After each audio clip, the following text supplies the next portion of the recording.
بسم الله الرحمن الرحيم والصلاة والسلام على سيدنا محمد وعلى آله وصحبه وسلم تسليما كثيرا ولا حول ولا قوة إلا بالله العلي العظيم. الحمد لله. اللهم افتح علينا حكمتك وانشر علينا رحمتك يا ذا الجلال والإكرام، وصل اللهم على سيدنا محمد وعلى آله الكرام ولا حول ولا قوة إلا بالله العلي العظيم. الحمد لله. بسم الله.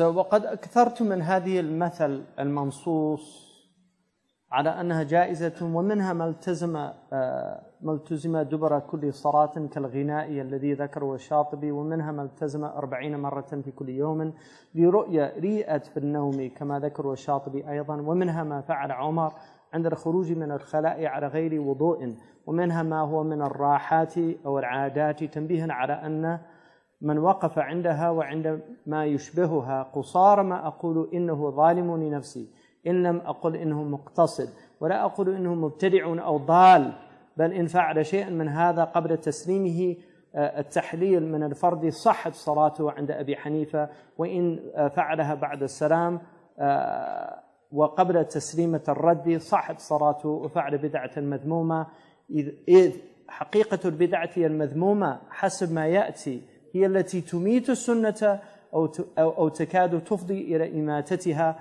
وإن فعلها بعد تسليمة الرد صحت صلاته بإجماع وفعل جائزا.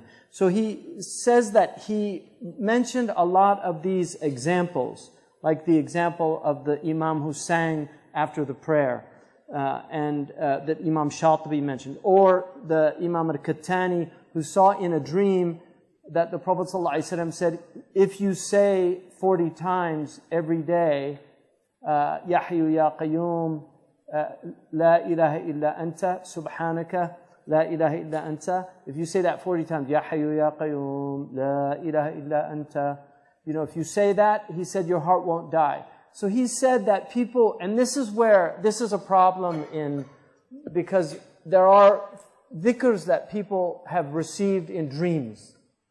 And so people will say, that's not mansoos, that there's no sharia, that there's nothing from the Prophet ﷺ that said that. And this is a khilaf issue. Some of the ulama said, that they say the ibadat are tawqifiyya, and so you can't do any, and the ibadat are tawqifiyya. But dhikr is, Allah subhanahu wa ta'ala said, اذكروا الله ذكرا كثيرا. Dhikr is mutlaq. So as long as the sigha is in our tradition, it's not a bid'ah, like things saying subhanaka or ya hayyu ya qayyum, la ilaha illa anta, those type things, we have them in our religion. Adding a number to them, some of the ulama said that that's not acceptable. What he's saying is that other scholars said that it was permissible to do that from like a dream if he had it. It's important, though, that people understand that those things are not. There's the nadab, the recommended act is the dhikr. And if something was revealed to somebody through a dream or something like that, it's probably personally for him to do that. Some of the shuyukh have awrad and things like that they put together, as long as they're all from the tradition. And we know that some of the Sahaba had their own du'as, and the Prophet ﷺ aqarrahum ala dhalika, like the man who the Prophet ﷺ was praying, and he heard him say, when he said, Rabbana wa lakal hamd, hamdan kathiran tayyiban mubarakan fi, that was from one of the Sahaba. And the Prophet ﷺ looked at him, and he said, where did you get that from? And he said, it was just something I wanted to say. And the Prophet said that he heard the angels responding to that. So some of the ulama in Maliki madhab, they don't say that. But in some of the madhabs, they do say that from that sahabi. Now, obviously the Prophet aqarrahu ala dhalika, and so it's from sunnah to taqrir. Because there's a sunnah of taqreer where the Prophet says something is acceptable, then it's a sunnah to do it even though he might not have initiated it. And there are many examples of that. But you can make dua in the prayer.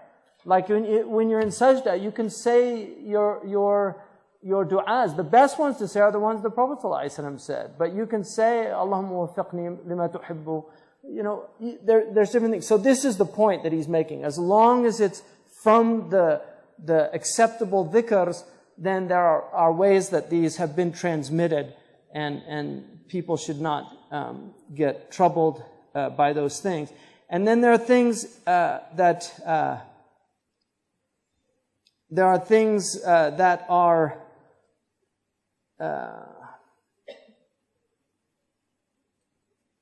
he said about certain things, like Umar radiallahu anhu, الخروج عن الخلاء من غير وضوء ومنها ما هو من الراحات والعادات. That there are things that people do that are just customary, they're norms or practices that they do. And what he says is that the furthest that we could say about many of these things is that he's ظالم لنفسه, he could be doing something better. But he said, I would prefer to say he's muqtasid because he's doing something permitted. But we certainly shouldn't say that he's mubtadi' or dal. Right? We shouldn't go to that extreme. And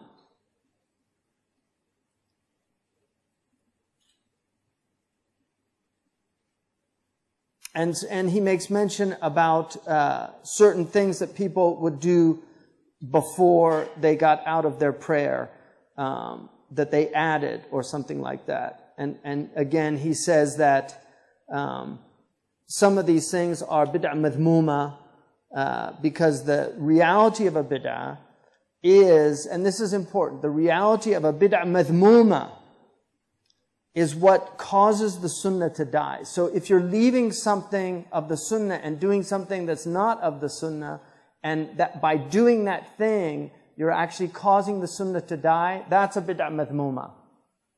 Because in that situation, there is a sunnah, and you're replacing it with a bid'ah. And so that's an important distinction. And then he said, إِن تَرَكَ ذَلِكَ لِمَا هُوَ أَرْفَعُ. But if they leave those things to what's more beneficial, or خَيْرٌ مِمَّا تَرَكَ, فهو سابق بالخيرات وإن تركها لأخس منها خوف أفة من خارج يعمل بذلك يدا على الله أن تعتقد العامة ما أنا في الحي حتى أنسب. So he says that if you do something that you could have done something, you're doing something better, then that's the sabiqun bil khayrat. So you've left something that is less worthy and you're doing something more worthy. And then he says فهو كقول العامة حائر بروحه مضل لغيره. The one who's confused in his own soul, he's going to lead others astray. مستهزئ بنظرائه مدخلون على الناس شغبا في دينهم وحيرة في قلوبهم وسوء ظن في مقلديهم كما يأتي للشيخ ابن السراج لا سيما إن كان هو المتروك من قبيل المشروع الذي لا يكون أبدا أحط من المباح ومن نظره لزمه ولو أوصى بجزاء عليه لوجب تنفيذ الوصية. So again, he's talking about, things that people do, that they practice in and of themselves from things that are acceptable. لا يكون أبدا أحط من المباح. You can't put them lower than mubah. So they might not be the best things to do, but you shouldn't in any way attack them for doing them. And he says that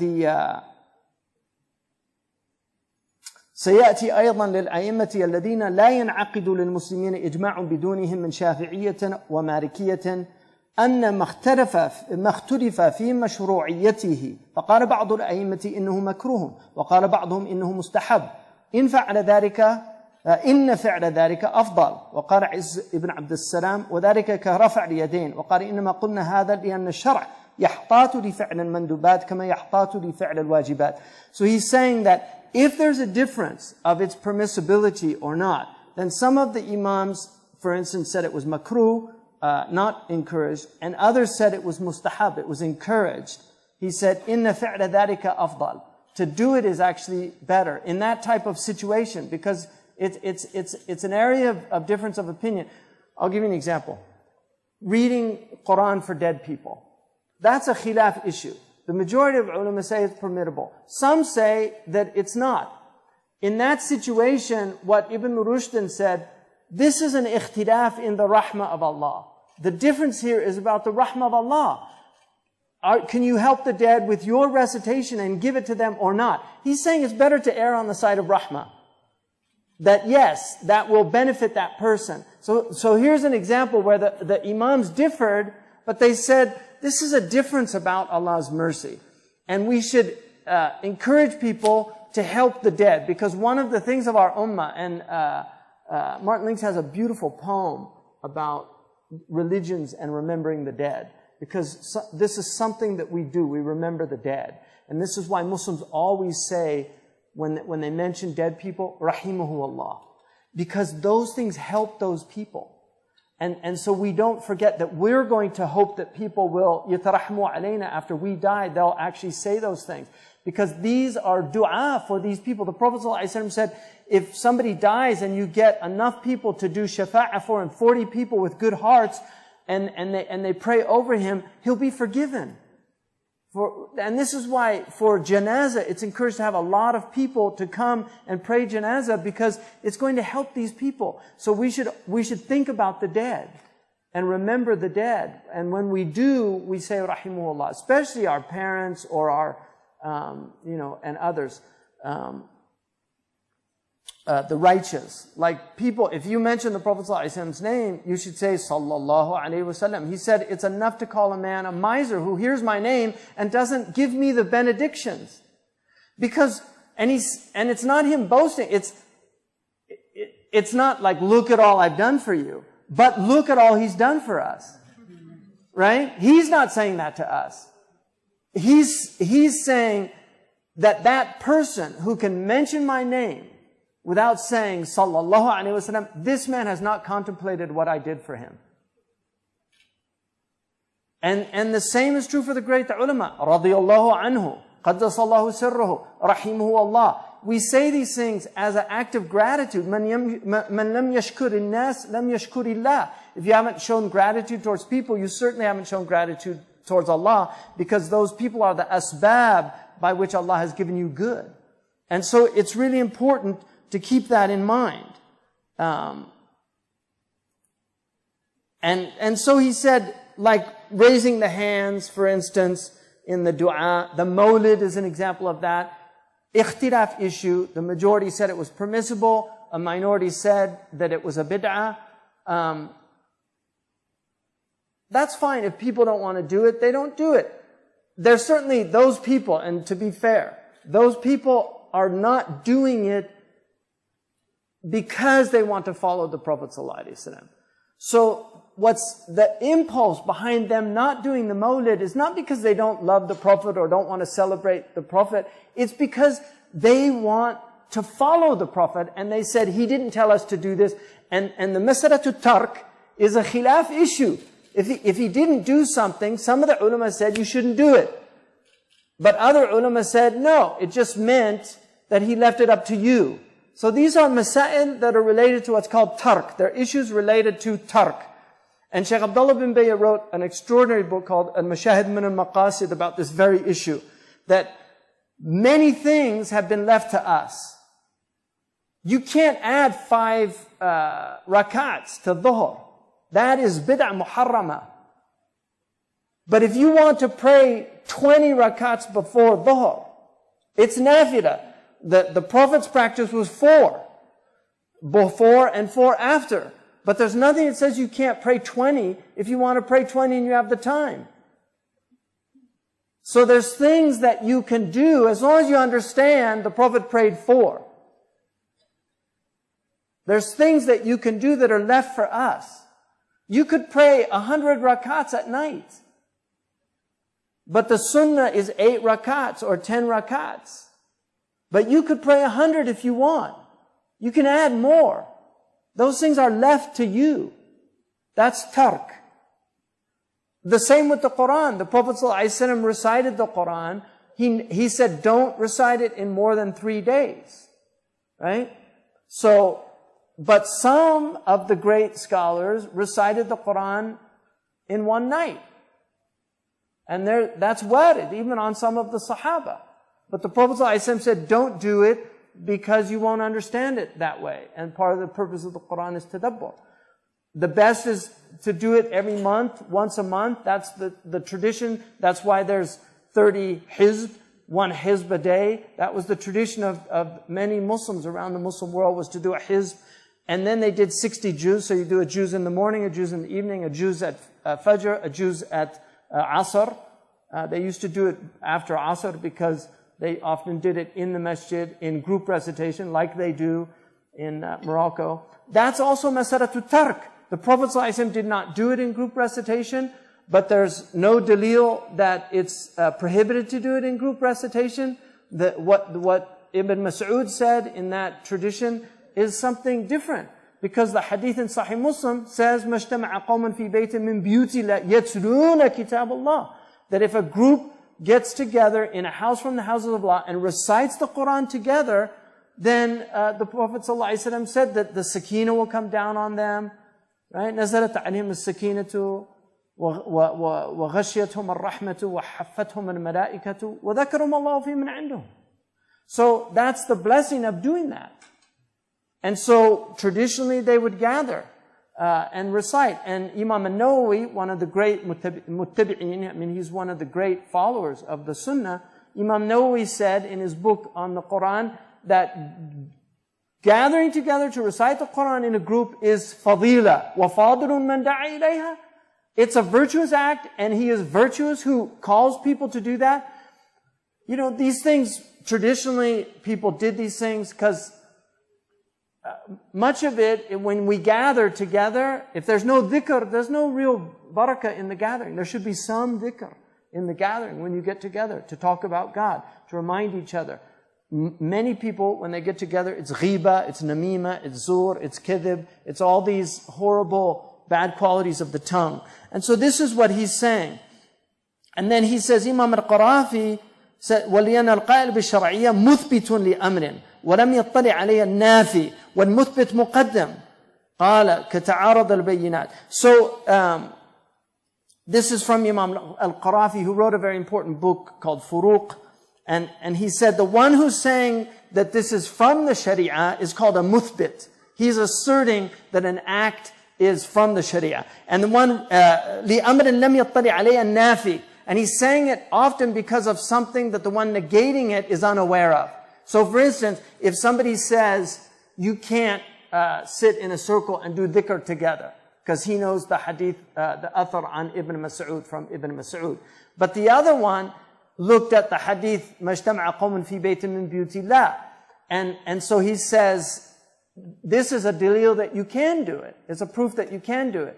So what he says is the muthbit is muqaddam ala nafi, generally. The one asserting something is taken before the one negating.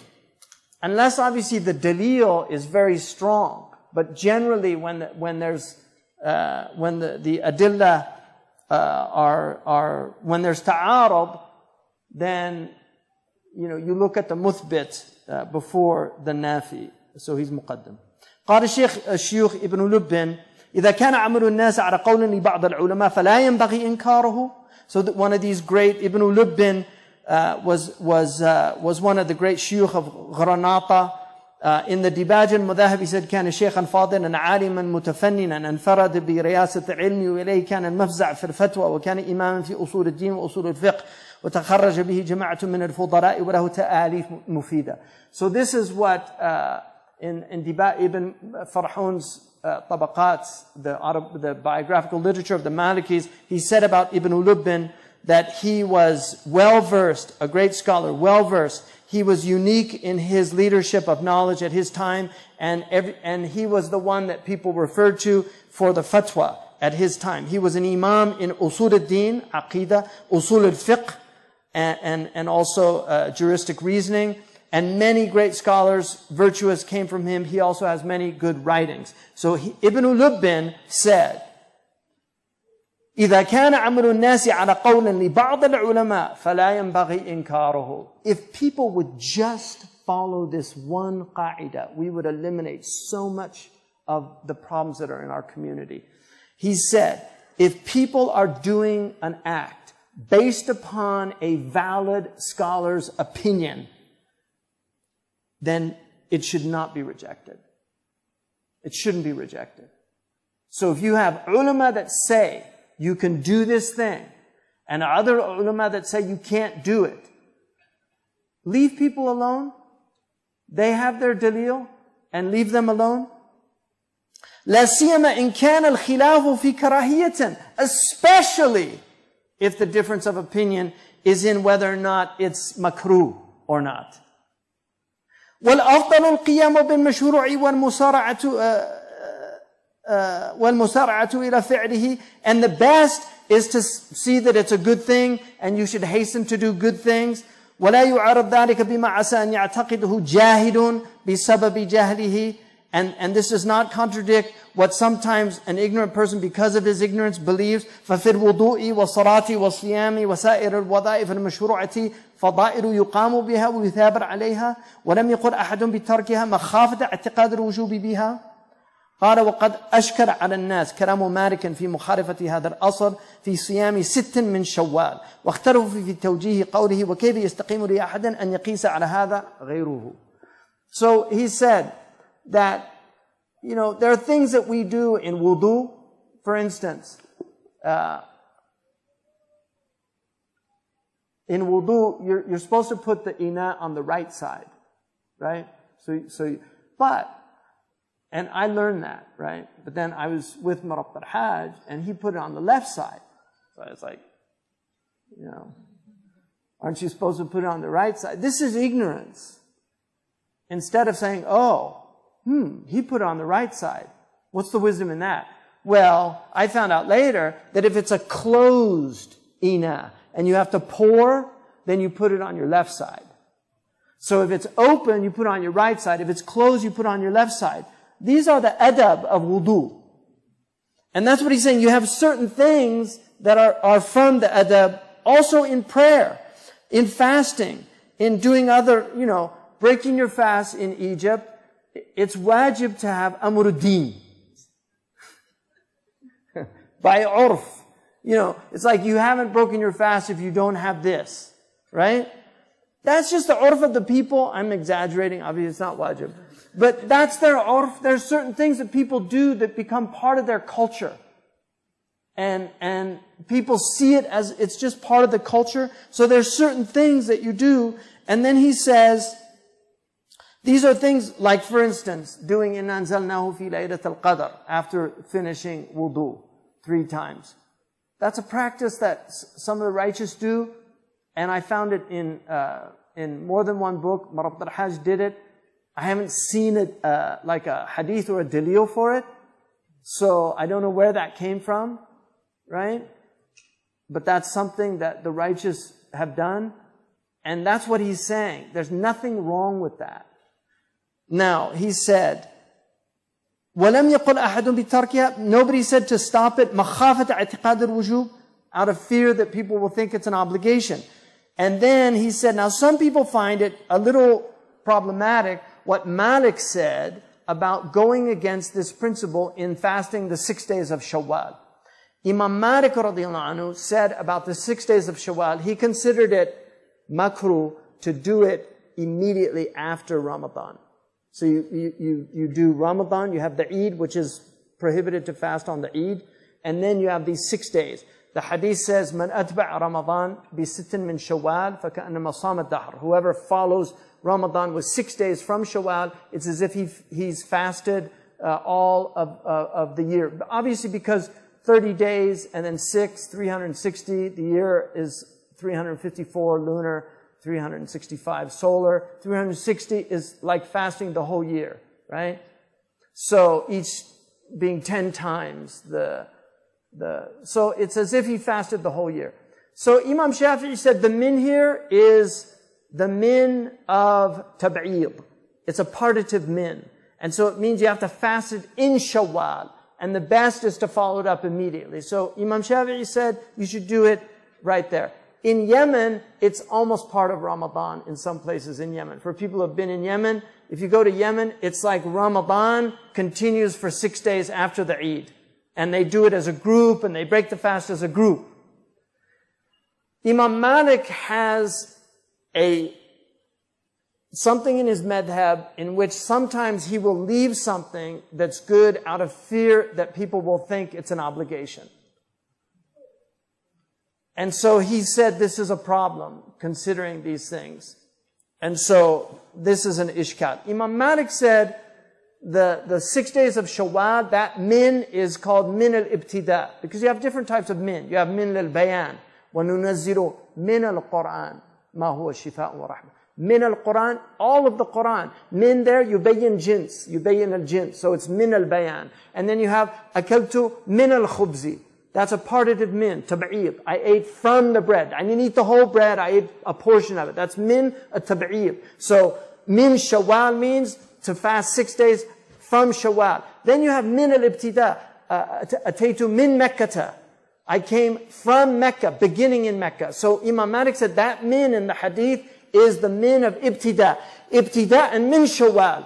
As long as you fast, beginning from Shawwal, and complete those 6 days before the next Ramadan, you've fulfilled the sunnah of that hadith. That was Malik's position. Which one is right? They're both right. That's Musawwiba. And if you look at Imam Sha'rani's Misan, what he says is, some do the tashdid and some do the tarkhis. And the imams, when they differ, there's murakhis and mu'azzam. So in this case, Imam Malik is the murakhis, he's giving you more leeway, and Imam Shafi'i is the mushaddid, he's narrowing the possibilities. And this is a rahmah for the ummah, ikhtilafu ummati rahmah. So he says that, and then he says, ثم قال فهذا جهالة عظيمة ما حمل من أنكره على إنكاره إلا أنه أبصر ما أمامه ولم يلتفت إلى ما خلف وراءه. He said this is a type of ignorance. So the one who rejects these things based on this, he said إلا أنه ما أبصر ما أمامه ولم يلتفت إلى ما خلف وراءه. He can see what's in front of him, but he can't see what's behind him. In other words, he doesn't حفظت شيئا وغابت عنك أشياء.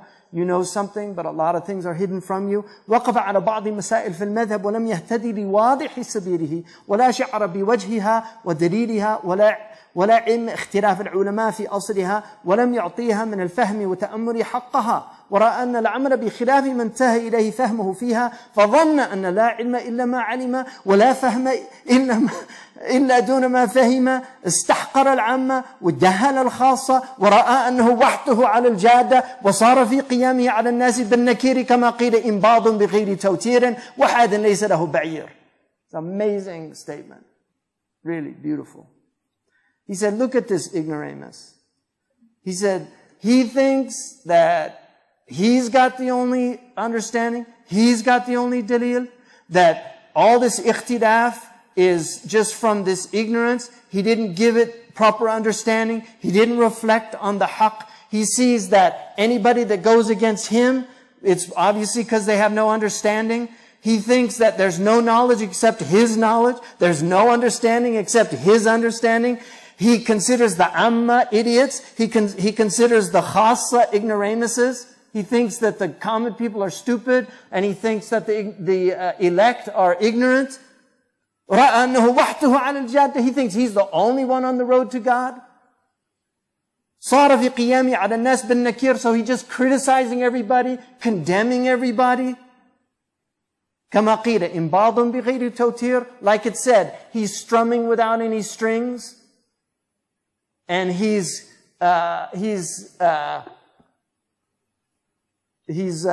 stirring the camel on without any camels. Ba'du kalam Shaykh al-Shuyukh ibn Lub. So that's plucking without strings, right? And stirring the camel on without camel. Like he's got nothing to be doing what he's doing. So this is from Ibn Lubbin. This is deep understanding. This is the only thing that would unite our ummah. is this type of understanding. And, you know, it's like I feel like he was in Andalusia watching the collapse of his ummah in Andalusia because they all started fighting and there were all these Muluk al-Tawaif and everything. And it's like he just put this book out to the rest of the ummah. You know, if you guys want to hold yourselves together, we couldn't do it here, but here's the way. You know, that's how I feel about this book. It's kind of like, practice this or else it's going to happen to you what happened to us. And then he says, وهذا تكلم عليه أيضا السيد مفتي تونس البرزري في المنكر الدعاء أدبر صلوات ونحو ذلك قائلا لم تسير بسيرة السلف في أن الأمر بالمعروف يكون بمعروف وقال سبحانه وتعالى فقولا له قولا لينا وهذا إذا كان المأمور به واجبا بإجماع أو المنهي عنه محرما بإجماع وأنت قد عمدت إلى مستحب جائز الترك أو مكروه جائز الفعل أو مباح وغيره خير منه وجل ذلك أو كله مختلف فيه. So he said these people, this is Imam al-Barzuli, one of the great Tunisian imams. He said these people are not following the Salaf in commanding to good because you have to command to good with a good. Look at what Allah said to Moses and Harun when they go to Pharaoh. Speak gently to him. And that's Pharaoh. So what about this poor Muslim? Right? How are you going to command him to good? And he said, in this, we're talking about things that are wajib by ijma', they're obligations by consensus of the ummah, or they're prohibited by consensus. These guys are looking at things that are recommended that you don't have to do, or makruh that you can do, or mubah where you could do something better than it. And most of these things are مختلفي. We have difference of opinion about them. ثم ذكر عن هذا الذي هو يتحدث معه أنه كبر هذه الأشياء وصيرها مناكير وقال قصاراها الاستحباب والكراهة أو الإباحة على اختلاف فيها أو في بعضها تركت أو فعلت لموجب قابل للاستحباب والكراهة أو الإباحة وأخذ فيها بغير مذهب مالك المرجح وجرى عليه عمل الناس من غير نكير. So he says that these things were mentioned, that he's making a big deal out of these things and turning them into manakir. And the furthest you could say about it is istihbab, it's recommended, or it's makruh, or it's ibaha, based on the differences of opinion, leaving them or doing them, based on whether they're encouraged or not recommended or permissible. And then they take, other than the madhab of Malik, which was the madhab that they were encouraged to follow in that country, and they وَجَرَ عَلَيْهِ عَمَلُ النَّاسِ مِنْ غَيْرِ نَكِيرٍ, and it's what people practice without nobody telling them not to do it. سيأتي أن أمر الحسبة ليس بالهوينة. You're going to learn that this hisbah, this regulatory mechanism in our sharia of calling to good, enjoining good, and forbidding evil is not an easy thing. انظر النصوص الصريحة بالنهي في القرآن والسنة في مثل هذه الأمور أعني مما هو وارد على ما في ملك الإنسان أنه نهي أدب أو إرشاد أو نهي تحريم حسب ما أبينه في المقام السادس قصار أمره إن لم يكون النهي عن فاضل لأفضل منه أنه مكروه والمكروه من قبيل الجائز. So he said that look at these clear texts about prohibition in the Quran and the Sunnah in many affairs. And I'm talking about, for instance, what concerns a man's personal property. It's a nahyu adban wa irshad. For instance, there's a nahi of some of the ulama put of having a wasiyah for ahl al-dhimma, right? So people that aren't from your own religious community, you don't give them things in your will. That nahi is adab and irshad, you know, that there's people that you should be helping before because al-aqrabun awla bin ma'ruf, but it's not a prohibition. So if somebody did it, you can't make inkar of them and say you can't do that.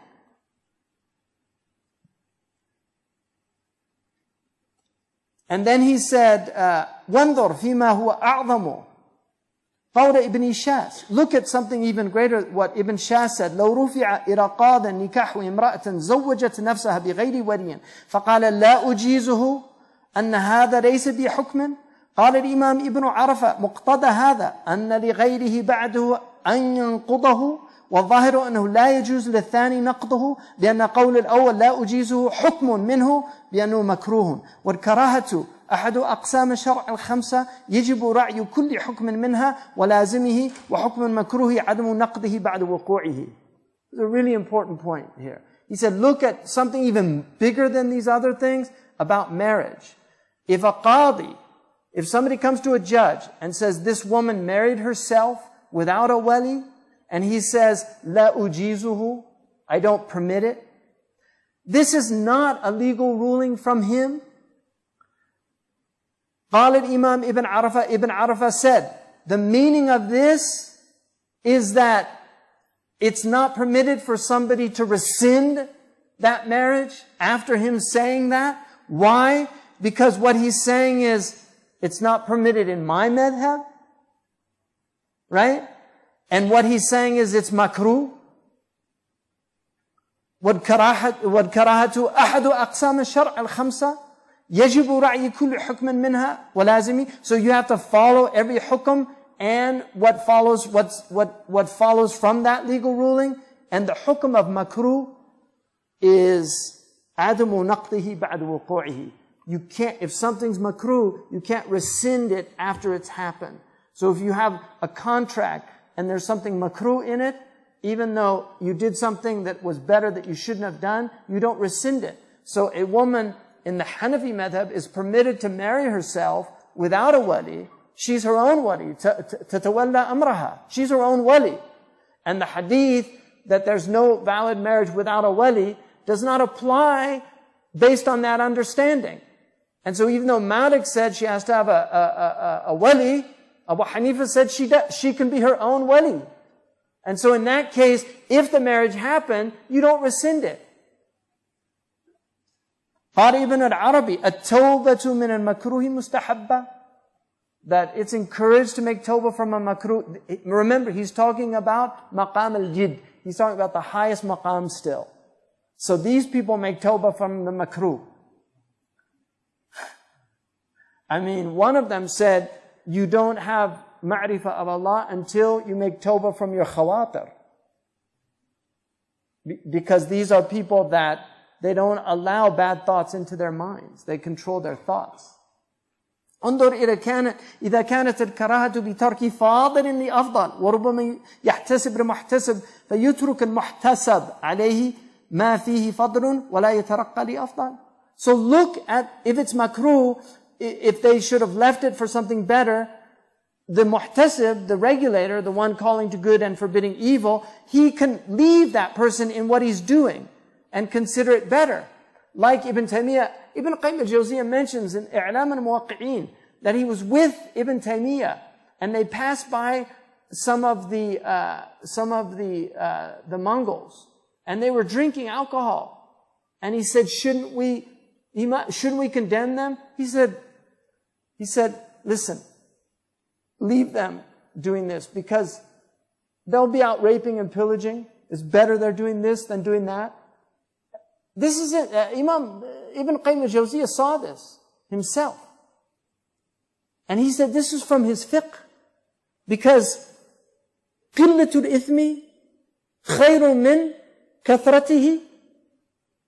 A little bit of evil is better than a lot of evil. So it's better they're doing that than they're doing something else that's worse. The same is about chess. People playing chess. In another one, they said, why don't you condemn them? He said, this preoccupies them from backbiting. Let them play their game. Because if you take that away from them, they'll just sit around talking about bad people. This is the hukum of the hisbah of zalim li nafsihi, not of the higher people. قال الشاطبي في موافقته قد رأيت ترك ترخصي في مواضع الترخص يوقع في مفسدة أو مفاسد يعظم موقعها شرعا.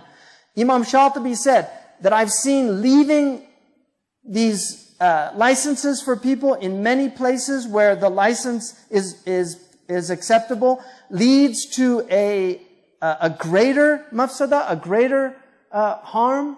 So what he's saying is that if you don't allow these licenses for people, it actually leads to worse problems.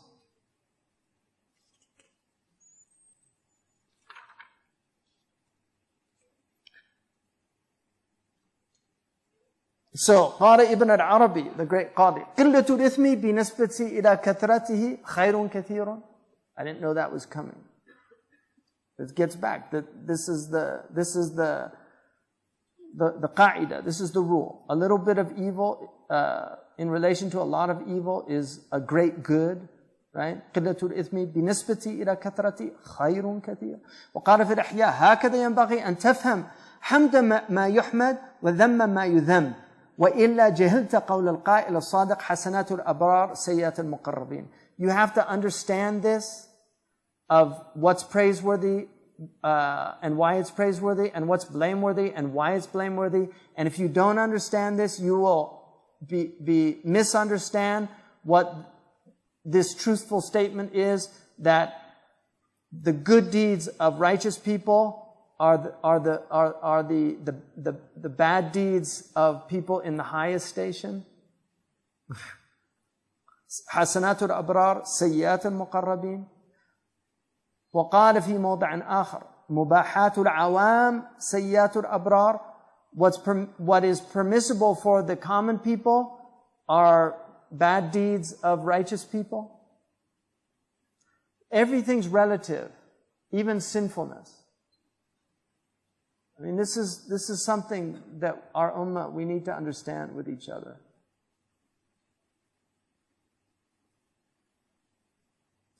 And then he says, على قوة الخلاف تقوى مراعاته. Based on how strong the khilaf is the strength of guarding it and watching out, being vigilant about it. وسيأتي في المقام السادس أن ما اختلف في مشروعيته إن فعله أولى. So if there's difference about whether or not it's legislated or not, doing it is more appropriate. And he said, وَإِنَّ بِمَوْتِ النَّبِي أُمِنَ أَنْ يُلْحَقَ بِالْفَرَائِضِ مَا لَيْسَ مِنْهَا. Because with the death of the Prophet, we don't have to worry about things being considered fard. Like the Prophet wanted to command his ummah to do siwak before every prayer, but he was worried that it would become a fard, and so he didn't do it. Right? Because he took great care of his teeth. He flossed his teeth every day. He brushed them. He brushed his tongue. We know all these things. And his dental hygiene was impeccable. But he was worried that it would be too hard for his community. So he let it go. But it's a sunnah to do the siwak before every prayer if you're able to. In the Maliki, not in the masjid, because it's considered like brushing your teeth in the masjid. But you do it at where you do wudu. The Shafi'is, they brush their teeth in the masjid. So, but the Malikis, Imam Malik didn't do it. And that was the adab of the people of Medina. They didn't do it inside the masjid. They did it when they did their wudu. And وَكُلُّهُمْ عَلَى الْهُدَى إن شاء الله. وإن القرب إذا شهد شرع باعتبار جنسها فهي مندوبة. In devotional acts, as long as the Sharia recognizes the genus, then the species is manduba, it's recommended, right? As long as it recognizes the genus, then the species is... So dhikr is the genus. There are many ways to do dhikr. وسيأتي في المقام السادس أخيرا إن النوافل ما قدر الشرع أن في فعله ثوابا من غير أن أمر به أو رغب فيه أو فعله. So the nawafil are the things the Sharia has said that in doing them there's a thawab. Whether or not it commands specifically to do that or encourages it, or the Prophet ﷺ did it himself, it's that what's important is those things like dhikr. There's a reward in remembering God. وسيأتي أن المساعدة فيما لا إثم فيه مندوبة لعل أن تعتاض بما تترك من الأفضل لأجل المساعدة. So مساعدة here is like, you know, when you substitute something that you've missed, it's encouraged to do that, right? So لعل أن تعتاض بما تترك من الأفضل لأجل المساعدة ثواب المحسنين والله سبحانه وتعالى ما على المحسنين من سبيل. So like for instance, some of the ulama say that like in our madhab, you don't make up witr if you missed it, right? But some of the ulama say because other madhabs permit that the Malikis should do it anyway, just as a way of to do riyada for the self, so that you don't get used to not doing something. These are examples of that, where you can compensate for what you've done. If you missed your wird, if you do a wird every day, like a wird of Quran or a wird of adhkar, like the Prophet ﷺ, he did certain things every day. If you miss that, then you can make it up later. That will help you on your path. وسيأتي أيضا في آخر المقام السادس أن النهي إذا كان على ما في ملكك أنه نهي أدب وإرشاد، وقد يكون النهي عن فاضل لأفضل كما يقال يكره للقاعد في المسجد أن يترك القراءة والذكر، وللمجاور بمكة أن لا يحج كل عام، وللمتزوج أن يعزل. وعلى هذا حمل ابن رشد كراهة الوصية للذم. وقال عياض ما اختلف العلماء في تحليله وتحريمه فلا يقال فيه حرام، وقال في أول الإكمال وإنما يغير منه ما اجتمع على إحداثه وإنكاره. ورشح محي الدين النووي كلام عياض قائلا أما المختلف فيه فلا إنكار فيه، وليس للمفتي ولا للقاضي أن يعترض على من خالفه إذا لم يخالف نص القرآن والسنة والإجماع. This is another, he's keeps emphasizing this thing because this is such a problem in our community. He says that you will see in the maqam al-sadis that there's things that are prohibited about your own personal property and what you have right to, out of adab and irshad. I have an old dictionary from the late 19th century, and it translated into English the Arabic word adab as ethics, which I thought was so interesting because in the Muslim world, that's really what adab is. It's akhlaq. It's another word for akhlaq. So we tend to think of it as courtesy, but it's really deeper than courtesy. It's a central theme of our ummah. There's a beautiful dictionary set in the West, which are the cultural dictionaries of languages, and it really helped me to study I studied the Mexican cultural dictionary. My family's Mexican, and so it helped me to understand better. The Mexican culture is very different from and there are multiple European cultures in America. So you have, you can't equate, for instance, white Anglo-Saxon Protestants with Irish Catholics. These are very different cultures in America. And so, even though they're both white, they're different. They come out of very different cultural, and they have a different set of cultural understandings. But in Mexican culture, and obviously you can't lump all Mexican culture because you have the Indian culture, the mestizo culture, you have the more Hispanic, European type of culture. Because in Mexico you have the light-skinned Mexicans that tend to pride themselves on being European. Same in Argentina and many other places. But there are certain things that really are helpful to understand a different culture. And we really need a dictionary of Arabic cultural terms, of Muslim cultural terms. It would be really useful to help people, because the Pakistanis have theirs, it would be really useful to have that. Like in Saudi Arabia, there's a whole set of cultural terms that they understand. Inshallah means a lot of different things in Arabic. Are you coming to the uzuma? Inshallah. But if you, wallahi, inshallah, I'll do it. That's very different from saying inshallah, right? So they're different in different places. So the adab, some things are prohibited out of adab and irshad. وَقَدْ يَكُونَ النَّهْيُ عَنْ فَاضِلٍ لِأَفْضَلٍ. Sometimes it's telling you not to do a virtuous act because there's a more virtuous act to be done. كما يقال يكره للقاعد في المسجد أن يترك القراءة والذكر. Sitting in the masjid is a good thing. But it's makruh just to sit there and not do anything. You should be doing dhikr and reading Quran. But sitting there not doing dhikr and qira'at al-Quran is better than sitting there backbiting with another person sitting there next to you, right? So everything is relative in that way. And the same is true, like for the mujawir in Mecca, like they should make Hajj every year because they're in Mecca. There's no taklif of having to travel and do these things. Or للمتزوج أن يعزل, it's makruh for the person to not inseminate, in their spouse, to practice birth control. Makruh, but it's permitted. The Prophet didn't say it's haram, right? So these are examples of that. And وقال عياض ما اختلف العلماء في تحريره وتحريمه فلا يقال فيه حرام.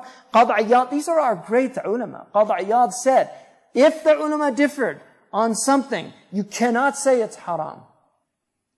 If they differ, don't say it's haram. And beware, because لا تفتروا على الله الكذبة. Don't make lies on God that this is halal or this is haram. وقال في أول الإكمال وإنما يغير منهم ما اجتمع أو يغير منهم ما اجتمع على إحداثه وإنكاره. So the only thing that can be removed as a munkar is what they agree on, that it's a bid'ah, madhmuma, and it's a munkar. And Muhyiddin An-Nawawi, he preferred to be called Yahya. He didn't like that. His father named him Muhyiddin, but he felt it was like a claim, so he preferred to be called Yahya. Muhyiddin, I always say, like, in those days they had Shamsuddin, Sirajuddin, Muhyiddin. They had all these beautiful names, like the sun of the religion, the moon of the religion, the light of the religion, the help of the religion. This is very common in the East. Now we need like Shawkatuddin, Mal'aqatuddin, Kaslanuddin, Mu'attiruddin. These are the names that are more appropriate today, like the fork of the religion and the one, making the religion look ugly, Muqabbih-ud-din. So he says, as for what's mukhtalif fihi, there's no inkar in it. This is Muhyiddin An-Nawawi. وَلَيْسَ لِلْمُفْتِي, it's not for the mufti or the qadi to oppose something because they differ with another in it, as long إذا لم يخالف نص القرآن. Now, nas in usul is a very specific thing. In other words, if it's khilaf, if it's zahirun nas, if it's mubham, if it's mujmal, if it's muqayyid, if it's mutlaq, there's different considerations. But nas sarih min al-Quran is there's no doubt about it. If it goes against nas al-Quran or the sunnah or the ijma', then you can condemn it. Otherwise, no. وانظر في آخر المقام السادس من فتية الشاطبي إذا كان عمل الناس على قول مرجوح في النظر لا يعرض لهم يجروا أنهم قلدوه في الزمان الأول وجرى به العمل. If you'll see in the maqam al-sadis from Imam Shatibi about the futya, the fatwa, if the people are acting according to a weaker opinion based on your understanding, don't concern yourself with it and consider it to be something that was done earlier and now the amal, this is what people are doing. Because if you condemn it, it will lead to a fitna. So even though it might be a weaker position, by trying to force people to change that position that's become something that they practice, you're going to create fitna. And fitna is much, al-fitnatu akbaru min al-qatli. It's worse than killing people. Don't make fitna amongst the Muslims.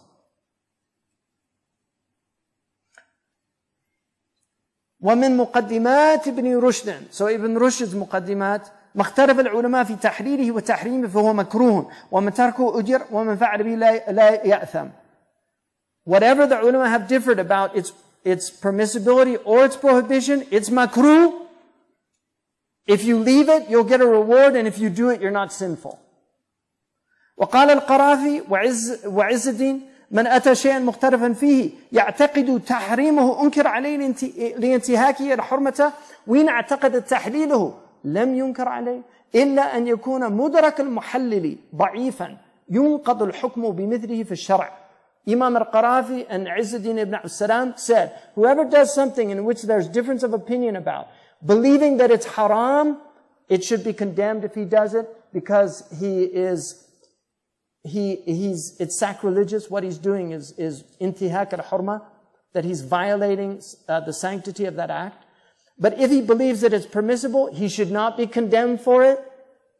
إِلَّا أَن يَكُونْ مُدْرَكَ الْمُحَلِّلِ ضَعِيفًا, unless the one who considers it permitted, his proof is very weak. يُنْقَضَ الْحُكْمُ بِمِثْلِهِ فِي الشَّرْعِ. In that way, the category is rescinded by its like in our Sharia. وقال أبو عمر في التمهيدي. This is really important. Abu Umar is Ibn Abdul Barr, one of the greatest scholars in our history. حافظ المغرب. قال أبو عمر في تمهيده: ألا ترى أن الصحابة اختلفوا وهم الأسوة لم يعب أحد منهم على صاحبه اجتهاده ولا وجد عليه في نفسه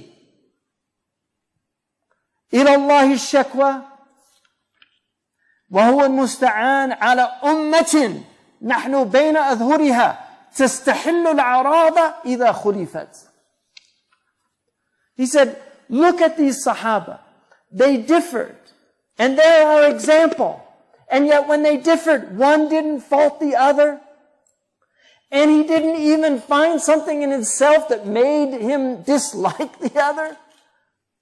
And then he says, to God is our complaint. And to God is our help, with an ummah that we're living amongst that considers it permissible to attack the dignity and honor of others just because you've disagreed with them?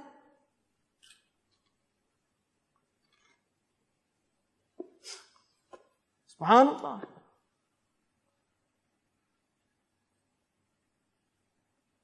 ونقل أبو عمر بسنده إلى الثوري, Imam al-Thawri, one of our mujtahideen, Abu Umar, with a isnad muttasil.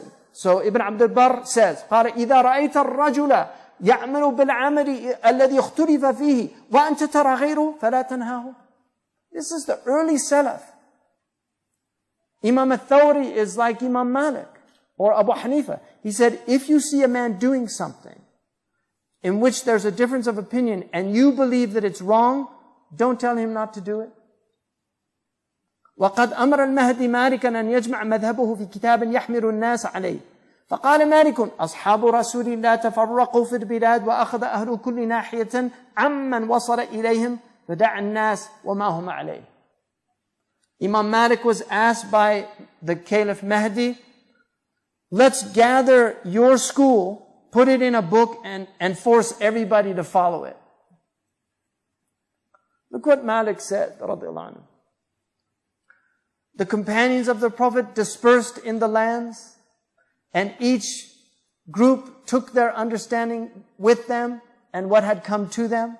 So leave people alone in what they're doing. You know, this is an ummah of ikhtilaf. This is a beautiful statement. This is an ummah of ikhtilaf. Just leave people alone. Leave them alone. If they're doing something and it's mukhtalif fihi, maybe he is zalimun li nafsi. There he is, you know, playing his flute or whatever, or playing his shatranj, or watching his movies, or whatever they're doing. He's zalimun li nafsi. But astafahu Allah, because he says, La ilaha illallah Muhammad Rasulullah. He believes in the Quran. He's from the people that Allah has chosen according to Nafs al-Quran. ثم أورثنا الكتاب الذين اصطفينا من عبادنا فمنهم ظالم لنفسه. Yes, there are amongst these chosen people that wrong themselves. ومنهم مقتصدون, and then there's people that are so-so. ومنهم سابق بالخيرات, then there's the outstrippers بإذن الله. ذلك هو الفضل الكبير. جنات عدن يدخلونها. We've got paradises in Eden. They're all going to be there. I don't want that zalim li nafsi in there. Why does he get to go? He doesn't deserve it. Who are you? Do you proportion God's rahmah? You're the one that is going to decide. Jannah's a hotel. We've already booked it, our little group. You're not getting in there. Right? We booked all the rooms. You're going to show up. No, your group doesn't get in there. You're going to get there and they're going to say, sorry, the Firqa Najiyah, they booked all the rooms. And our firqa is obviously the Najiyah, because it's our firqa. كُلٌّ يَدَّعِي وَصْلًا بِلَيْلَ وَلَيْلَ لَا تُقِرُّ لَهُمْ بِذَاكَ. Everybody claims they're Layla's boyfriend, but Layla doesn't have anything to do with any of them.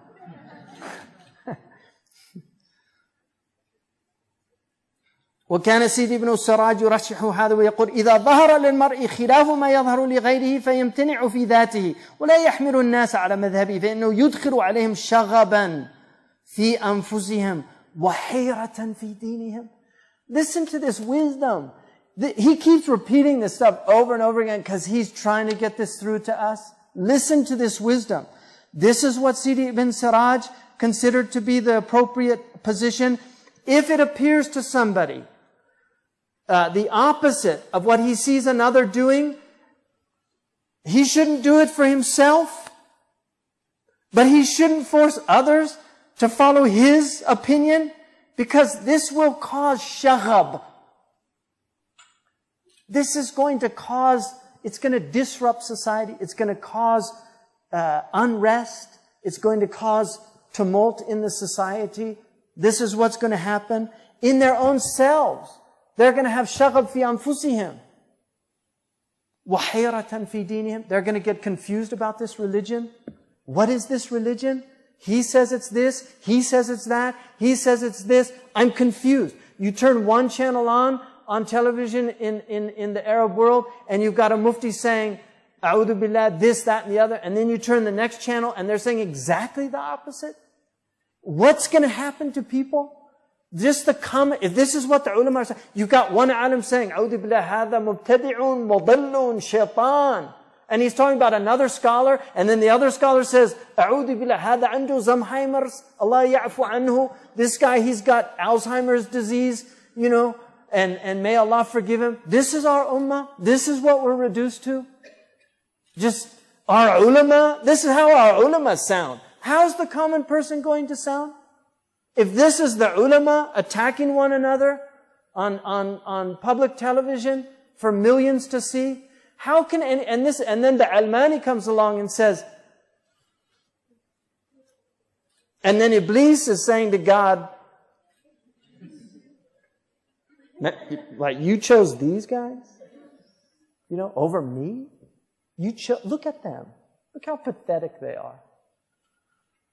So in the end, Iblis is the winner in this game. The Prophet ﷺ said that Iblis has despaired. A'isa shaitan an yu'bad fi jazirat al-Arab. He's despaired of being worshipped on the Arabian Peninsula. لَكِنَّ التَّحْرِيشَ بَيْنَكُمْ. But he's content with sowing dissension amongst you. He's content with that. It's enough for him. And this is our tradition. Look how enlightened it is. And how could anybody deny? I don't understand. Are they ignorant of it? I don't know, but it just amazes me how they can take these positions of utter arrogance and arrogate to themselves. My way is the only way. These are ignorant people. This is baghi. مَا اخْتَرَفُوا إِلَّا مِن بَعْدِ مَا جَاءَهُمُ الْعِلْمُ بَغْيًا بَيْنَهُم. That's what Allah says about the people that went before us, that they didn't start differing until knowledge came to them, and each one, بَغْيًا بَيْنَهُم, Fakhruddin says, each one says, this is the right way and your way is wrong. Our religion is, I think my way is right, but I could be wrong. I think your way is wrong, but you could be right. That's our deen. That's Imam Shafi'i. And again, we have hudud to this. There are opinions outside of the limits. But this is mahajjah. It's a wide road. It's a jada. The sharia is the wide road. It's not a narrow road. Narrow is the way. Right? I mean, that's another religion. Our way is the wide way. That other religion is for the elect. Like some sects in that religion think there's only 124,000 people in paradise. Bad odds. If you're in that religion, man, those are bad odds. given there's so many billions of people have existed. But that's the elect. The elect are different. Those are the awliya and the shuhada and the salihun. But there's zalimun li nafsi. These people are, Allah is merciful. They're going to be with the righteous in paradise. They have different maqams, but Allah has promised that to them.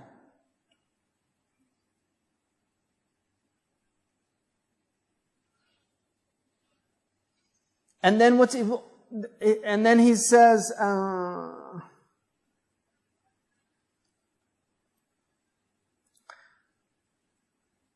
ثم بعد ذلك اطلعت على أصول الفتية للإمام تقي الدين ابن صلاح وقال إذا كان للمفتي مختار يأخذ به في خاصة نفسه بينه للمستفتي يقول له مذهبك كذا وأنا يظهر لي كذا. If a mufti is going to give a fatwa, then, and he has an opinion, but the madhab is other, he can tell the one who's asking him for his opinion, this is what the madhab says, this is my preference. He can say that. ومثل هذا أيضا ما ذكره عياض عن ابن الأغبس كان مشاورا في الأحكام وكان إذا استفتي ربما مشاورا في الأحكام وكان إذا استفتي ربما يقول أما مذهب بلدنا فكذا وأما الذي أراه فكذا. Sometimes when he was asked for a fatwa, he would say, as for the practice in my country or my city, it's this way, but my personal preference is this. وانظر في الأقضية للخمي في المفتي إذا استفتاه أحد الزوجين في يمين بالطلاق هل يفتيه أو حتى يحضر الزوجان يحكماه بناء على التصويب وعدمه. And look at what Imam al-Lakhmi said about one of the zawjas, one of the spouses asking about divorce. Can he give his opinion, or does he need to bring the two spouses to hear both sides of the story to see what happened? ونقل عياض أيضا أن قاسم بن محمد كان أعلم من محمد بن عبد الحكم سألوا عن ابن خالد فقال له أراك تفتي الناس بما لا تعتقد فقال لو سألوني عن مذهبي لا أخبرتهم.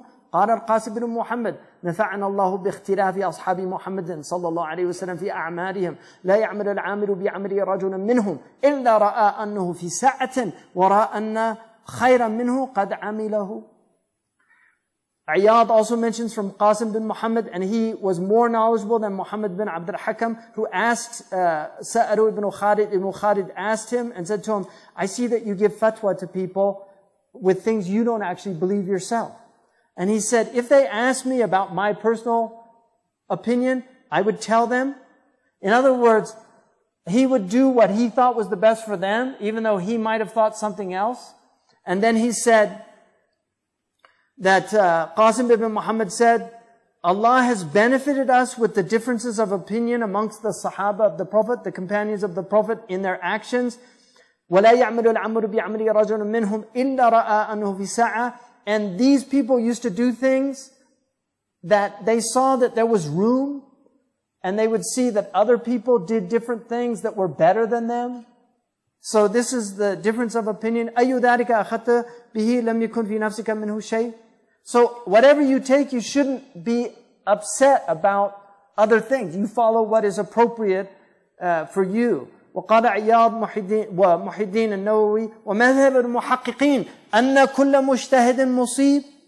Both Qadi Iyad and Imam Nawawi, two really some of the greatest scholars in our history, they said the school of the masters is that every mujtahid is correct. وكذلك أيضا قال أبو حمد في المستصفى. And Abu Hamid in his great usuli work, al-Mustasfa, he doesn't say, but I'm saying, his great usuli work, al-Mustasfa. And Ibn al-Arabi في مساركه قال وقد بينا ذلك في المحصول. So Ibn Arabi said the same in his work on usul, which is called al-Mahsul. And all these are what our Imams have said. وقال ابن رشد في مقدماته الصحيح عن أبو الحسن الأشعري إن كل مجتهد مصيب. So Abu al-Hasan al-Ash'ari says, every mujtahid is correct. قال وقال البقلاني, Abu Bakr, the great Qadi, judge from Iraq. إنه مذهب مالك, this is the opinion of the Malikis. ثم قال فهذه جملة كافية لمن بصره الله وفهمه في بيان صحة القول بتصويب المجتهدين وهي من المسائل القطعيات.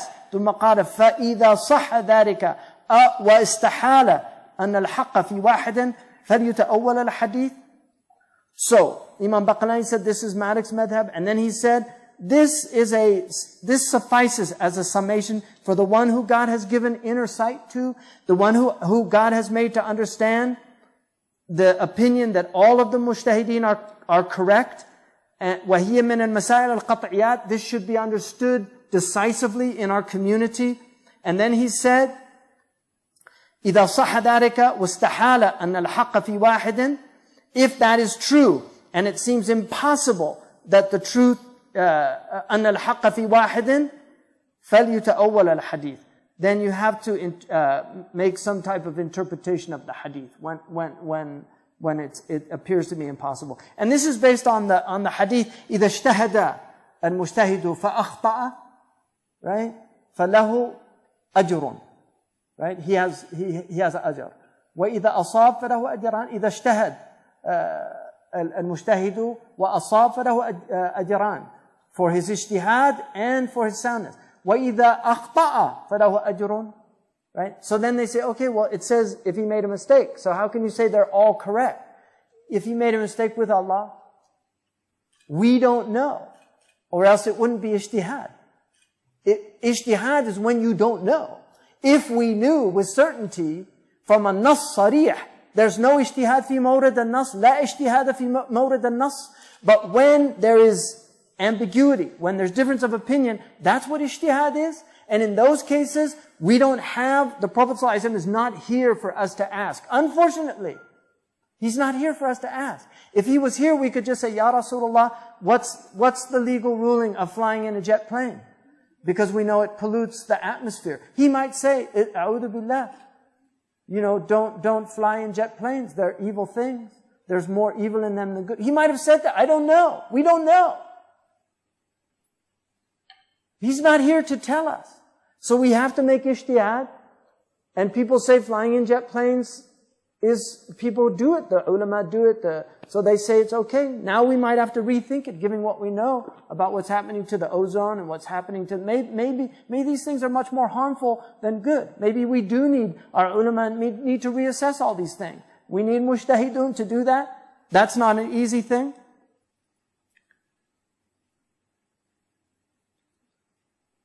ورأيت فتيا لابن عرفة قال قول ابن حزم أجمع أن متبع الرخص فاسق مردود بما أفتى به الشيخ المتفق على علمه وصلاحه عز الدين ibn Abd salam. And as for, I saw from Ibn Arafah, the great Tunisian Maliki, he said, I saw an opinion of Ibn Hazm, who was a great scholar, but he's controversial. He's one of the controversial, like Ibn Arabi and others. He's one of the controversial ulama. He said there's an ijma' that whoever follows dispensations is a fasiq. He said this opinion is unacceptable, to say that whoever follows licenses is a fasiq. It's unacceptable. And it's better what the Shaykh, that muttafaq ala ilmihi wa salahi. See, there's ikhtilaf about Ibn Hazm. And this is, he's saying, look, everybody agrees on Izzuddin ibn Abd salam. And he says, لا يتعين على العام إذا قلد إماما في مسألة أن يقلده في سائر مسائل الخلاف. It's not an obligation on a common person if he follows an imam in one opinion that he has to follow him in all the other opinions of khilaf. لأن الناس من لدن الصحابة إلى أن ظهرت المذاهب يسألون فيما يسنح لهم العلماء المختلفين من غير نكير من أحد وسواء اتبع الرخص في ذلك أو العزائم لأن من جعل المصيب واحدا لم يعينه ومن قال كل مجتهد مصيب فلا إنكار على من قلد في الصواب.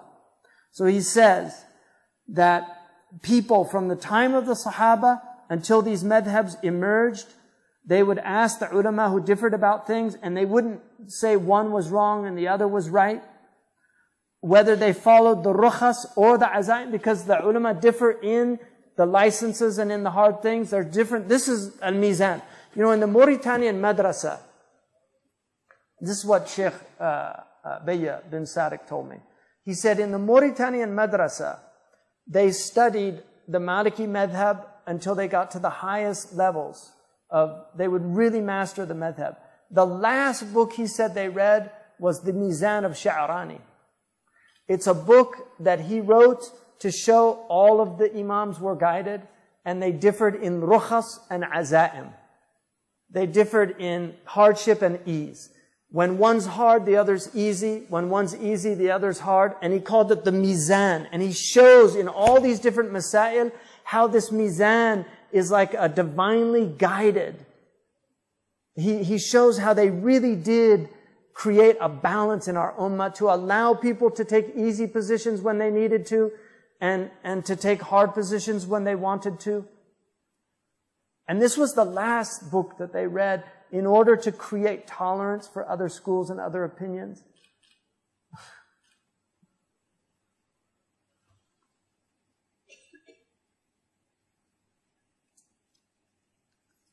So, we have some, what should you do if you see somebody doing something that is haram, but you don't know if there is ikhtilaf in the matter? Well, it's a good point. That is one of the conditions of Amr bil Ma'ruf and Nahi anil Munkar, that you have to know that there's mujma' ala al-mas'ala. You have to know that there's mujma' alayh. That's why if you see it and you're not an alim, you can say in your heart, Allahumma innahu munkar ankarnahu. وَلَوْ اسْتَطَعْنَا لَغَيَّرْنَاهُ. That was what Ibn Umar said when he saw something he couldn't change. He said, oh Allah, this is a munkar. You don't say it out loud. You say it, this is inkarul qalb. وَذَلِكَ أَضْعَفُ الْإِيمَانِ مَنْ رَأَى مِنْكُمْ مُنْكَرًا فَلْيُغَيِّرْهُ بِيَدِهِ فَإِنْ لَمْ يَسْتَطِعْ فَبِلِسَانِهِ فَإِنْ لَمْ يَسْتَطِعْ فَبِقَلْبِهِ وَذَلِكَ أَضْعَفُ الْإِيمَانِ المؤمن القوي خير وأحب إلى الله من المؤمن الضعيف وفي كل خير ظالم لنفسه ومقتصد وسابق للخيرات وفي كل خير. The strong mu'min is better and more beloved to God than the weak mu'min in everything, in knowledge, in practice, everything. He's more beloved, but in both is good. So in that case, if you think it's a munkar, you reject it in your heart and say, if I was able, I would change it. You know, because it's a munkar in your madhab. What you learned, it's haram. But it could be in the other, unless it's, you know, something, there are things called ma'lum min ad-din fi ad-darura. So, like wine, everybody knows it's haram. But it could be grape juice in a wine glass. So, inna ba'd al-dhanni itham. Right? And husn al-dhan, خصلتان ليس شيء يوجد فوقهما من الخيرات يحمد حسن ظن بالله ثم بالعباد فكنهما وجنبنا للعناد. Like the poet said, there's two qualities, there's nothing over them. Having a good opinion of God and having a good opinion of the servants of God. If a hadith and a teaching of the madhab differ, the example of the wali for marriage, should the hadith not take priority? Abu Hanifa knew the hadith. What he was saying was that that hadith has takhsis. So if she's underage, if she's not murashada, if she's somebody that hasn't achieved fully her abilities, things like that, then she can't, because in that case she might get into something that's prohibited for her, right? So she's protected by her guardian until she's of age and she can think for herself. At that point, so he understood it differently from the other imams. It's not that he didn't know the hadith. This is really important about these imams. They knew all the hadiths. There's less than 1,000 hadiths that relate to ahkam. Right? Less than 1,000. Some say there's less than 500. But the point is that they knew these hadiths with rare exception. There might be some instances where they didn't, but they really knew them. Imam Malik knew the hadith on the prohibition of fasting on Friday, but he didn't take it because he had another dalil he thought was stronger. Many examples of that. So it's important to know that, and this question is exactly how people fall into the modern discourse. Look at these Malikis. The hadith clearly says they should hold their hands on their, why are they leaving it at the sides? right?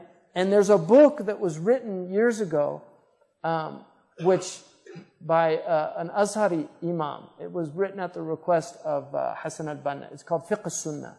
If you read that book, which nobody who's not trained in ilm should read that book. If you're not trained as a faqih, you should not read that book. That book presents a very simplistic view of the madhabs. And you can really misunderstand, because he's not dealing with the usul of the imams. And so he'll present dalils, but he doesn't understand that within the madhab, that dalil is not the strongest dalil. So he's basically doing tarjih. So he's creating another madhab. That's what madhabs are. They're mujtahidun, giving their opinion of what should be followed and what shouldn't be. And that's why, like Nasiruddin al-Albani's book, Salatul Nabi Ka'annaka Tarahu, the prayer of the Prophet as if you see it. That's as if you were Nasiruddin al-Albani seeing it, based on him reading hadith. The Hanafis, they saw, Abu Hanifa saw Sahaba praying. His prayer is the prayer of Ibn Mas'ud. Imam Malik had 600 teachers from the Tabi'een who saw the Sahaba praying, including Ibn Umar. One of his dominant teachers was Nafi', the Mawla of Ibn Umar. Imam Malik studied with him. Nafi' lived with Ibn Umar, who was, of all the Sahaba, he was one of the strictest in following how the Prophet did everything. And the Prophet said, Sallu kama ra'aytumuni usalli. Not ka'annaka tarahu. He didn't say pray as if you see me praying, based on your reading hadith of how I prayed. He said pray as you see me praying. Who saw them praying? The Sahaba. Who did they transmit it to? The Tabi'un. Who did they transmit it to? The Tabi'in. This is how our prayer, it's mutawatir. Now if you say, well then why are there differences in praying? What differences are there? You think about this. Go to Mecca right now or Medina. You're praying 5 prayers a day, 5 prayers a day. Not 6, not 7, not 4, not 3. You're praying 5 prayers a day. Whether you're Ibadi, whether you're Ithna Ashari, whether you're Zaydi, whether you're Hanafi, Maliki, Shafi'i, Hanbali. It doesn't matter what sect of Islam you come from. In Mecca and Medina, they all pray 5 prayers a day. Because all 4 imams, all of the imams are in agreement on that. How are they praying? Standing, qiyam. Oh, some people put it here, some people put it here, some people put it here, some do things like that, right? And some people leave it here, based on practice. The Prophet ﷺ we know he did the qabd. For me, the strongest dalil for the qabd is in the Muwatta of Imam Malik. People say, well, there it is in the Muwatta. Why don't the Malikis do it? Because Malik put several hadiths in the Muwatta that he didn't practice to show, I know the hadith, because it's taken from the Mudawwana, not from the Muwatta. And there's a khilaf amongst the Malikis. The dominant opinion is leave the hands at the side. Now, if you're going to do qabd, for me, the strongest opinion is the Hanafi. Because there's no hadith that indicates where the Prophet put his hands, except the weak hadith that Abu Hanifa took, that he put it under the surah. So when he prayed, they go from here. Some people go from here. Hadwa mankibain, that's where the Malikis go. Some go from behind the ears, right? But they still do the same thing. Right? Whether you do it from here or here, it's the same thing. Allahu Akbar.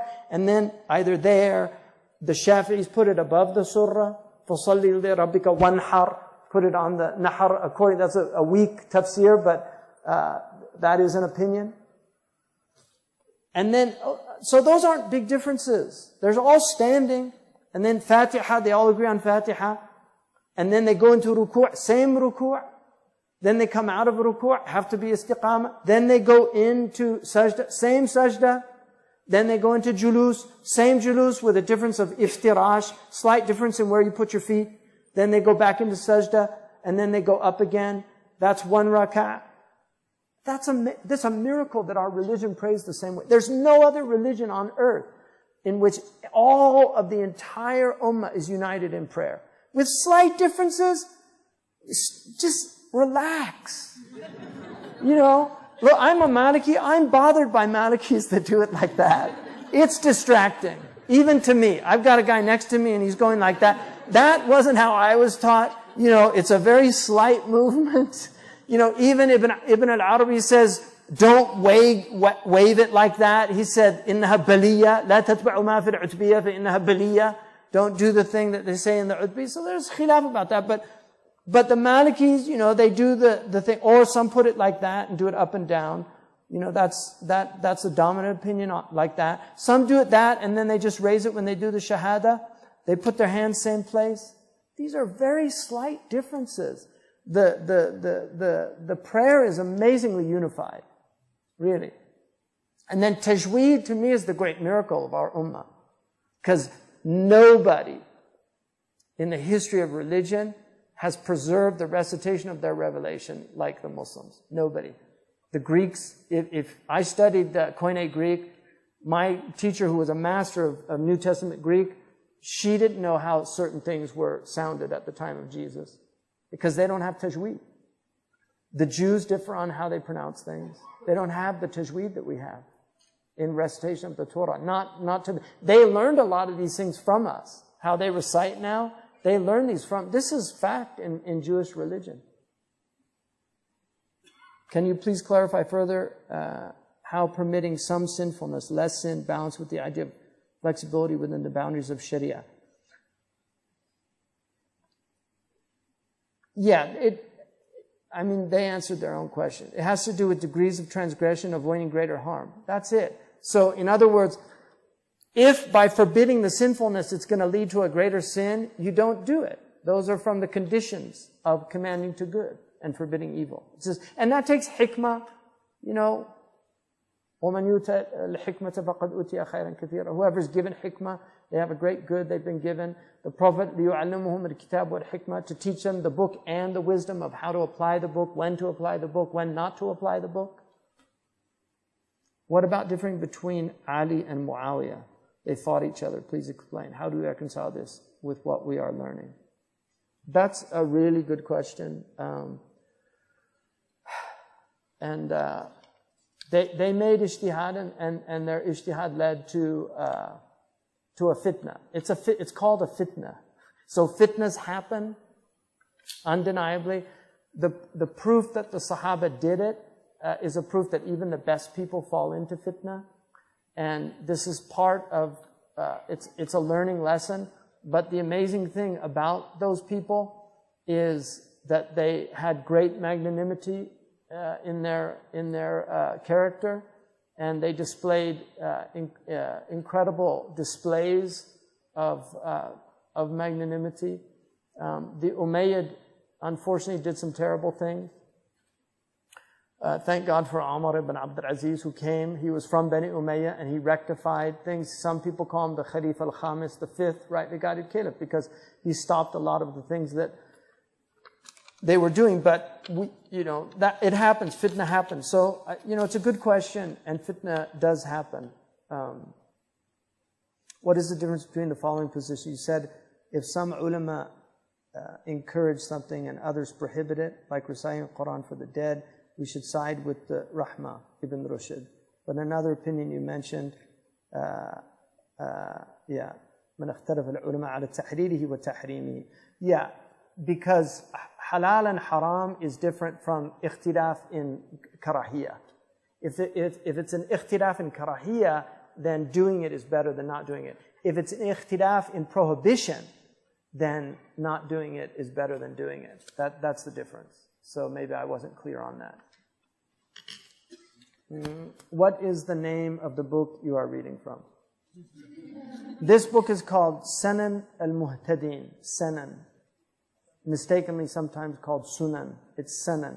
Sanan is a road. So it's the path of the rightly guided. Fi maqamat ad-din. In the stations of this religion, of which he's identified 9. And it's by Muhammad bin Yusuf al Abdari, meaning he's from the family, the Qurayshi Abdul Dar, the Bayt Abdul Dar. He's an Abdari. So he's a Qurayshi originally. al-Granati. He was from Andalusia, Granada. He died in 897, and he's known as al-Muwaq or Sidi al-Muwaq.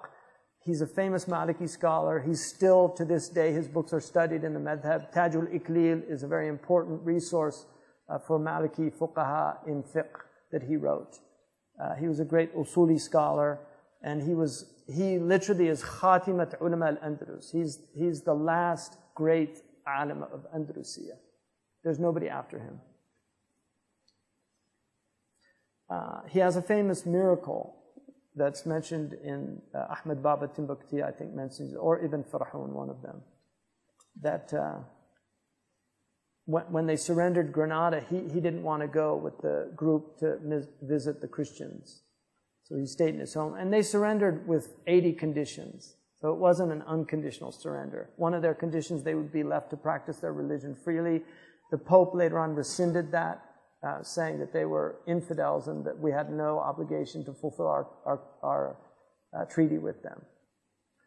But the Christian minister wanted to meet the most learned of their scholars. And so they went to Sidi al-Muwaq and they asked him to come, and he didn't want to go. And they begged him, so he went. When the Christian minister put out his hand, Muwaq kissed his hand, which really ticked off the ulama, because they thought it was khunu', like humiliating them. And they spoke, and then when he left, the man's hand swelled up and started turning black. And he said, "Go get that man and bring him back." And they brought him back, and he took his hand, and the swelling went down, and the color restored.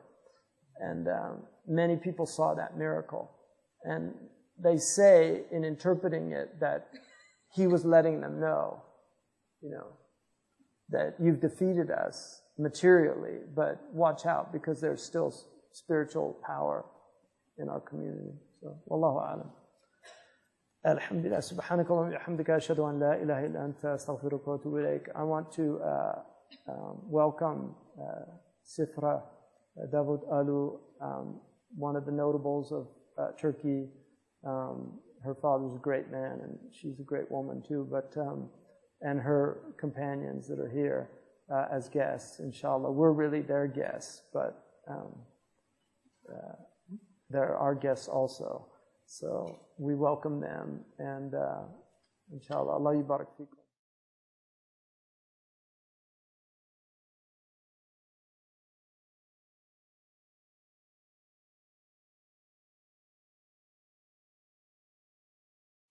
اللهم وفقنا توفيق. بسم الله الرحمن الرحيم، والصلاة والسلام على سيدنا محمد وعلى آله وصحبه وسلم تسليما كثيرا. ولا حول ولا قوة إلا بالله. اللهم وفقنا توفيق الصالحين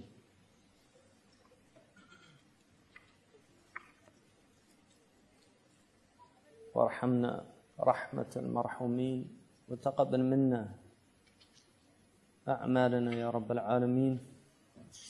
اللهم افتح علينا حكمتك وانشر علينا رحمتك يا ذا الجلال والإكرام. اللهم علمنا ما ينفعنا وانفعنا بما علمتنا وزدنا علما، وقل ربي زدني علما. اللهم لا علم لنا إلا ما علمتنا إنك أنت العليم الحكيم. وصل اللهم على سيدنا محمد وعلى آله وصحبه وسلم تسليما كثيرا.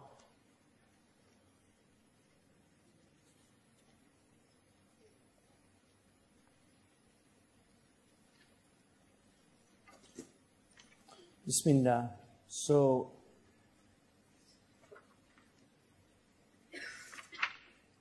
Alhamdulillah.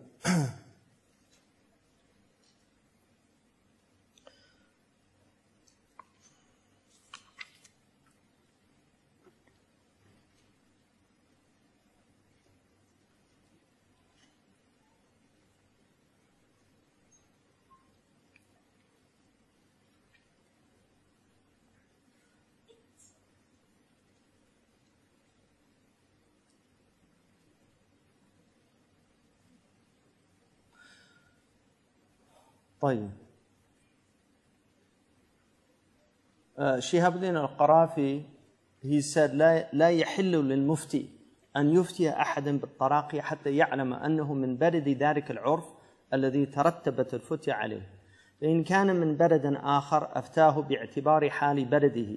وقال وهذه القاعدة في جميع الأحكام كالنقود والسكوك في المعاملات والمنافع في الإيجارات والأيمان والوصايا والنذور في الإطلاقات. قال وقد غفل عن هذا كثير من الفقهاء. وجدوا الأئمة الأولى سطروا في كتبهم فتاوى بناء على عوائدهم، فأفتى هؤلاء المتأخرون بها وقد زادت تلك العوائد، فكانوا مخطئين خارقين الإجماع، فإن الفتية بالحكم المبني على مدرك بعد زوال مدركه خلاف الإجماع. It's a really important قاعدة. Imam al-Qarafi says in his 161st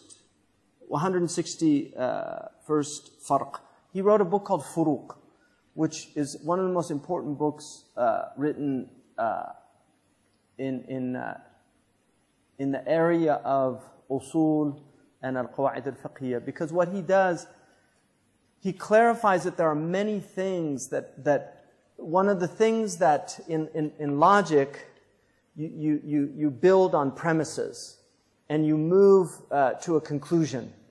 The famous syllogism form, and you have different ones: categorical, hypothetical, disjunctive. These syllogisms are ways in which we determine if something's sound or not. Because you have 64 possible syllogisms, only 16 of them are actually accurate. And if you learn how to reduce an argument to a syllogism, you can determine whether it's a sound argument or not. I mean, this is one of the benefits of learning logic. But what very often people do is they do what's called qiyas ma' wujud fariq. It's making an analogical, reasoning analogically, but there's a difference that makes it different. And let me give you one example.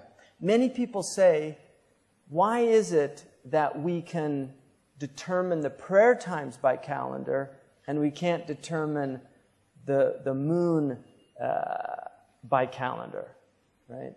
Because we all use these prayer schedules. We go on to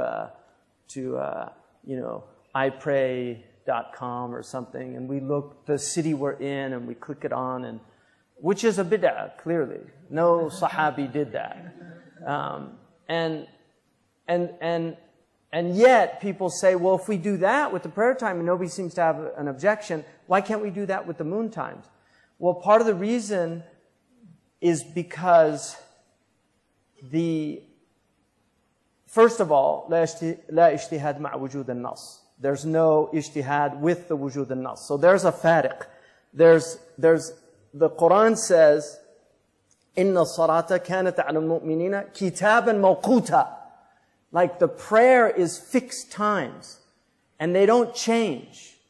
You can look at the prayer 100 years from now, and it's not going to change. It might change in nanoseconds if you're an astronomer, because of the Earth's spin or something like that changing, but it's not going to change. Whereas the moon, Allah subhanahu wa ta'ala, يَسْأَلُونَ عَنَ الْأَهِلَّةِ قُلْ هِيَ مَوَاقِيتُ لِلنَّاسِ. Right? They're ways of timekeeping for people, but it doesn't have the exactitude of the prayer time. And that's why in the hadith, صُومُوا لِرُؤْيَتِهِ وَأَفْطِرُوا لِرُؤْيَتِهِ وَإِنْ غُمَّ عَلَيْكُمْ أو أغمي عليكم أو غمي عليكم أو عمي عليكم. They all came down in different narrations. عمي عليكم means you can't see it. It's completely hidden from your sight. Which if it's under the Danjon limit, this French astronomer determined clearly that the moon cannot be seen. There's no reflective light if it's lower than 7 degrees. Even with a telescope, unless you had some type of filter on it, right, that enabled you to see, but it doesn't reflect light below the Danjon limit. There's difference of opinion of why it doesn't. He thought it was because of the surface of the moon, that it was so rough that the light didn't reflect off of it. Other people say it's the atmospheric, the light's too bright from the sun. anyway. You can't see it. So it could عُمِي عَلَيْكُمْ. The hadith says فَقْدُرُوا لَهُ or فَقْدِرُوا لَهُ. There's two riwayah. فَقْدُرُوا لَهُ is calculate. That hadith is called mujmal, because that could mean different things. But there's another hadith which is called mubayyin, because in usul you have mujmal, which is, it's not as clear. Mubayyin clarifies it. So the other hadith, أَكْمِلُ الْعِدَّةَ الثَّلَاثِينَ, complete 30 days, if it's hidden from you. Or if cloud, غُمَّ عَلَيْكُمْ, يعني غَمَام is cloud, so if it's cloudy and you can't see it, عُمِي عَلَيْكُمْ, it's blind, it's under the dungeon limit, you can't see it. So do that. So Imam al-Qarafi actually deals with this issue in his furuq. He explains why, and he was an astronomer that knew that you could actually calculate the new moon. This is not new science. People have calculated new moons for millennia, literally. I mean, the Babylonians were doing this. It's not new science.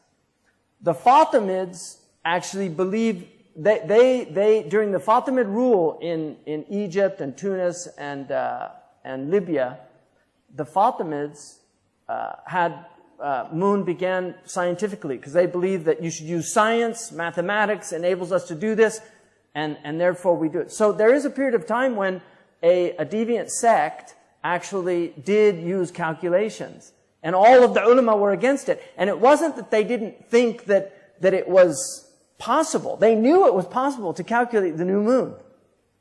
But they said clearly, this is about ru'ya, and it's not about calculation. So we can calculate the prayer times, but we can't calculate. So he wrote this book to show you the differences and how these differences will affect ruling. So one of the things he said is that it's not permissible for a mufti to give a fatwa, for instance, about talaq, until it's known that he's from that place. He knows the urf of the place. So in other words, he knows the customs of the people. Like for instance, you could say, you know what? We're through.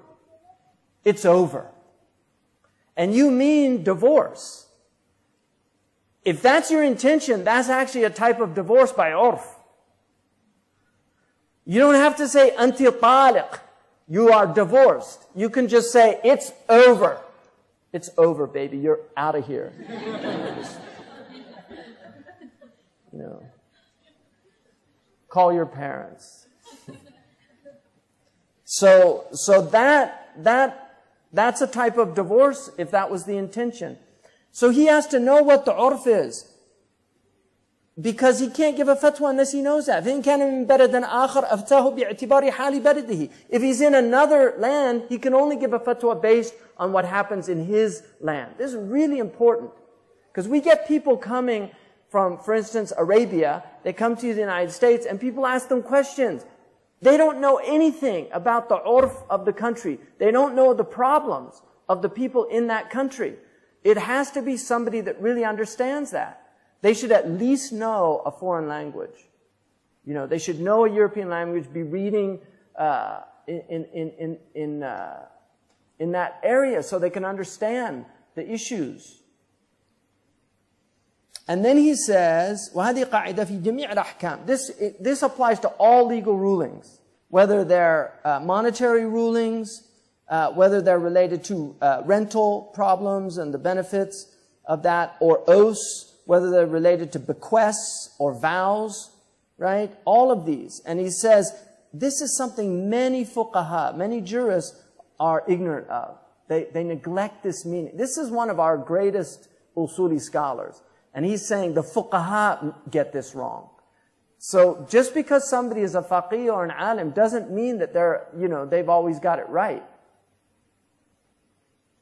And he says that they find the early imams who they trust a lot, they wrote in their books fatwa based on their circumstances and their awa'id, their cultural norms, their traditions. فَأَفْتَ هَؤُلَاءِ الْمُتَأَخِّرُونَ بِهَا. So the people come later, they read those old fatwas and they give responses from books that were written 1,000 years ago to apply to today. And he says, كانوا مخطئين, this is wrong. And خارقين الإجماع, they have broken with the إجماع. فإن الفتية بالحكم مبني على مدرك بعد زوال مدركه خلاف الإجماع. Because a fatwa that's based on something after that thing is gone is no longer applicable. And he says, this is the ijma'. In other words, the illa, the hukm, al-hukmu yaduru ma' al-illa. Right? A legal ruling has to do with the rationale behind it. So if the rationale is gone, there's no more purpose of the legal ruling. In fatwas, this is a really important point. And it's a very common mistake. So, and a good example of that is, women who become Muslim in non-Muslim lands, and their husbands aren't Muslim, but their husbands, in some cases, even encourage them. And so this idea that you give a fatwa based on somebody who's, in a Muslim country, what they would say, and you apply it to that same circumstance, it's not, they're not compatible. And part of this is just fiqh al-waqi'. It's the fiqh of reality, right? As opposed to fiction, right?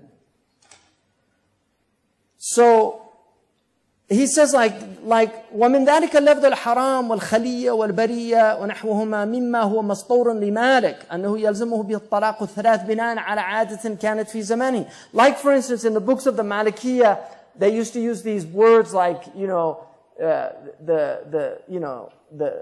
khaliya, that I have nothing to do with you, or ana barra'tu, it's over, like that. And Imam Malik said that these were, they counted for 3 divorces, because they were mabtuta, they were like final. He says that's no longer applicable. We can't base it on that. وَأَكْثَرَ الْمَالِكِيَّةِ الْيَوْمِ يُفْتِي بِلُزُومِ الطَّلَاقِ الثَّلَاثِ. Most of the Malikis today, he's talking about in his place, they use these old fatwas and they say this is 3 divorces. And he said, بِنَاءً عَلَى عَادَةٍ كَانَتْ فِي زَمَانِهِ, based on a customary practice in his time that's no longer applicable. And he says, على المنقول في الكتب عن مالك وتلك العوائد قد زالت. These عوائد are over, these customs. فلا نجد أحدنا اليوم يطلق امرأته بالخلية والبرية. Nobody today uses these words to mean that. وله أيضا في الفرق 69 و200 يباح من إكرام الناس قسمان. And then what he calls what's permissible to honor people. There are 2 types. ما ورد به الشريعة كإفشاء السلام. Things that our sharia says, like spreading greeting. Assalamu alaikum. That's part of our urf. The Muslims, we customarily, if we meet, we say assalamu alaikum, and then it's mandub to do that. But it's wajib to reply. So somebody has to reply, at least one person in the group. But it's recommended. This is the Sharia is recommending that we do this. But if somebody does it, you have to reply, because if you don't, it's animosity you're expressing. He could take it wrong and think that, you don't want peace for me, I want peace for you, you don't want, okay, then here's war. Right? So what he said, والثاني ما لم يرد في النصوص ولا كان في السلف لأنه لم يكن أسباب اعتباره بلزومه موجودة حينئذ وتجددت في عصرنا فتعين فعله لتجدد أسبابه كأنواع المخاطبات للملوك وأولي الرفعة من العظماء. So many people misunderstand this today. Like, for instance, صاحب السمو. There's people that will take umbrage and say, أعوذ بالله يا أخي ليش تقول صاحب السمو هو مو سامي ولا هو عالي ولا شيء هذا سافل. No, he's a hakim. And the urf is to call him صاحب السمو. Right? Or Sa'ada, or Ma'ali, al-Wazir. This is a'raf. And if you don't do them, you're breaking the a'raf, and it's offensive. And so you're creating problems. What did the Prophet write to the Romans? Ila azim al-Rom, the great one of Rome. The Prophet ﷺ, great with who? With his people. So the Prophet was speaking to him as he was spoken to. He didn't say, Ya haqir, Ya kafir. You know, really, he didn't say that. You know, Ya ahmaq la tu'min billah. You know, no. He said, Ila azim al-Rum. To the great one of Rome. That's a name of Allah, Al-Azim. So he's saying that these things like ul al-rif'a min al-udama wa qiyam al-ikram, getting up to honor somebody, this is all urf. The Prophet ﷺ said, Man ahabba, right? The one, an yatamathal lahu, an-nasu bil-qiyam. You know, the one who wants people to get up for him. That's another thing. And he said, لا تقوموا كما يقوم العجم. Don't get up like the ajam get up. He's talking to the Arabs. In other words, look, this isn't your urf, so don't take somebody else's urf. But he didn't tell them they can't do that. He said they do that. That's their urf. That's not the urf of the Arabs. Don't take another urf, because humility is better. Right? But if the ajam do something, as long as they don't do it out of ibadah or something like that, khalas, it's their way they show ihtiram. There are things that the Arabs didn't do that it's sunnah for the Arabs not to do. And there's things that the ajam, it's sunnah that they do things that the Arabs did. Not because it's an Arabian sunnah, but because the Prophet ﷺ did it as a practice. For instance, he ate with his hand. You can eat with a fork or a spoon. There's nothing that says you can't eat with a fork or a spoon. You can do that. But the Prophet ate with his hand. Now, if you eat with your hand, the sunnah is to use 3 fingers, not your whole hand. 3 fingers. That's the sunnah. And to use your right hand. So, if you're going to eat with your hand, then you should do it the way the Prophet ﷺ did it. It's encouraged to do that. And it would be makruh not to do that.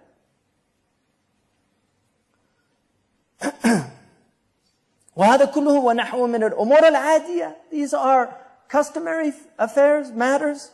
لم تكن في السلف ونحن اليوم نفعلها. Today we do it. The Salaf didn't do it. وذلك جائز مأمور به وإن كان بدعة. These things are permissible even if they didn't, he means bid'ah lughawiyya. It wasn't in a practice of the Salaf. ولقد حضرت عند عز الدين ابن عبد السلام وكان من أعيان العلماء وأولي الجد في الدين. So he's of the maqam of jidd in the religion, this highest maqam. Izzuddin ibn Abd salam.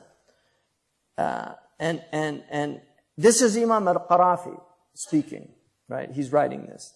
في الدين. وثبات على الكتاب والسنة. He followed the book and the sunnah. غير مكترث بالملوك فضلا عن غيرهم. He could care less about the kings, let alone others. In other words, he wasn't afraid of king. He would speak the truth, say the truth. He's famous for that. His mawqif in front of the ruler. He's famous for that. So he's saying he didn't care about the kings, let alone other people. So he's not saying this because he was worried or something like that. لا تأخذوا في الله لومة لائم. He didn't worry concerning God. He didn't worry about other people blaming him. He would speak the truth and he could care less what other people thought. فَقُدِّمَ لَهُ سُؤَالٍ. A question was asked of him. فِي الْقِيَامِ الَّذِي أَحْدَثُهُ أَهْلُ زَمَانِنَا. About getting up, the way people of our time get up. مَعْ أَنَّهُ لَمْ يَكُنْ فِي السَّلَفِ هَلْ يَحْرُمْ. This wasn't amongst the Salaf. Is it prohibited because the Prophet didn't do it? فَقَالَ قال رسول الله لا تباغضوا ولا تقاطعوا ولا تدابروا. Didn't the Prophet say, don't hate one another, don't cut off ties with one another, don't turn your backs on one another. وترك القيام في هذا الوقت يفضي وترك القيام في هذا الوقت يفضي للمقاطعة والمدابرة فلو قيل بوجوبه ما كان بعيدا. And if you didn't do this today, it would lead to people never talking to you again.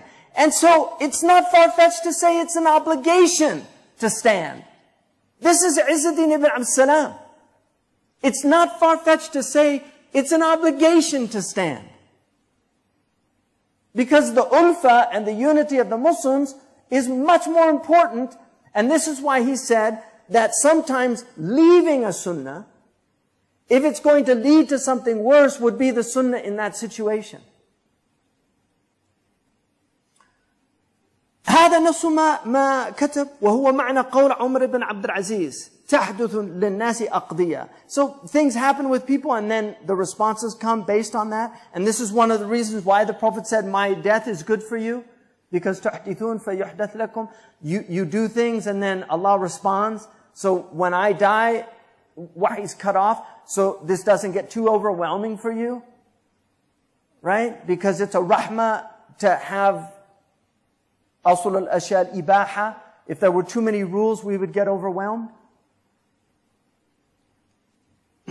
وهذا بشرط ألا تستبيح محرما ولا تترك واجبا. But this is conditional upon neither making what is haram permissible nor leaving what is an obligation. And this is really important because one of the things that we have to be very careful about in our religion, because this is an age where the Abrahamic faiths are breaking down.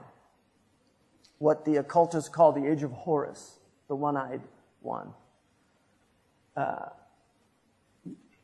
That one of the really sinister occultists of the early 20th century, who died in 1947, and he's very popular amongst artists and things like that. He said that that we are entering into this age of Horus. You know, they call it the age of Aquarius.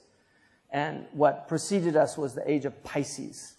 And that was the age of Isis, interestingly enough. And Isis is this Egyptian god that imposes this patriarchal rule and treats us like children.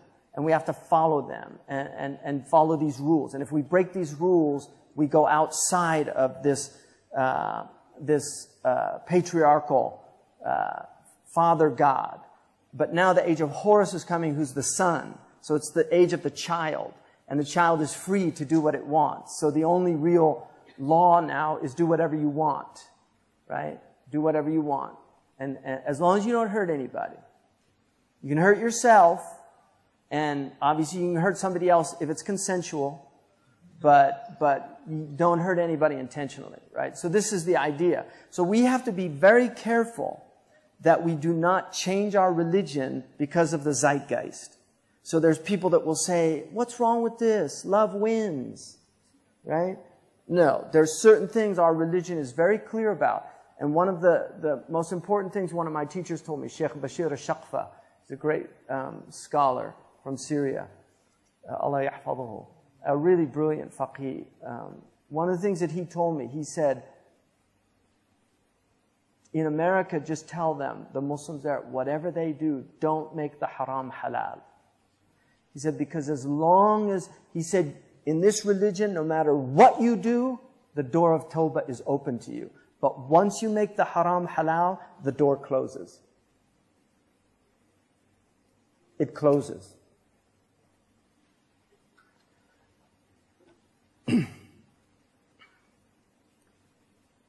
فلو كان الملك لا يرضى منا إلا بمعصية لم يحل لنا أن نواده بذلك وإنما هذه أمور لولا هذه الأسباب المتجددة كانت مكروهة من غير تحريم فلما تجددت هذه الأسباب صار تركها يوجب المقاطعة المحرمة وإذا تعارض المكروه والمحرم حسم مادة المحرم وإن وقع المكروه ينقسم القيام إلى أقسام الشريعة الخمس. This is really interesting. So he says, so if the king doesn't accept that, right? لا يرضى منا إلا معصية لم يحل لنا. If the king is demanding something that is prohibited from us, we can't do it. لا طاعة لمخلوق في معصية الخالق. وإنما هذه أمور لولا هذه الأسباب المتجددة كانت مكروهة من غير تحريم. So these are matters that the worst we can say about them is they're makruha, had it not been for the circumstances changing. And من غير تحريم, they're not haram. فلما تجددت هذه الأسباب صار تركها يوجب المقاطعة. But because they've become the norm of the people, leaving them would lead to strife in the society. And for this reason, the rule is إذا تعارض المكروه والمحرم, when there's a choice between, a conflict between what's haram and what's makruh, you cut off the bab of haram. And that's why the makruh in this situation becomes accepted to do it. وينقسم القيام إلى أقسام الشريعة الخمس. And qiyam falls under the 5. It can be wajib, it can be mandub, it can be mubah, it can be makruh, and it can be haram. So it falls under these. And this is for the usuli scholars to determine. ولنرجع إلى ما كنت خرجت منه من أن الأخذ بالجد في الدين. So let's go back to what I've gotten out of. You know, like he went on this whole discussion. Remember, he began this about the highest maqam, and he took us through this thing to show us that despite this importance, we have to recognize that there's all these other things happening. So he says, من أن الأخذ بالجد في الدين الذي يكون بحيث لو فجأ المرء الموت لم يجد مستزادا هو الحق الذي لا شك فيه وهو مذهب العارفين. So let us remember that this maqam is basically summed up in this simple statement. If a person was surprised by death, he would not find anything else concerning the truth that he would be wanting to increase to do. That what he's doing is exactly what he would like to have been doing when death came to him. That's the maqam of these people. They're always in that maqam of, they're always doing the most appropriate thing in the situation. And this is the madhab of the arifin. The arifin are the people of ma'rifah of Allah. الذين هم أفضل من العلماء بأحكام الله. These people are better than the scholars who know the outward rules of Islam. لكن معلوم أن هذا ليس في طوق البشر. But it's well known that this really isn't in the capacity of the majority of people. Even the arifun will slip. So this is just, only the prophets have this isma. And even the Prophet ﷺ, there are a few times when he left the afdal for a fadila. And Allah actually وَبَخَهُ فِي القرآن. In the Quran, Allah subhanahu wa ta'ala reprimanded him, عَبَسَهُ تُوَلَّى. It's a gentle reprimand of the Prophet when he frowned to the person who wanted to hear from him, and he went back to who he was talking to. He was in da'wah, but he was speaking to a man that really wasn't interested, and there was a man that was passionately interested in. One was rich, the other was poor. And so the Prophet was doing a fadila, but his maqam is the maqam of this highest maqam, right? Sabiqun bil khairat. I mean, he's in the highest maqam, and for that reason, Allah said, no, this is what you should have been doing. You should have been speaking to the blind one.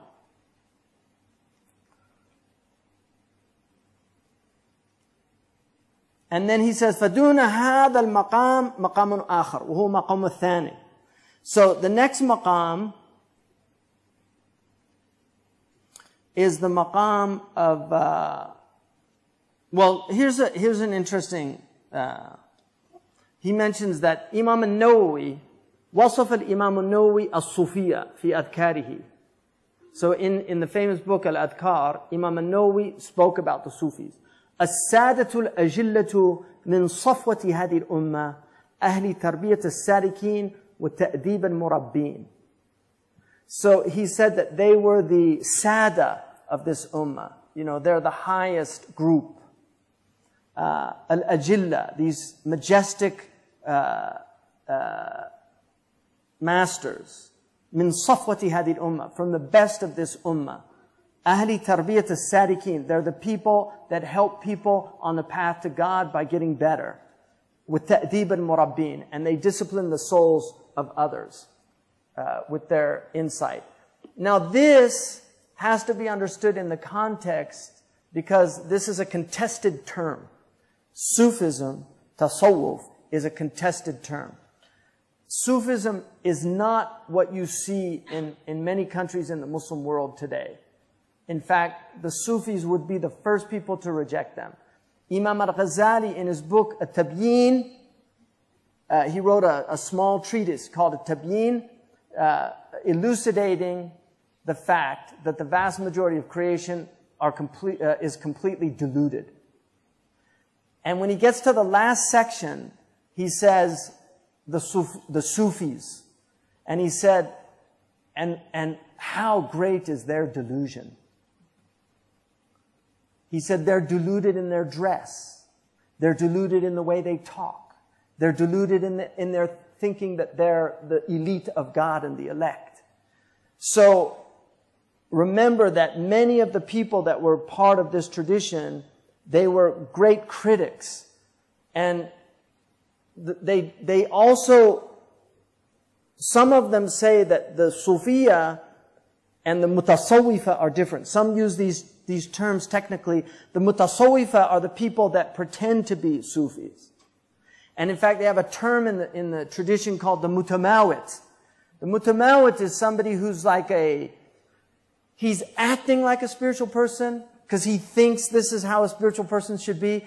And so he's pretending to be dead. In other words, like his ego is dead. And he has certain qualities. He's very hushed. He's very, I'm very humble, I am. Right? Like Uriah Heep in David Copperfield. Right? I'm humble. I know me place in society, But he's meanwhile like tricking and doing all these things to. So one of the Mauritanians said, عاش بها القوم بخير عيشة فصيرت من بعدهم معيشة يدعى الذي يمشي عليه السارق والسارقوها اليوم حزب هالك. That عاش بها القوم, the qawm, these are the qawm, the Sufiya. They were called the qawm. هم القوم لا يشقى بهم جليسهم. They're the people, because when the angels found the circle of dhikr, they said there was one person, he wasn't from them, but he was sitting with them. He said, and Allah says to the angels, هم القوم لا يشقى بهم جليسهم. They're the people that even if you sit with them, you're in a good state. So he says that these are people that عاش بها القوم بخير عيشة فصيرت من بعدهم معيشة. But it became a means of getting livelihood after that. It became a means of, selling talismans and doing these things like, and the Pir Sahib who, gets the poor people and convinces them, that support me and all your ailments will go away and I'm going to get jinn out of you. I can see there's a jinni in you and just give me 5 minutes and I'll, do some mumbo jumbo and it'll all go away. There's a lot of this in our ummah, right? Seriously. And so we can't be naive about these things. I mean, there was one person that came to our area and he made all these claims. That's what the first thing. If they make claims, big red flag. That's the first thing. If they tell you, like somebody came to me and said, I've got this person in our city, he doesn't pray Jummah at the masjid. He came from, I won't name the country, and he says he prays Jummah with the Prophet ﷺ at his house, right? And a lot of people were like really taking this man seriously. And I just said, he's a kadhab. He's just a liar. Don't believe him. The Prophet ﷺ, first of all, I don't think he'd be praying in England, Jummah. Because most of the fuqaha say Jummah doesn't even apply in foreign countries without an imam, because that's one of the conditions to establish Jummah. I mean, Shaykh Sa'id Ramadan used to pray Jummah and then pray Dhuhr afterwards, because they didn't consider the Jummah valid in Syria. People don't know that, because there was no legitimate government by Sharia. Right? So, anyway, and I don't have a problem telling people that. I don't believe that. I had somebody come to me, we do this dhikr on Thursdays, and this one guy, every day he said the Prophet's in the circle, and he comes to him in his dreams, and he tells them what dhikrs they should do. For me, that's just red flags all over the place. I don't want anything to do with those people. I'm telling you the truth. These are people that, the people that I knew never talked about any of those things. Shaykh Abdullah bin Bayya, somebody asked him, he actually once said, that he didn't want to see the Prophet in a dream because he would be so ashamed. Like, who am I to see the Prophet ﷺ? You know, that's the people I knew. Sifadul al-Huwari, Habib Ahmed Mashhur al-Haddad. These people were people of no claims. No claims.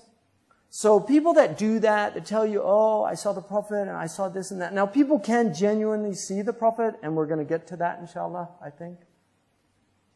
And there can be a bushra in that. But if you do see the Prophet ﷺ, keep that to yourself. That's my advice. It's a very special thing, and you should just keep it to yourself. If you want to share it with somebody very special that it has to do with them, or you want to tell somebody that might know something about dream interpretation, that's another thing. But I would not put that on Facebook. You know? And if you hear a sheikh saying, I saw the Prophet and he said support Sisi or something like that, and then, no, I'm sorry. You know.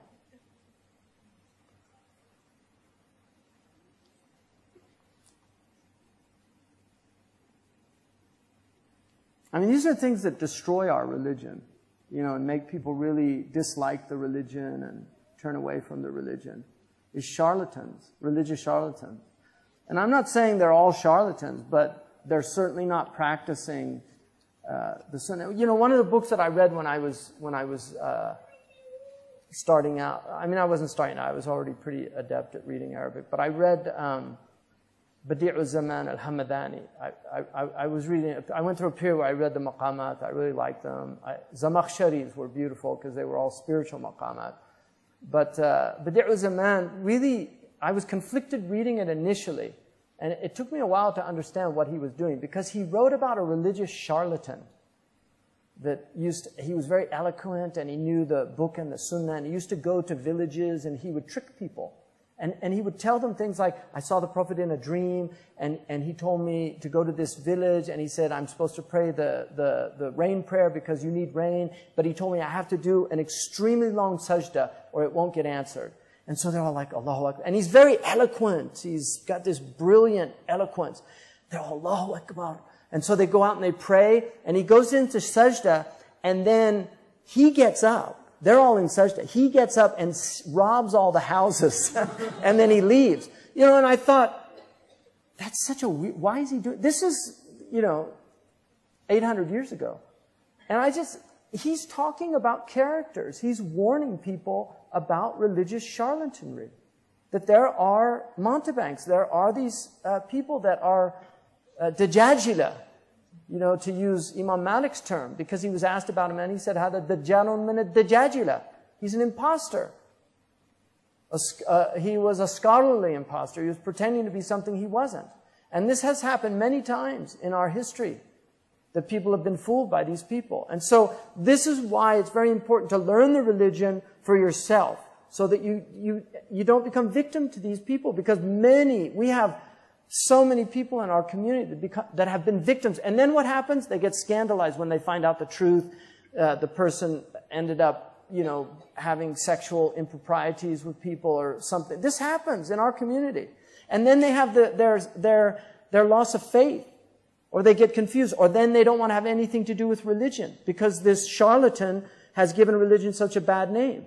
And this happens, and they suffer from it. People are abused by religion, and that's the worst form of abuse. I would rather have a mafiosa leader and deal with him than deal with a religious charlatan. I really would. I would rather have that, because he's just doing bad, and everybody can see it's bad. But when you do bad in the name of good, you are a truly evil person.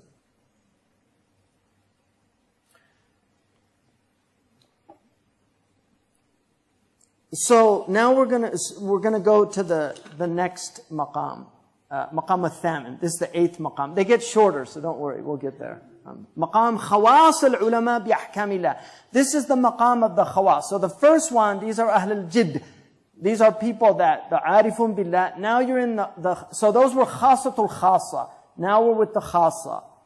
And these know the ahkam of Allah. أقول إنه مقام خواص العلماء بأحكام الله أن يكون المرء سعة وسعة. The Prophet ﷺ روحوا قلوبكم سعة وسعة. And the hadith of Hanzala al-Usayyidi. It's a beautiful hadith where Abu Bakr sees Hanzala and he says, how are you? And he says, nafaqa Hanzala. Hanzala is a munafiq. Abu Bakr shocked. How could you be a munafiq? He said, we're with the Prophet ﷺ. Our states are so exalted. He reminds us. We feel so good. And then we leave asafna al-ahl wa bay'at. We go and we get preoccupied with our families and our farms. And we lose that feeling that we're with it. And Abu Bakr says, I feel the same way. Let's go to the Prophet. So they go and the Prophet sees them and he says the same thing. And then the Prophet ﷺ says, if you were like you were with me all the time, the angels would be shaking hands with you in the road. Right? Because that's what the Prophet ﷺ was happening to him. The angels were coming up and greeting him. He heard the stones from his irsahat, the irhasat, which are the miracles before he became a prophet. He heard stones greeting him. So the Prophet ﷺ said, وَلَكِنْ سَعَةً وَسَعَةً, like little by little, a time for this, a time for that. So this is another maqam, right? A time for this and a time for that, right?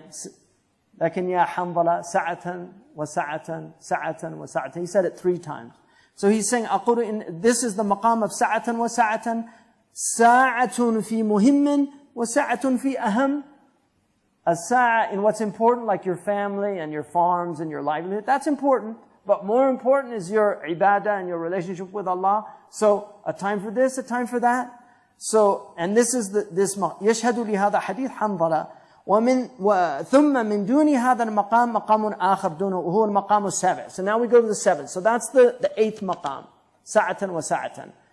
A time for what's important and a time for what's more important. The first maqam, it's always the most important. They're always doing the most important thing. This maqam, they're either in something important or something more important. But they could miss a more important thing by being preoccupied with an important thing. The next one, وهو ما لم يقدر أن يكون على أمر أهم. So this is the one who can't be in an important thing. فليكون على أمر مهم. So at least this sabi' is that he's in something important. وقد يضاهي صاحب هذا المقام مقام العارفين بحسن النية. And you can achieve the maqam of the arifin by having a good intention. So this maqam, you can actually get to that first maqam by being aware of the niyyah.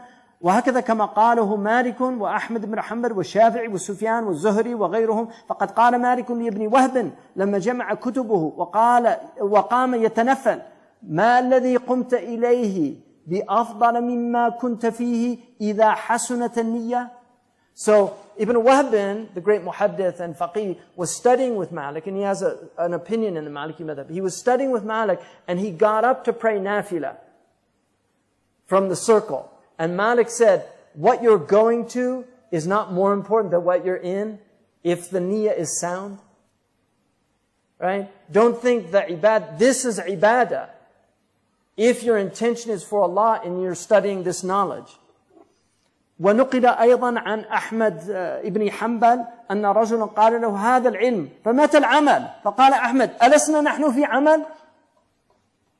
Imam Ahmad was asked, okay, this is knowledge, when are we going to act on it? He said, this is action. Studying knowledge is action. Don't belittle what you're doing. Learning knowledge is action. This is from our amal. Malik said, when you learn that speaking is from your action, you'll start speaking less. People say, هذا الرجل هو فقط يتكلم. If he's calling people to Allah, it's not just speech, it's action. He's an amal. It's not, if he's a munafiq, that's another thing, like the Iraqi say, Hachi Fadi. For him, but not for the people that are benefiting from him. Right? وقال الشافعي طالب العلم أفضل من النافلة. Imam Shafi'i said to seek knowledge is higher than doing extra acts.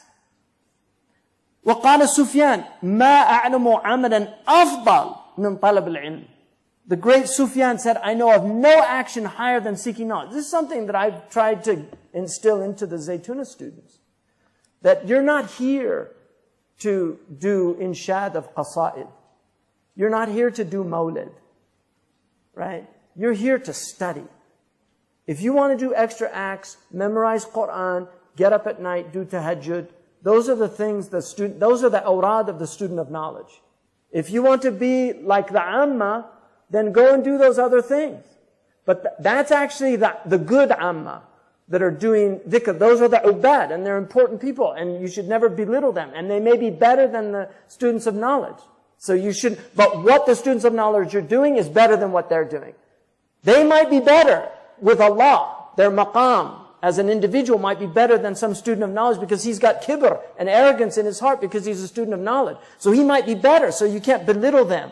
Like Umar, when he went in and he found a man doing dhikr and he said, Man yaqutuka? Who's taking care of you?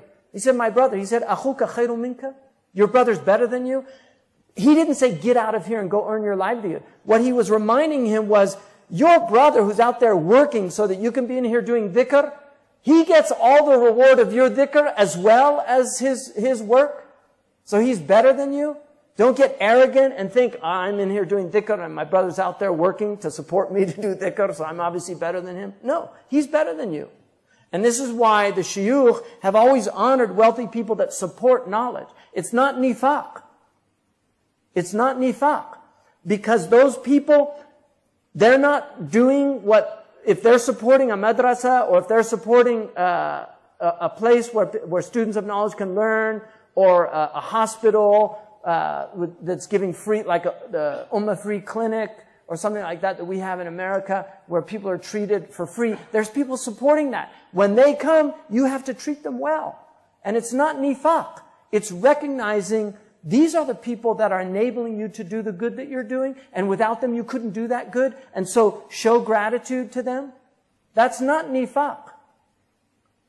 It's nifaq if it's you're getting personal gain out of it or something like that, or tamalluq or something, but it's not nifaq to honor those people. ونقل عياض عن ابن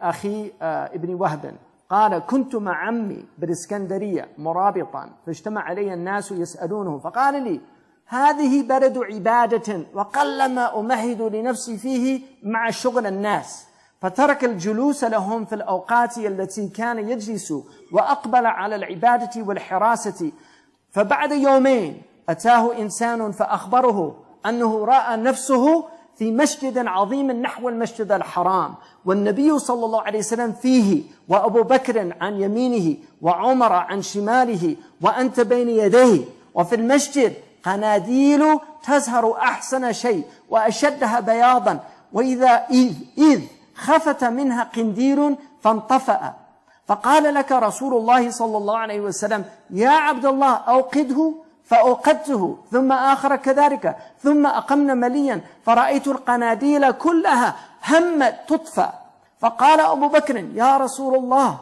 أما ترى هذه القناديل فقال رسول الله صلى الله عليه وسلم هذا عمل عبد الله ابن وهب يريد يطفئها فبكى ابن وهب فقال له الرجل جئت لأبشرك ولو علمت أنه يغمك لما أتيك فقال له هو خير رؤياك هذه وعظت بها ظننت أن العبادة أفضل من نشر العلم ثم ترك كثيرا من عمره ورجع إلى الناس وحبس نفسه عليهم يقرؤون عليه ويسألونهم. Amazing story. Ibn Wahb, a great, really truly great faqih and scholar and muhaddith. He's from the Rijal of al-Bukhari. And Qadhi Iyad, the great muhaddith and Maliki jurist, said that he relates this from the cousin of Ibn Wahb. He said, I was the son of the brother of Ibn Wahb. He said, I was with my uncle in Alexandria doing ribat. The ribat, murabit, ribat was it was almost like a monastery. It was a place where people would go sometimes for 40 days. Tamam al-ribat arba'una yawman. You know, there's a warada hadha al-athar that you know how Jama'at Tabligh goes out for 40 days. They get it from this tradition. The ribat were places where they were fortresses in areas where enemies could attack the lands of Islam. And there was a great reward in being a guard in those places. But one of the things that they did in those places was a lot of ibadah. And so they were really almost like places of retreat where people would go and they would do military service, but at the same time they would be doing a lot of Quran, a lot of tahajjud. So it was a place of ibadah. The Murabitun were famous for this. They built the Murabitun and then they conquered Morocco and Andalusia. So he says, I was there in Ribat. And people used to come, they found out Ibn Wahb was there, so they used to come to ask him questions. And he said to his nephew, he said, this is a place of devotion. And he said, I'm not able to prepare myself because I'm so preoccupied with these people. And so he stopped sitting for them. He used to sit with them to teach and give them lessons in the Ribat. He stopped sitting for them and he just started doing ibadah and hirasa. So doing devotion and then watching at night, they would watch the borders. After 2 days, a man came to him and he said, I saw myself in a great masjid near the Masjid al-Haram.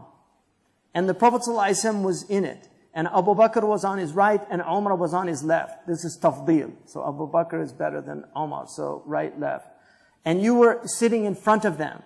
And in the masjid were candles. And they were emanating a brilliant light, incredibly white. But then they started dimming. One of the candles dimmed and then went out. خَفَتَ قِنْدِيرٌ فَانْطَفَأَ. It started dimming and then it went out. فَقَالَ لَكَ رَسُولُ اللَّهِ يَا عَبْدَ اللَّهِ. And then the Prophet said to you, he's talking to Ibn Wahb, his name was Abdullah. Ya Abdullah, light this candle. And so you lit it, and then you lit another. And then we stayed there for a while, and then I saw the candles, all of them, it was as if they wanted to go out. And Abu Bakr said to the Prophet ﷺ, look at those candles. And the Prophet ﷺ said, this is the action of Abdullah ibn Wahb. He wants to put out the candles. فَبَكَى ibn Wahb, he started crying. And the man said to him, I thought I was going to make you happy. I came to give you good news. He said, if I knew this would depress you, I would have never come. He said, no, this is good. He said, this vision you had, I've learned from it. I've been exhorted by it. He said, I thought that my devotion was better than my teaching knowledge. And so after that, he left a lot of devotion and he just started sitting with people and teaching. وَحَبَسَ نَفْسُهُ, forced himself to do that.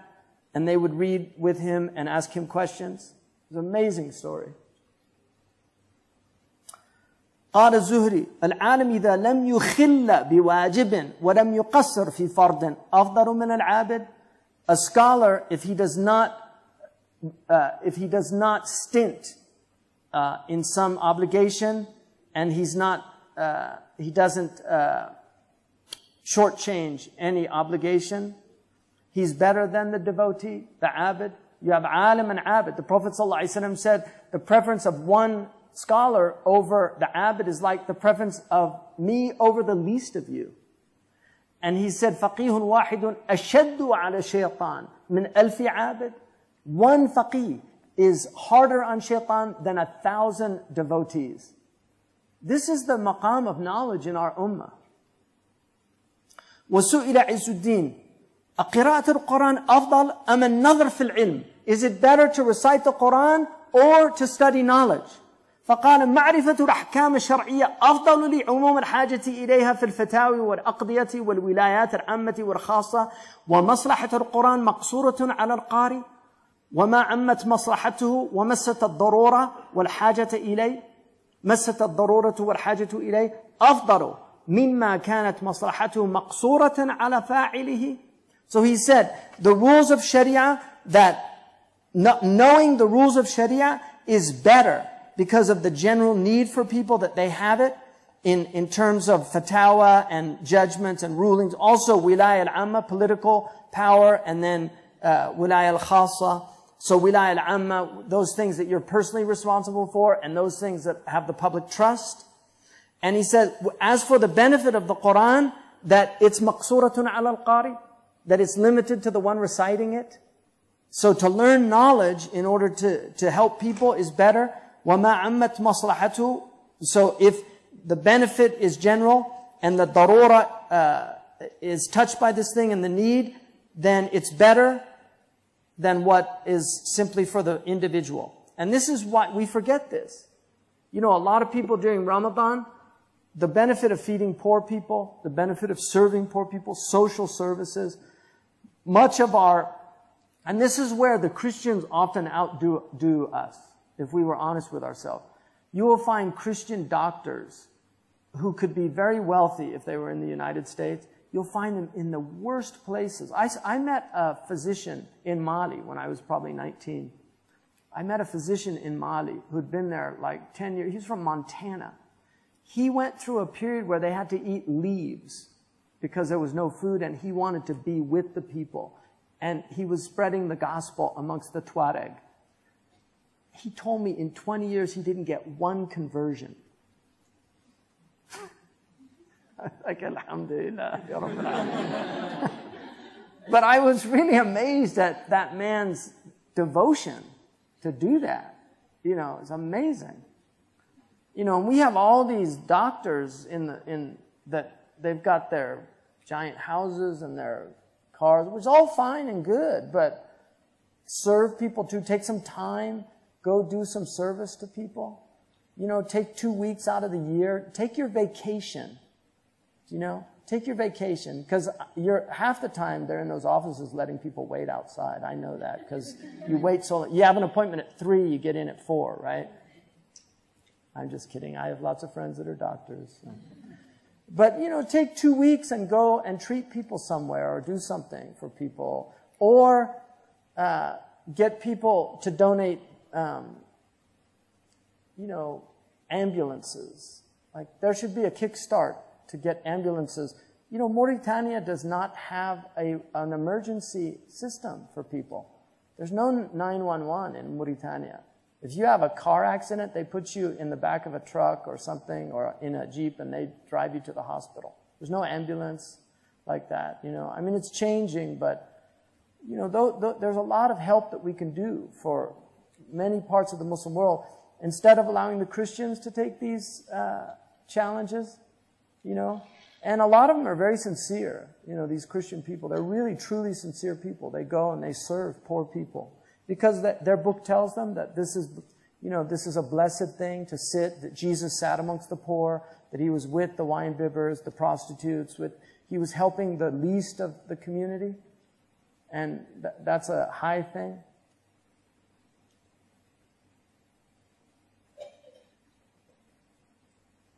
You know, visiting prisoners is a great thing to do, helping people in the prisons, right? And you know, they're so appreciative when you go. It's amazing. They're just so appreciative that somebody thought about them. And these are people that did something wrong. They made tawbah. You know, a lot of them, they made tawbah, and they need help. They're on the mend, as the Brits say. You know, they're trying to get better. And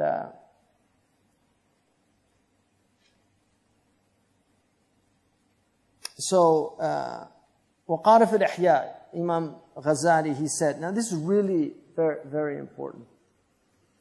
لما ذكر أن الطريق إلى الله عمارة الأوقات بالأوراد قال أما العالم الذي ينتفع الناس بعلمه في فتوى أو تدريس فترتيب أوراده تخالف أوراد العابد فإنه محتاج إلى المطالعة والإفادة فإن أمكنه أن يستغرق أوقاته في ذلك فهو أفضل ما يشغل به بعد المكتوبات ورواتبها.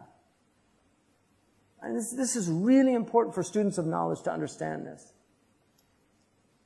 Imam al-Ghazali said that the way to God is to fill your time with dhikr. But as for the scholar, الذي ينتفع الناس بعلمه, those who people benefit from their fatwa and their tadris, their awrad are different. They should do that. They should do the maktubat and then the awrad that go with that. There's certain things that you do, like the what they call the baqiyat al-salihat after the prayer and things like that. Those are important. Do like Shaykh Abdullah al-Qadi he does the wird of Nawawi, which takes literally 5 minutes. And all his other is Quran and tafsir and fiqh and teaching. That's what he does. Just a really short dhikr.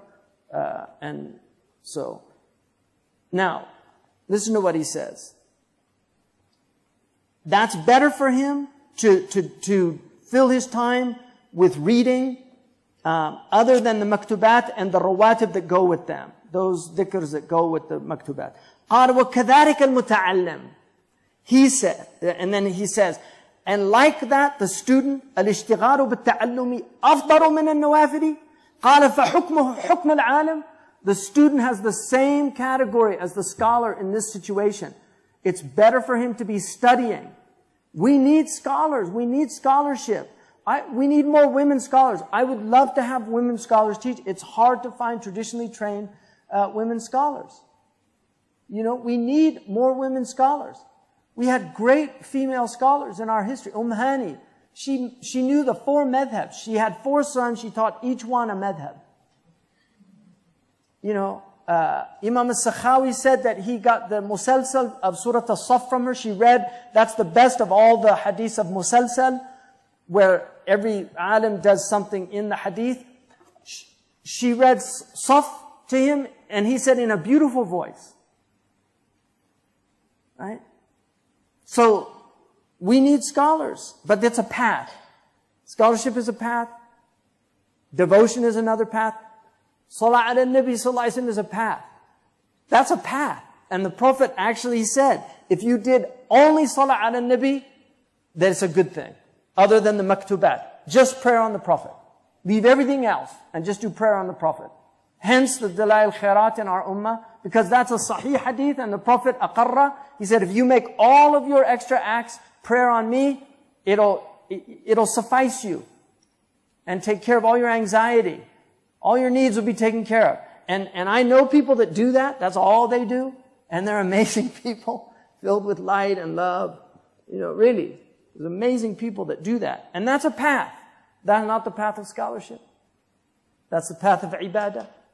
It's a good thing. If you're not inclined towards scholarship, that's the best path for you to take. If you fall asleep when you read, that's the best path. Some people do. They start reading and I just puts me to sleep. They don't need sleeping pills. They just get a book. And the next thing they know, they're asleep. That's those type people, the best thing they can do is imarat al-awqat bil-awrad. Do dhikr, right? When you're awake, do dhikr. But for the students of knowledge, for the scholars, the best thing they can do is read and study and teach. وقد تبين بهذا أن العالم قد يكون من السابقين بنسبة ومن المقتصدين بنسبة ومن الظالمين لأنفسهم بنسبة فالذي هو من السابقين فكما قال هو الذي لو قيل له غدا تموت ولم يضع الكتاب من يده والذي من المقتصدين فمن جعل سببه الدنيا ومن قائل يقول وهو من خير الأسباب ومن قائل يقول طرب الدنيا بالدف والمزمار أحب إليه من طربه بالعلم والدين. So he says, this should make it clear that a scholar can be from that first group, as-sabiqun bil khairat, binisbatin, you know, it's all, this is relative to what he's doing. And he could be from the muqtasid, from these moderate ones, and he could also be from the zalimin li anfusihim, those who oppress themselves, depending on what he's doing. So the sabiqun are the ones that if you said to them, you're going to die tomorrow, and he's reading a book, he wouldn't change the book he's reading. So, if he's going to die tomorrow and he's reading Brothers Karamazov, and he's, put that away, enough of Dostoevsky, get the book of Allah out, then then he's not from that group. Or the muqtasid, right? He could be from that, because he could have, he's taking care of his asbab in the dunya, min qa'ilin yaquluhu min khairul asbab. Right? Those who say that it's good, better to take the asbab, and then saying to seek dunya with a drum, a tar drum, and flutes I would prefer that over seeking dunya with knowledge and religion. Yeah.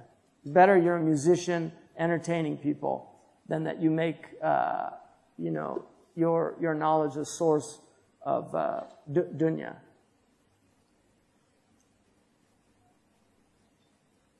وحكى السيد مفتي تونس البرزلي قال قدم علينا الشيخ الدكالي وكان شيخا صالحا يأكل من كد يمينه البلغة من القوت، فأنكر أشياء منها لبس العمامة بغير حنك على ما يلبسها اليوم الفقهاء، ومنها أخذ المراتب من الأوقاف على الإمامة وأظن والتدريس، حتى أداه ذلك إلى عدم الصلاة خلف الأئمة الذين يصلون بالراتب، فأوجع ذلك سيدنا الإمام meaning ابن عرفة، فقلت له نجتمع به ونتكلم معه في هذه المسائل، فمنعني، فلما قدر وحججت اجتمعت به في زاوية في الإسكندرية، وقلت له أنا آخذ مرتب على التدريس والإمامة، وأعتقد أنه أحل لي من أخذه من بيت المال، لأن بيت المال لعموم الناس، والمرتب مختص بي من واضعه، وهو إعانة على القول الصحيح لا على معنى الأجرة.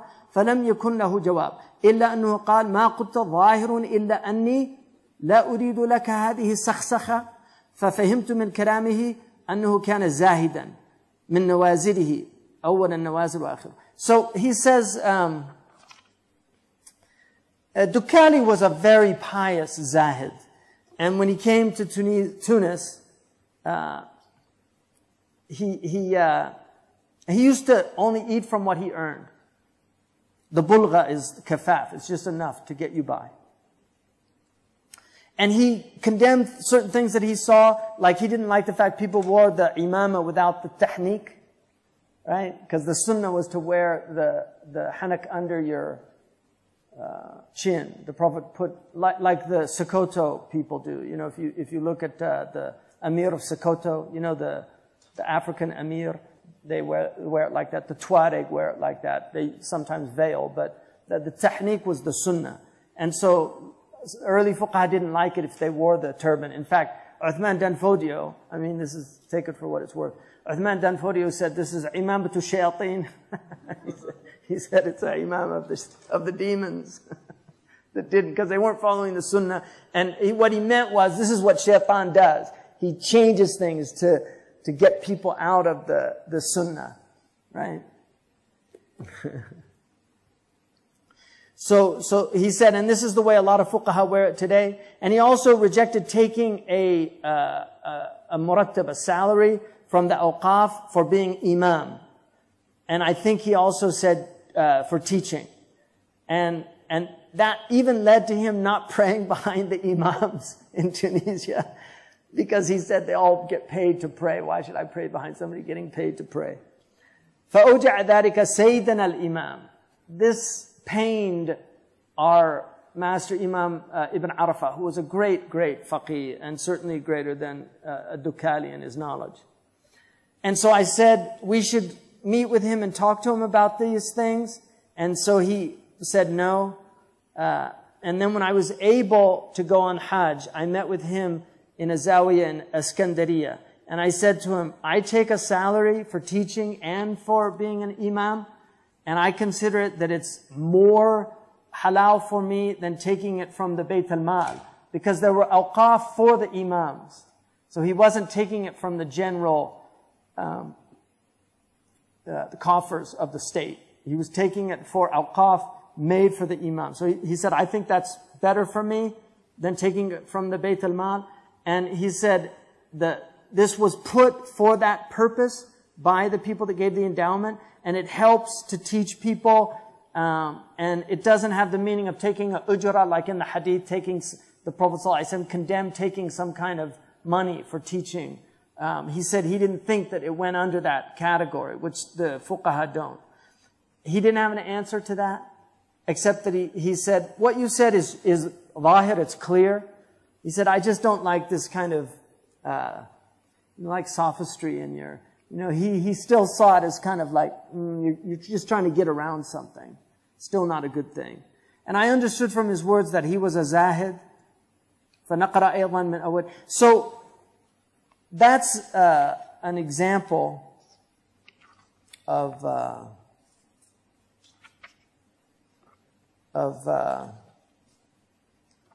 maqams, the different maqams. For him, he couldn't do it, Dukali. He had to earn from his own hand. He's not going to take it from Bayt al-Mal.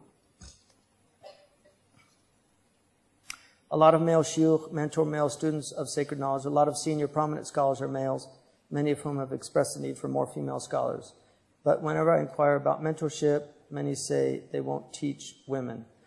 How can we get out of this catch-22 situation? Part of it, I think we need older shuyukh. You know, like, I'm really quite serious, you know.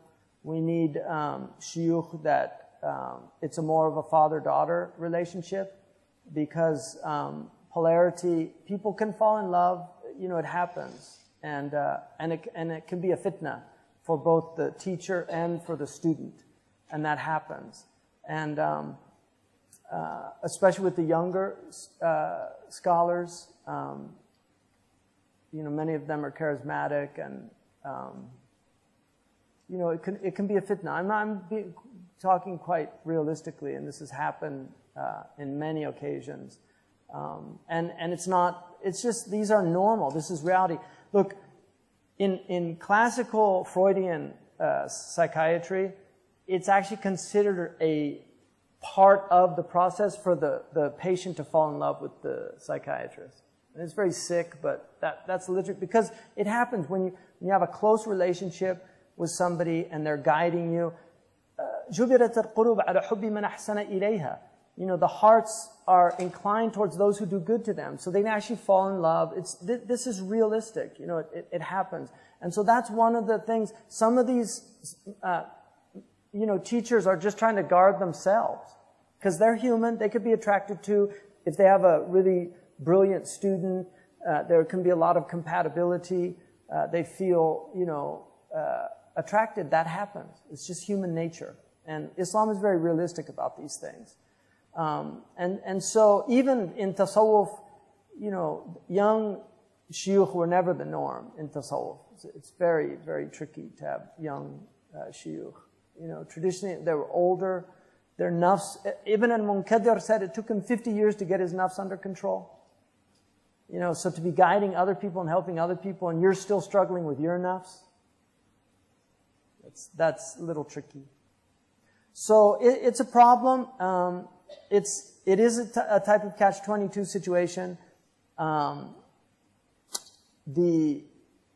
You know, I think there are ways around. We've even, I mean, at the college, this is one of the things we're struggling with. I know Dr. Winter's struggling with it, because when you put males and females together, they also, the students tend to fall in love, and things happen, and it's normal. This is part of human nature. If you read the early period when they started introducing co-ed education in America, which is the first place that did it. I mean, they never had co-education anywhere. All the teachers said, this is insane.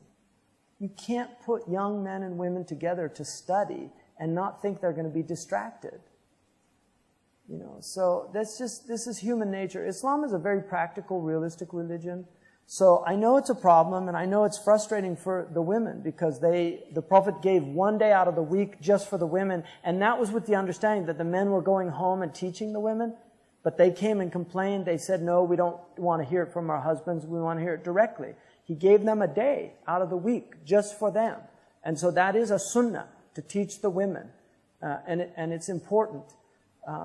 So that's undeniable. But we have to work out ways in which we can protect the hearts of both sides of the... Because most of these teachers are married. You know, they have wives, and their wives have rights as well, you know. So because some of the wives have suffered because of these situations. So these are things that people have to think about, you know. Given the current situation in the world, where would you recommend as an authentic, safe place for females to seek traditional Islamic knowledge and scholarship? Can you suggest ways in which we can make a good start on this path from our countries of residence in the West? You know, there's certain things. We have very good teachers of tajweed that are women.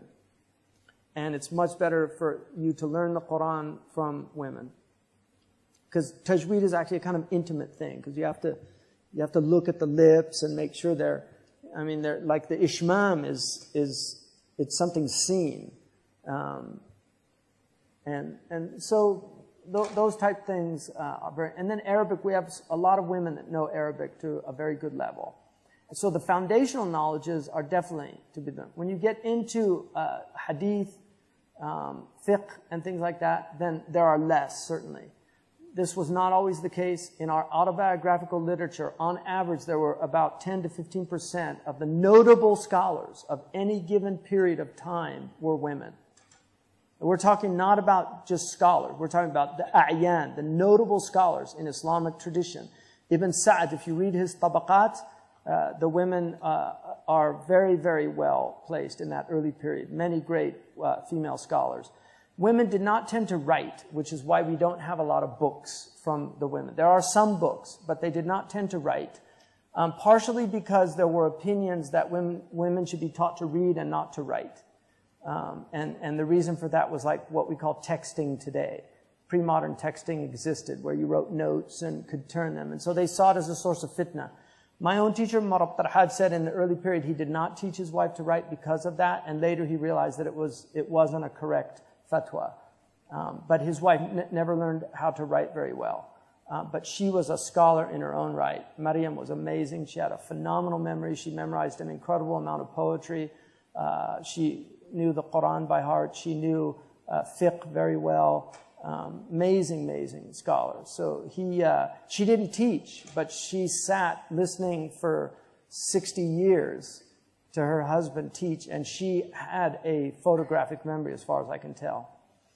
You know, when I first came there, she asked me all my family's name. So she's like, my mother, I said Elizabeth, and she's like, Elizabeth. I said, yeah. And my father, David. And then my sisters. She knew, because I have 6 brothers and sisters, she knew all their names. She asked me for all their names. After I left, when I came back 10 years later, and the first thing she said to me after the just greeting, she said, Kaifa Elizabeth, wa Kaifa David, wa Kaifa, and she started asking me, I totally broke down. It's just, you know, that humanity, it's just so amazing. But I realized later that she probably was making dua for them. And that's how she retained their names, wallahu alam, because they were foreign names to her. But, so there's a lot of things that you can learn with resources in your own communities, and that's the best. I think Skype also is a possibility in this time. It's difficult for students, I think, just because of time factors. A lot of people are very extremely busy. I know a lot of the people, I mean, I'm constantly at a loss for time, just trying to find more time for different things, because I'm doing a lot of things. I mean, Zaytuna alone is like a full-time job, and I've got other things besides that. And I'm pretty much every day, even while I'm here, I'm having to deal with a lot of Zaytuna issues, and because the catalog's being written right now, and you know, I get weekly reports, and I'm in contact with my assistant there, you know, quite often. So it's just time is a problem.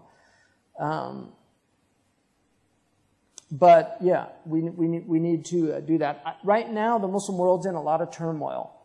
Isar is an excellent option for women that have a degree to study. They have a women's program, and Dr. Rajab Shenturk, to me, is really one of the brilliant, innovative, and not mubtadi', but mubdi', you know, like a creative person, innovative, not in a negative way. Because you have mubdi' and you have mubtadi', you know, and one's negative, the other's positive. But he's a very creative thinker. He's rooted in the Islamic tradition. He himself is a scholar of the Islamic tradition. He also has a PhD from Columbia University in sociology, so he's very familiar with modern world. And he's doing very similar things that we're trying to do at Zaytuna, which is bridging these two worlds, trying to make tradition relevant in the modern times, how we grapple with the contradictions of our time. Renewing and trying to understand tradition in light of the modern world with all its complexities. So he's really good. We had one of our students was there. She was studying Turkish here. And Turkish is a barrier. You can learn it, because I've met people that have learned it. but there's a character on the YouTube that speaks 20 languages, and he's pretty fluent in them. Freydun said his daddy was really good, and his Arabic was, I thought, very good. He was a young Jewish kid. There's a whole community of polyglots. But when he got to Turkish, out of the 20 languages he spoke, when he got to Turkish, he said, now here's a really hard language. It was the only one he said that, so I was like, somebody told me it was like doing math in your head. But anyway, it can be learned. The great language after Arabic, in all honesty, is Persian. It is a truly great language, worthy of being learned after Arabic. And I think Urdu is also another great language of the Islamic tradition. And then there are some languages that are worth knowing. Mandarin Chinese, I would really encourage people, if they're young, to learn Mandarin Chinese, because it's going to help when they finally do invade. You can start saying, you know, don't shoot in Mandarin, you know. Hopefully they're not Cantonese speakers, you know. You know, it's, languages are good to learn. Malay's a good Muslim language, although most Malays, other than the Orang Asli, speak English now. But Malay is a really sweet language, and I think it's not that difficult to learn, according to a lot of people that I know who've learned it. Somebody asked why the order of Islam, Iman, and Ihsan. That comes from the hadith of Jibreel. Islam is used to mean many different things. It's the deen of Allah with a capital I, Islam, which includes Islam, Iman, Ihsan. So it's used as a generic term, and under that are those three rubrics. And then it's also used to mean specifically the 5 pillars, and then fiqh that relates to that. Iman is used to refer to the belief, the tasdeeq, the assertion in one's heart that Allah is real, the Prophet's real, that Jannah and the fire are real, that there's a day of judgment, that we believe in angels, the books, we believe in the qadar, khayrihi wa sharrihi, hulwihi wa murrihi. That's Iman. And then you have Aqidah that also goes under Iman, which is the dogmatic theology. It's learning the rules of theology, dogma. In the positive term, I'm not using that negatively. It's used in the modern world very negatively. That's just dogma. But it's actually traditionally, it's a doxa. You know, it's belief, dogma. It's what you believe. It's the articulation of what you believe. And dogmatic theology is important. It's not that difficult to learn basic dogmatic theology. To get into what's called speculative theology takes a long time, and some people have to do that. That's a fard kifaya. It's not a fard ayn. Dogmatic theology is fard ayn. Speculative theology, or what's sometimes referred to as natural theology, which is rational theology, it's a type of metaphysical theology in which you're able through it to refute obfuscations, to refute atheists, to refute their arguments. And right now, the best people at it, unfortunately, I mean, fortunately for them, but unfortunately for us, because we used to be the best at this. And much of the Catholic tradition benefited greatly from our great theologians. But the Catholics are still quite formidable at speculative theology. And I think Muslims actually could, I'm talking about the Muslim scholars, could benefit from modern Catholic theology, because they're writing some of the best refutations of the new atheism. They're also, some of them are formidable in physics. They know a lot of the modern sciences, and yet they're also well-versed. Somebody like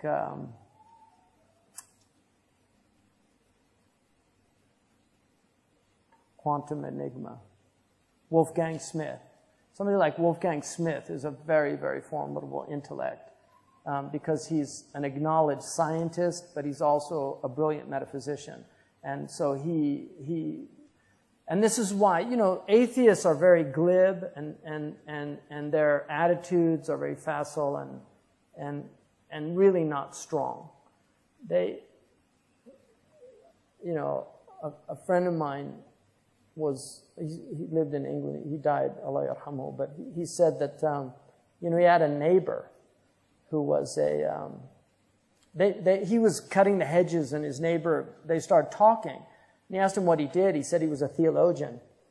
And his neighbor said, I don't believe in God. And he said, have you read Augustine? He said, no. He said, have you read St. Thomas Aquinas on God? He said, no. He said, you ever read St. Gregory? No. He said, have you ever read Ghazali, Abu Hamid? He said, no. You know, and he kept asking him these, read Wolfgang Smith? No. He said, sir, you're not an atheist, you're an ignoramus. You know, it's interesting, somebody who, very glib, I think, in his attitude is Bill Maher, who hates religion. And, you know, he belittles religious people. They're all stupid. He did this film called Religulous, you know, making these people look really dumb. And his attitude is you can't be intelligent and be a believer.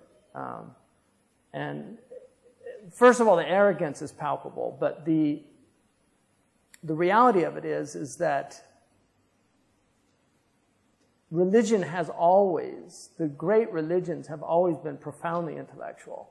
Islam is a profoundly intellectual tradition. A lot of the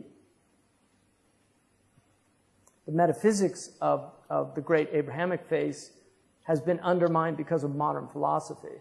But it's not to say that it diminishes the truth of those other perspectives. It's simply materialism and nominalism have become the dominant currency intellectually on the planet. And so if you're a metaphysical essentialist coming out of that tradition, it's not taken seriously. So people don't read the great metaphysicians anymore. But those who do very often become believers. And a great example of that is one of my teachers, who was a friend of my father's, and you know, I had the good fortune of knowing him, was Mortimer Adler. And Adler was an atheist who, through falling into Aquinas as a philosopher, could never get out, and in the end converted as a Jew, a secular Jew, converted to Catholicism in his 80s. He grappled with Aquinas for 50 years.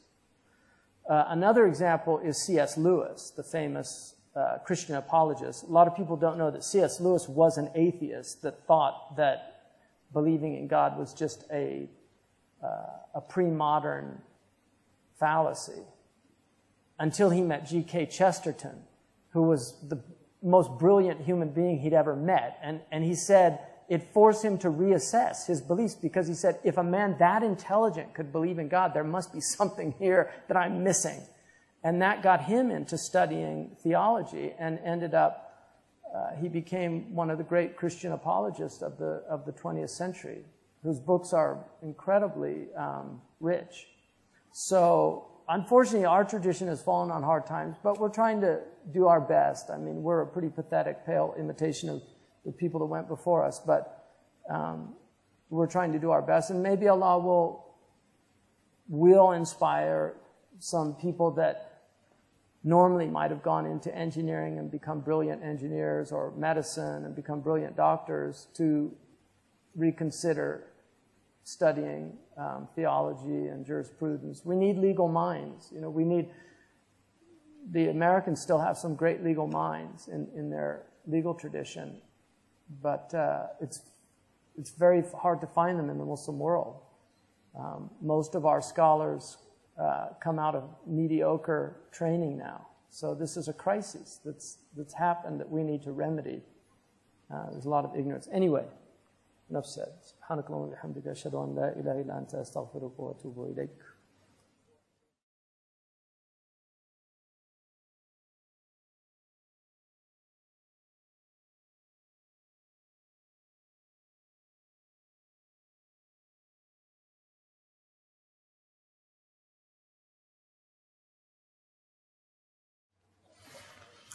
بسم الله الرحمن الرحيم، والصلاة والسلام على سيدنا محمد وعلى آله وصحبه وسلم تسليما كثيرا، ولا حول ولا قوة إلا بالله العلي العظيم. اللهم لا علم لنا إلا ما علمتنا إنك أنت العليم الحكيم. اللهم افتح علينا حكمتك وانشر علينا رحمتك يا ذا الجلال والإكرام. وصل اللهم على سيدنا محمد وعلى آله الكرام. ولا حول ولا قوة إلا بالله العلي العظيم. الحمد لله. اللهم افتح علينا فتح العارفين ووفقنا توفيق الصالحين وزدنا علما. وصل اللهم على سيدنا محمد وعلى آله وصحبه وسلم تسليما.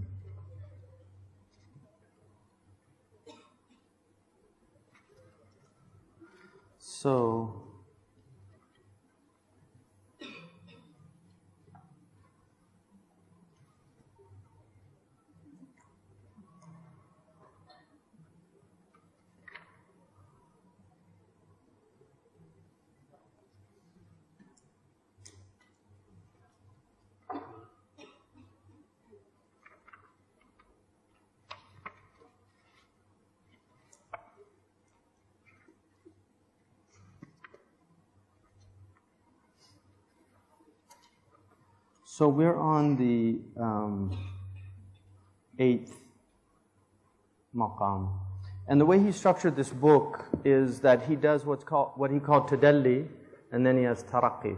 So he goes from the 9th maqam, and then he goes down to the 1st maqam. And then he goes up from the first lowest maqam of the zalimun li nafsi. Then each group, the zalimun li nafsi has 3 maqamat. The muqtasid has 3. And the sabiq bil khairat has 3. So there's 9 altogether. So he deals with each maqam. But in the first section of the first half of the book is tadalli. It's going down. So he starts at the top where he is. And he goes down to the bottom. In order to show you the ladder. What he does in the second half is he does the taraqi, to show you how to go up that ladder, how to ascend the ladder. So,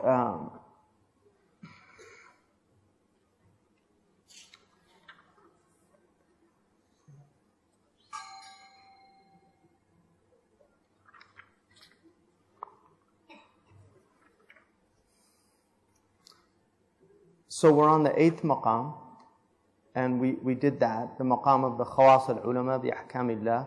And this is the maqam of sa'atan, little by little. You're either in something important or more important, but you're in something important. And then the 7th maqam is that an yakun fi muhimmin in lam yakun fi aham, that he's in something that's important if he's not in. It's similar to the 8th maqam, but it's less, because in the 8th maqam, he's going to be, these are for the khawas of the ulama of the ahkam of Allah. The first one are the ulama of Allah and the ahkam of Allah. This one is the ulama of the ahkam of Allah. This next one is, it's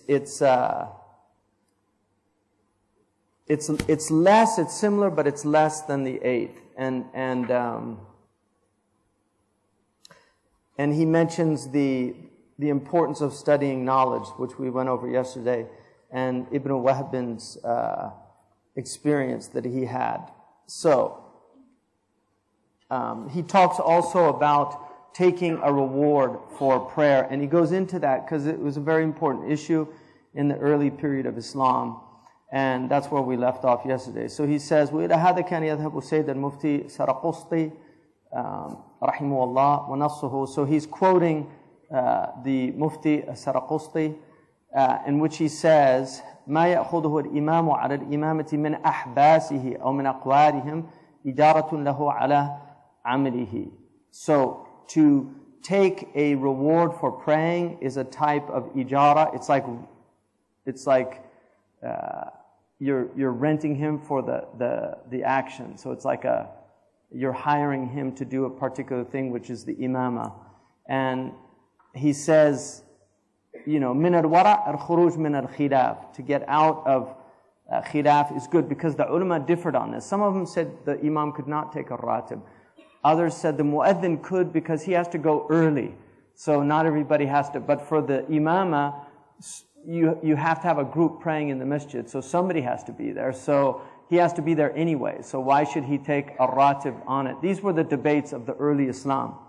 And so some of the the scholars argued that no, they shouldn't take it, and others said that it's, as society gets more complicated, you need the imams, and so taking the ajr is not. And then the ahbas, which is the North African way of talking about endowments, because in the East they say awqaf, in the West they say ahbas or hubus. So it's wizarat al-ahbas or wizarat al-hubus. So the Moroccans know that term because that's what they use. And they both come from the hadith. One uses habbis, like to tahbis, and the other uses awqif, right? So he says, قال شارح الحكم إنه بين فيها طريق العارفين ومنهاج السالكين وأما من عدا هؤلاء من مقتصد أو ظالم لنفسه إذا لم تكن فيه جرحة فالعلم له رحمة وإن لم تدركه خشية. So he's talking now about al-ilm in the hikam. العلم إن قارنته الخشية فلك وإلا عليك. Knowledge, if it is coupled with awe of God, then it's for you. If not, it's against you. He argues that that's for this highest maqam. That's not for the lower maqams, because not everybody has khashya. And so he says still knowledge is better. And he gives the example, muttaqi ash-shirk in amila bima alima faqad ata'a Allah ta'atain. So the muttaqi ash-shirk, there are 5 categories of taqwa. The first and least of all of them is the one who fears shirk. Every Muslim has that maqam. And in that way, they all enter into those ayahs that talk about the muttaqeen. But there's also the taqwa of kaba'ir, because somebody fears shirk, but he falls into enormities, major wrong actions. Then there's the muttaqi as-sagha'ir, those who fear the lesser actions. And then there's the muttaqi al-mubahat, those who actually fear, this is the highest maqam, those who fear even the permissible things, because like Imam Ali said, ad-dunya mal'unatun, halaluha hisab, wa haramuha iqab. This dunya is really a damned place, because what's permissible in it is a reckoning, and what's haram is a chastisement. So you're going to be reckoned for what you take from it. And this is why a lot of these arifin, what they would do was take the mubah and make it into the mandub or even the wajib by niyyah, which is a high maqam. So he says that if somebody learns and then acts according to his knowledge, he's obeyed Allah in 2 things, in the learning and then in the acting according to the knowledge. And then he says that وَإِن لَمْ يَعْلَمْ وَلَمْ يَعْمَلْ فَقَدْ عَصَى اللَّهَ مَعْصِيَتَيْنِ. But if he's ignorant and he's disobedient, he's disobeyed Allah with 2 ma'siyas, with 2 acts of disobedience. Being ignorant and not acting according to it. وَإِنْ عَلِمَ وَلَمْ يَعْمَلْ بِمُقْتَضَى عِلْمِهِ فَقَدْ أَطَاعَ اللَّهَ سُبْحَانَهُ وَتَعَالَى طَاعَةً وَعَصَاهُ مَعْصِيَةً. قَالَهُ شِهَابُ الدِّينِ الْقَرَافِي. So he said, whereas if he learns and doesn't act according to it, he's only done 1 sinful thing. So it's better, what he's saying is, it's still better to learn and not act according to your knowledge than it is to not learn and just disobey Allah subhanahu wa ta'ala. Now some of the Sufiya would say that the danger of learning and not acting according to your knowledge is Allah might excuse the ignorant one. So don't get deluded by this. Like, He might excuse the ignorant one because he just doesn't know, whereas He afforded you the opportunity to learn knowledge, because not everybody is afforded that opportunity to sit with the scholars and to learn and have this knowledge transmitted to them. And so not to act according to this great gift that you've been given is like throwing the gift back in the giver's face, to use an analogy. وَلِلَّهِ الْمَثَلُ الْعَلَى. So then he says, فَقَدْ حَصَرَ مِنْ هَذَا إِنَّ الْعِلْمَ نِعْمَةٌ. Knowledge is a blessing. وَالْعَمَلَ بِهِ نِعْمَةٌ. And acting according is a blessing. So there's 2 blessings. The blessing of knowledge and the blessing of acting according to it. يَسْأَلُهُمْ الْعَبْدُ مِنْ رَبِّهِ مُفَرَّقَيْنِ. This is a really amazing insight. when you ask Allah, the dua, the famous dua of the Prophet, when he asked Allah, he asked him for both separately. He didn't ask him for them together. He said, they're together in the statement, but they're distinguished as separate in the dua. So Allah subhanahu wa ta'ala said, the Prophet sallallahu alaihi wasallam said, Allahumma arini al-haqqa haqqa warzuqni ittiba'a. So show me the truth as truth. That's the knowledge. وَارْزُقْنِي اتِّبَاعًا. And then let me act according to it. So he asked them separately. وَأَرِينِي الْبَاطِلَ بَاطِلًا وَارْزُقْنِي اجْتِنَابًا. And show me falsehood as falsehood and give me the ability to avoid it. So he separated between the knowledge and acting according to that knowledge in the dua. He asked for them separately. So this is his point, is these are separate things. ثُمَّ إِذَا لَمْ يَكُنَ الْعِلْمُ يُورِثُهُ خَشْيَةً فَلَا يَزْهَدُ فِي قِرَاءَتِهِ. So even if you do not get this all from the knowledge, it still should not prevent you from studying. And Imam Abu Hamid, his famous statement, تَعْلَمْتُ الْعِلْمَ لِغَيْرِ اللَّهِ فَأَبَى الْعِلْمُ إِلَّا أَنْ يَكُونَ لِلَّهِ. I learned knowledge for other than the sake of Allah, because he initially went to the madrasa for food and shelter, because his father died, he was impoverished. The man that took care of them got to a point where he couldn't afford it. And so he took him to the madrasa because they used to have madrasa for orphans, so they could go and learn knowledge. So he said initially he went there because they didn't have anywhere else to go. And that was where they got food and shelter. So he said, تَعْلَمْتُ الْعِلْمَ لِغَيْرِ اللَّهِ. I learned it for other than Allah. I learned it for food and shelter.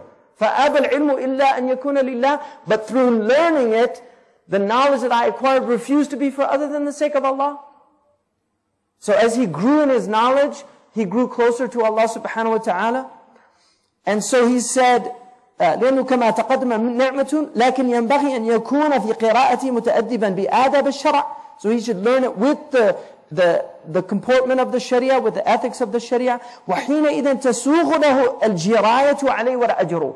And then it becomes acceptable to take the jiraya is like the daily bread. You know, salary actually comes from the salt that they used to give. So there used to be the idea of giving people, like students used to get a loaf of bread and soup in Fez every day. They got a small loaf of bread and they got soup, and that was what they were given. If they used to do naskh of books, and then they would sell the books to get other food, but the madrasa gave them the jiraya, enough to get them to last. So you can take the jiraya alayhi wal ajr, so you can take the food and then a stipend for the knowledge. وَلَا يُؤْيِسُهُ مِنْ طَلَبِ الْعِلْمِ قَوْلُ تَاجِ الدِّينِ. Don't be despondent because of Ibn Ata'illah's word, إِنَّ الْعِلْمَ إِذَا لَمْ تُقَارِنْهُ خَشْيَةٌ إِنَّهُ عَلَى قَارِئِهِ نِقْمَةٌ فَقَطْ. So don't despair by what Ibn Ata'illah says, because he's talking to the arifin. He's talking to a whole other level of spirituality. ما هو كذا كما تقدم للإمام الموثوق بدينه شهاب الدين. Like Shihab al-Din al-Qarafi said, it's still a blessing to know knowledge whether you act on it or not. وما يقال هذا إلا في العلوم المذمومة كعلم السحر والطلسمات. وأما العلوم الخادمة للشريعة فقراءتها حسنة. And this is only said about negative knowledges, you know, that learning them, that it's better not to know something than to know it. This is only like magic or the talismanic knowledge. As for those knowledges that serve, the instrumental knowledges of the Sharia, like Arabic and other, studying them is a good thing. وَالْمُرَتَّبْ عَلَى ذَلِكَ سَائِغٌ. And to take a salary for that, there's nothing wrong. It's acceptable. And this is the dominant opinion of all the later scholars. And that's why when you referred Dukali mentioned to al-Barzali about that, that bothered Ibn Arafah, that he explained to him why he was taking it, and he said, that's sakhsakha, it's like a joke, and so why are you even bringing that? He said, from his point of view, that was true, because he was taking the wara', but remember, the qa'ida is, يتورع المرء في نفسه ولا يحمل أهله ولا غيره عليه. That a man is scrupulous in and of himself, but he doesn't force it on other people. So if somebody wants to be scrupulous in that and not take money, that's his prerogative. إذا كان القارئ فيه إذا كان القارئ فيه أهلية ذلك. I think he's saying إذا كان للقارئ فيه أهلية لذلك. So if he has the appropriate ability to do that. وقرأ على ما ينبغي فأول ذلك أن يعتني بما ينبني عليه عمل في الدين. The first thing you should be concerned about is what is necessary to act according to your religion. ويكون في طلب العلم كمنشد ضالة. You should be like one seeking a lost thing, right? Because the Prophet ﷺ said, الحكمة ضالة المؤمن. Wisdom is the lost property of the believer. And the munshid is the one that seeks it out. ولا يفرق بين أن تظهر الضالة على يده أو على يد من يقرأ معه. He shouldn't be concerned whether that lost thing manifests on his hand or the hand of somebody he's reading with. معينا لا خصما, somebody to help him, not to argue with him. ويشكر له إذا عرفه الخطأ أو أظهر له الحق. And he should be grateful if he identifies for him some mistake or manifest the truth for him. كما لو أخذ طريقا في طلب ضالته فينبهه صاحبه على ضالته في موضع آخر. And like that, if he's taking this path, looking for this lost thing, his companion should remind him about it when it's appropriate. أكان يشكره أم يذمه أكان يكرهه أم يفرح به. So he has to look at, is he grateful or is he blameful? Does he dislike it or is he happy with it? كذا الشيخ مع التلميذ, and this is the relationship of the teacher with the student. He has to, because there's different types of relationships. So the teacher with the student, with تلميذ مع الشيخ, and also the student with the teacher, كلاهما لا تكون همته إلا في إصلاح متن وتكميل نقص وتبيين ما أشكل. هكذا قال بعضهم. So you could have a student whose himma is in rectifying the metan. Like when you read a book, there's mistakes. This book has mistakes. It's well published. There's still mistakes in it. Sometimes there's some missing letter or a dot missing or something. And you can make those mistakes. So the metan that you're reading, which is the text, like the hadith, there are different hadiths. Sometimes the tashkil differs according to the riwayah. Sometimes the whole word changes the meaning because of how it's articulated. And there's two types of ulama. There's the ulama that read from their books, and even the muhaddithun. There are muhaddithun that did not have great memories, but they read with shuyukh and they had corrected additions. And they were still considered thiqah if they read from their books. But if they lost their books, like Ibn al-Lahi'a, whose books, he was a thiqah before his books burnt down.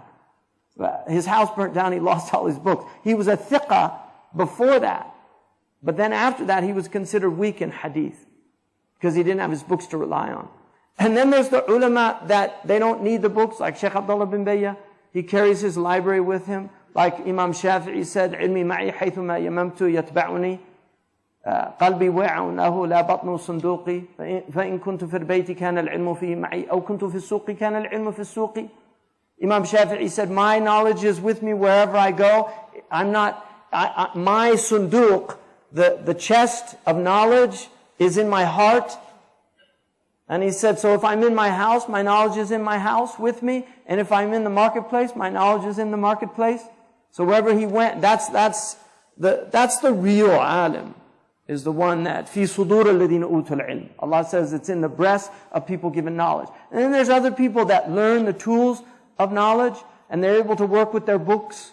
That's a certain type of scholarship in our tradition, because not everybody's gifted with the brilliant memory. So they learn a good level of grammar. They can work with the books. They read with their teachers from the books. They have their books that they've read with them and things like that. That's another level of knowledge. So these are maratib al-ilm, they're ranks of knowledge. Then he says, so one is to rectify the metan. And one is to takmil naqs, like to complete, if there's something missing, to complete it, the deficiency. وَتَبْيِينَ مَا أَشْكَالٍ, and also to make clear what's difficult in the text. So you have the problem of rectifying the text, because there's mistakes in all of our written works. And one of the things, Shaykh Abdullah bin Bayya, Allah yahfaduhu, one of the things that he found in Ibn Taymiyyah's famous Fatwa of Mardin, that there was a misprint from 100 years ago. And all the books that were printed had this misprint in it. And the Al-Qaeda based a fatwa on that misprint. And when he refuted it and showed actually that it was a mistake, they actually condemned him. Their people condemned him. And they put me in there as well, because I was part of that. Right. So, there was a misprint. And one of the ulama at that time was a little upset with the sheikh because he challenged the fatwa. He said, I don't think this is correct. Because it said, yuqatalu bima yastahiq. And he said, it doesn't make sense. And so they went back and he asked somebody in Damascus to send them manuscripts of the earliest texts. And they found that it was yu'amadu, it wasn't yuqatilu. He should be treated, not fought. And then he found in Ibn Muflih, who was a student of Ibn Taymiyyah, in his book it had yu'amalu. So one of the ulama at that time, he said, nattahim al-turath, yani we have to be suspect of our tradition without tahqiq. I mean, I'll give you an example. Every edition of the Ihya Ulumuddin has major mistakes in it, except for Dar al-Minhaj. They took 20 of the earliest makhtutat, and they had several scholars working on it, and they brought out a critical edition. That's very important to have a critical edition. Much of our printed Turath has filled with mistakes. In Mauritania, when they do the naskh of a text, and I did this many times, like I copied out the books I studied by hand. When you did the naskh, then you did muqabala, which is you sit and read the whole text with other people that have the same text that are corrected. So you make, because every nasikh makes mistakes. The scribes make mistakes when you write them down. And so this was really important. So people don't realize. I'll give you an example. In the West, when you read, if you're reading from a really good publishing house, you will rarely find mistakes, but you still find mistakes. But it's not that often. That's because they go through multiple edits before they actually go to the printers. In the Muslim world, they don't. It's just for tijara. So they do very fast and sloppy work. And so you literally get opposite meanings sometimes. And then sometimes they take things out that they don't like. Like I had an edition that was published in one of the Muslim countries that had a commentary of Imam Nawawi on the 40 hadith. When it got to لا يؤمن أحدكم حتى يحب لأخيه ما يحب لنفسه, they took out والأولى أن يحمل على الكافر, right? As well, يشمل الكافر. So this should include the non-believers, that you should love for them what you love for yourself. And then it said, كَالْيَهُودِ وَالنَّصْرَانِ وَالْمُشْرِكِ.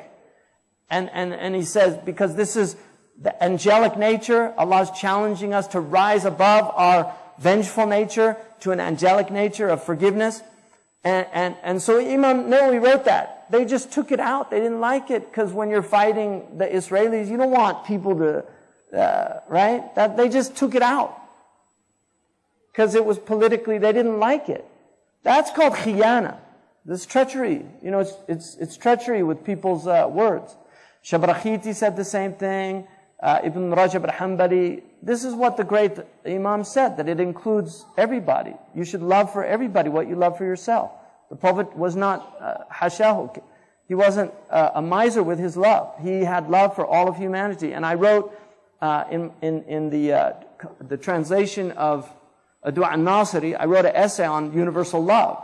That's part of our tradition, that people misread the Quran when it says, La yuhib al-zalimin, he doesn't love the zalimin. Because he has two types of love. He has a universal love for his creation, and then he has a specific love that's only given to those of the awliya.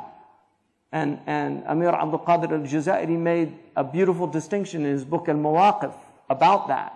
So a lot of Muslims don't understand that rahmati wasi'at kulla shay. His mercy encompasses all things. All things. What's mercy from? It's from love. Right? Mercy is from love. it's the love of Allah that He sent the Prophet. The Prophet's existence, one of the things about his ummah, and don't forget, his ummah is the Muslim and the non-Muslim. They're all included in his ummah. There's ummatul da'wah and ummatul istijaba. The ummah that are called and that's everybody after he comes into the world. And then the ummah who answers, and those are the people that respond or are born into it and just inherit it. And that's why the converts have a higher maqam, right? The Sahaba were converts, right? They didn't choose it. The Prophet ﷺ said that converts get 2 rewards, right? They get 2 rewards. So it's a high station because they're choosing it. Whereas other people are just born into it, they're raised into it, they might not even really appreciate what they have. So he says, and this is really interesting, right? وهكذا قال بعضهم وأنا أقول تبيين ما أشكل ليس بمتعين على المقلد. You know, clarifying the difficulties of these texts is not something that the muqallid should concern himself with. If he's just a muqallid, he just follows, he doesn't, because understanding is a higher maqam. ونقل الخلاف, and there's a difference of opinion about this. فإن قلت أنت إنه مهم فأقول أنا ليس بأهم. So if you say it's important, I'll say it's not the most important thing. The most important thing is he doesn't make mistakes. والأولى لكل ذي عزم وحزم أن يبدأ في العلم بالأهم فالأهم. The priority of everyone who has resolution and resolve is that he begins with knowledge that's most important and then the next following. So you don't start learning things that are not very important before you learn the important things. قال السيد مفتي تونس البرزلي, the Mufti of Tunis Barzali said, لا يخلو السائل للعالم من 4 أوجه. People that ask scholars questions will fall into 4 categories. This is a really useful wisdom for those, especially those who teach. Murstashidun, the one who's actually seeking rushd, right? They're seeking to know something. Wajibun ala al-alami tilalatuhu. The alim has to point him in the right direction. وَعَلَامَةُ ذَلِكَ فِي السَّائِرِ قَبُولُهُ وَتَسْلِيمُهُ. The sign of this is that he accepts it and resigns himself to it. This is the muqallid. Somebody who's not, they're just looking for guidance. They're not like a scholar. And if they're asking a valid scholar, the sign that they're mustashid, that this is their maqam, their station, is that they accept it and are resigned to it. Thank you. The next one is mustafhim. This is a student of knowledge. He's trying to understand something. Wajibun ala al-alami hidayatuhu. The scholar has to guide him. وَعَلَامَةُ ذَلِكَ فِي السَّائِلِ بَحْثُهُ بِالرِّفْقِ وَطَرَبُ الدَّلِيلِ بِالْوَقَارِ. And the sign of this is that he's seeking it gently and he's requesting from you a dalil with respect. He's dignified in his request. He's not saying, like some people say, مَا دَلِيلُكَ? You know, what's your dalil? Right? That's a whole other attitude. And so you have to answer that one. وَعَلَامَةُ ذَلِكَ بَحْثُهُ بِالرِّفْقِ وَطَرَبُ الدَّلِيلِ بِالْوَقَارِ وَمُسْتَخْبِرٌ. And then there's people that are just trying to get information. Right? وَاجِبٌ عَلَى الْإِمَامِ الْإِعْرَاضُ عَنْهُ. The imam should be wary of this one. وَالتَّنَزُّهُ عَنَ الْجِدَالِ وَالْخُصُومَةِ وَالتَّعْرِيضِ بِاللَّهِ وَبِرَسُولِهِ وَبِأَئِمَّةِ الدِّينِ لِلرَّدِّ عَلَيْهِمْ وَالتَّكْذِيبِ لَهُمْ. Because these people, they're just there to argue. They want argumentation. They also want to try to expose the words of Allah and the Messenger and the Imams of our religion in order to refute them. That's what they're looking for, is to refute them. These are like Islamophobes and people like that who study and ask questions. And what they're really trying to find out is just information in order to attack the religion. And then he says, and the last one, maftunun bid-da'wah. This is somebody who he's being tried with a kind of claim. He sees himself as more than he actually is. مستدرج بالرؤية لحاله. Mustadraj is the one who's yastadrijuhum Allah. These are people that Allah takes by degrees. They become deluded in themselves. So this is somebody who thinks that he's something, and he's really studying to puff himself up. And he says about him, wajibun al-alim as-samtu anhu. Just leave him alone. You know, just these people they have ibtila, just leave them alone. ونقل الإمام الماوردي إن قوما تحققوا بالعلم تحقق المتكلفين. And Imam al-Mawardi, the great Shafi'i scholar, he related that some people mastered knowledge, a type of contrived mastery. The takallafu, they learned it with takalluf. واشتهروا به اشتهارا منحرفين. And they became notorious for it with a notoriety of being deviants. وَإِذَا أَخَذُوا فِي الْمُنَاظَرَةِ ظَهَرَ كَلَامُهُم. When they start to argue, you see quickly what they're really about. And there's a lot of people like this. وَإِذَا سُئِلُوا عَنْ وَاضِحِ الْمَذْهَبِ ضَلَّتْ أَفْهَمُهُم حَتَّى أَنَّهُم يَتَخَبَّطُونَ فِي الْجَوَابِ خَبْطَ عَشْوَاءٍ فَلَا يَظْهَرُ لَهُم صَوَابٌ وَلَا يَتَقَرَّنْ مِنْهُمْ جَوَابٌ ولا يرون ذلك نقصا إذا لفقوا على المخالف حججا مألوفة وهم قد جهلوا من المذهب ما يعلمه المبتدئ. So these are people that they really don't know true knowledge, and you find these people, they learn certain verses that they always ask, like, what do you say about وَمَنْ لَمْ يَحْكُمْ بِمَا أَنزَلَ اللَّهِ? You know, what do you say about those who don't give the... I mean, I was with Shaykh Sawi and somebody asked him, يا شيخ ماذا تقول في قوله تعالى ومن لم يحكم بما أنزل الله فأولئك هم الكافرون. And this is somebody who just wants to say that the hukam of the Muslims are kafirs because they don't implement the Sharia. That's what they want to make takfir of the rulers. So Shaykh Sawi said, could you tell me the ayah before it so I can know the context? He couldn't. He said, can you tell me the ayah after it? He couldn't. He was just exposing him, you know. And then he said, what do you do? What's your job? He said, I'm an auto mechanic. He said, أصلح السيارات أصلحك الله. You know, fix cars, may Allah fix you. You know. And so that's what he's saying, that there's people that learn these things, but if you actually ask them basic questions about the school of fiqh, they don't know, and they يتخبطون في الجواب. They're kind of lost in their answers, like the blind, just night blinded animal. فلا يظهر لهم صواب. The correctness doesn't come from them, and they don't really have the proper answer. لا يرون ذلك نقصا. But they still don't see this as a deficiency, because لفقوا على المخالف حججا مألوفة.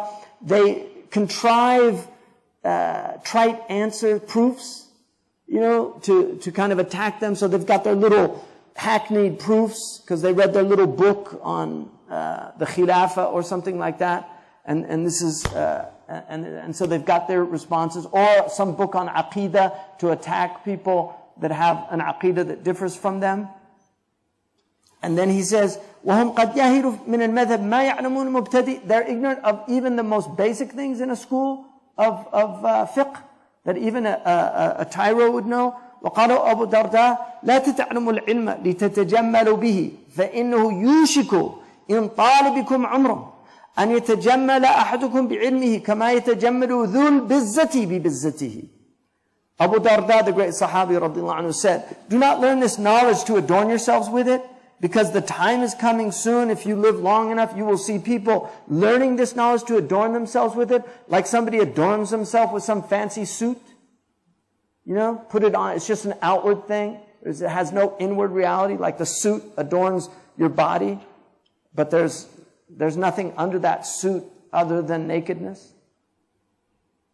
ونقل ابن أبي زيد في صدر مختصره, Ibn Abi Zayd al-Qayrawani, in his abridged book of fiqh, قال نبينا من تعلم العلم ليباهي به أو ليرائي به. This must be another riwayah. أوقفه الله موقف الظلم وجعله عليه حسرة يوم القيامة.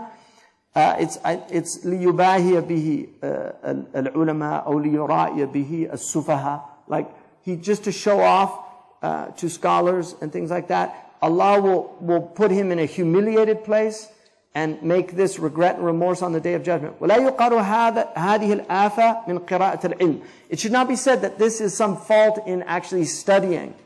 إنما هي من خبث الدخيلة. It really relates to the sickness of the person who's studying. It's not the fault of the knowledge, it's the fault of the one learning. كالمنافق يقرأ القرآن, like a hypocrite who reads the Quran and then he says ولذلك قال ربيعة لا تعلم العلم سفهاءكم فيصرف أخلاقهم فيه. Don't teach this knowledge to idiots, to fools, because they will do their foolishness with the knowledge, so the knowledge gets attributed to that foolishness. So don't teach the fools this knowledge, because their bad character, they'll express their bad character knowing this knowledge, and people will associate it with this. قال وهب ابن منبه العلم كالغيث ينزل من السماء حلوا صافيا فتشربه الأشجار فتحوره على قدر طعومها يزداد المر مرارة والحلو حلاوة. This knowledge is like rain that comes down from the heaven. It's pure, and then the foliage, the trees drink it in. They take that water and then they transform that water based on their nature. So if they're sweet trees, then that water is transformed into a sweet fruit. But if they're bitter, it's transmitted into something bitter. So this is how knowledge is. Depending on your tree, whether you're sweet or bitter, is going to be how that knowledge manifests in you. So that shows you who you are. It's not the knowledge, it's you. فالقائل أعوذ بالله من العلم يضاهي من يقول أعوذ بالله من الغيث. So the one who says I seek refuge in knowledge, and unfortunately we have people like that. You know, there's a type of there's a type of people in deviated forms of Sufism that really belittle knowledge and say, that's outward knowledge. You know, the fuqaha, these people don't listen to the fuqaha. The Sufiya, they know the real thing. They've tasted the true thing. They have the inner knowledge. That outward knowledge is just a hijab. It's a veil from God. That's a shaitan, Iblis saying that. So to say I seek refuge from knowledge is like saying I seek refuge from rain. قال الشاطبي. This is an amazing statement by Shatibi. أجاز النظار أن يتصور الاجتهاد في الشريعة من غير المسلم. The theorist of our religion deemed it conceptually possible that a non-Muslim could reach the level of ijtihad. Amazing statement. Amazing statement. You know, there's a hadith that the Prophet said the end of time won't come until the kafir will argue with the Muslim with the words of his religion. يجادل المنافق الكافر المشرك المؤمن بما يقول. He'll argue with him with the very same things that he says. So they'll learn the religion to argue against the religion. ومن الأحياء أدركنا الشيوخ وهم يتعوذون بالله من الفاجر العالم بالسنة. In the Ihya, he said, our teachers, they used to seek refuge in Allah from scholars that were profligates, that didn't practice the Sunnah. وروى ابن ماجه بسند جيد قيل متى يترك الأمر بالمعروف والنهي عن المنكر. And in Ibn Majah it says, when should we stop doing Amr bin Ma'ruf and Nahi an Munkar? He said, إِذَا ظَهَرَ الْإِتِّهَانُ فِي خِيَارِكُمْ وَالْفِقْهُ فِي أَرَادِرِكُمْ. When you see cajolery and you see flattery in the best of you, they're just flattering each other, they never, and you see fiqh in the worst of you, the despicable, amongst the lowest segment of society. At that time, there's no point in Amr bin Ma'ruf and Nahi an al-Munkar. وَقَالَ رَبِيعًا لَا تُعَلِّمُ الْعِلْمِ سُفَهَاءَكُمْ فَيَصْرِفُ أَخْلَاقٌ فِيهِ. He repeated that. وَقَدْ تَقَدَّمَ قَوْلِ ابن وهب قال مكحول بفقه الرعاء فساد الدنيا وبفقه السفرة فساد الدين. With the fiqh of the rabble is the ruin of the world. And with the fiqh of degraded people is the ruin of the religion. So when the rabble are, suddenly the rabble know everything, right? When they've got all the religious rulings, they don't listen to the ulama who tell them, don't do this. They say, no, we know better than you. The deen is destroyed. Right? Seriously. It's like revolutionaries. You know, the ulama say, don't do this. What do you know? If the fiqh is in the ra'a, that's fasadu dunya. It's ruinous for the world. And when it's in the degraded people, then it destroys the religion. وكان سفيان إذا رأى هؤلاء القبط أو القبط يكتبون العلم يتغير وجهه فقيل له في ذلك فقال كان العلم في سادات الناس فإذا خرج وصار إلى هؤلاء السفرة غير الدين. Sufyan saw, and I'm going to assume this is Coptic, because that's Qibt, or Qubt is a Coptic. When he saw some of the Coptic people studying the religion, he got upset about it, his face changed, and they asked him about that. He said, this knowledge was in the best people. If it goes down to people then the religion is going to be changed. وهكذا كما قيل لا يخون أمين ولكن إذا اؤتمن الخائن خان. And like that it said, the trustworthy one will not be treacherous. But if a treacherous one is given a trust, he'll be treacherous. ونقل عياض في مداركه تقديم من أخر الله وتأخير من قدم الله فتنة في الأرض وفساد كبير. That putting forward those who Allah has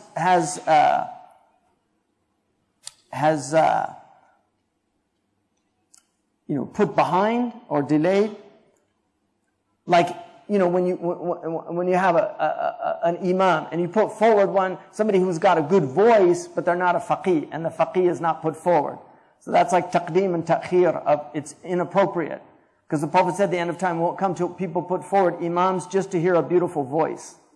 They're not really fuqaha, they just want to hear them yataghanna bil Quran.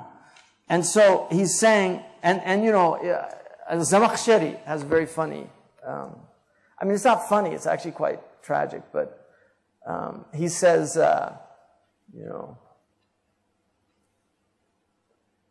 إذا سألوني عن مذهبي لم أبوح به وأكتمه كتمانه لي أسلمه.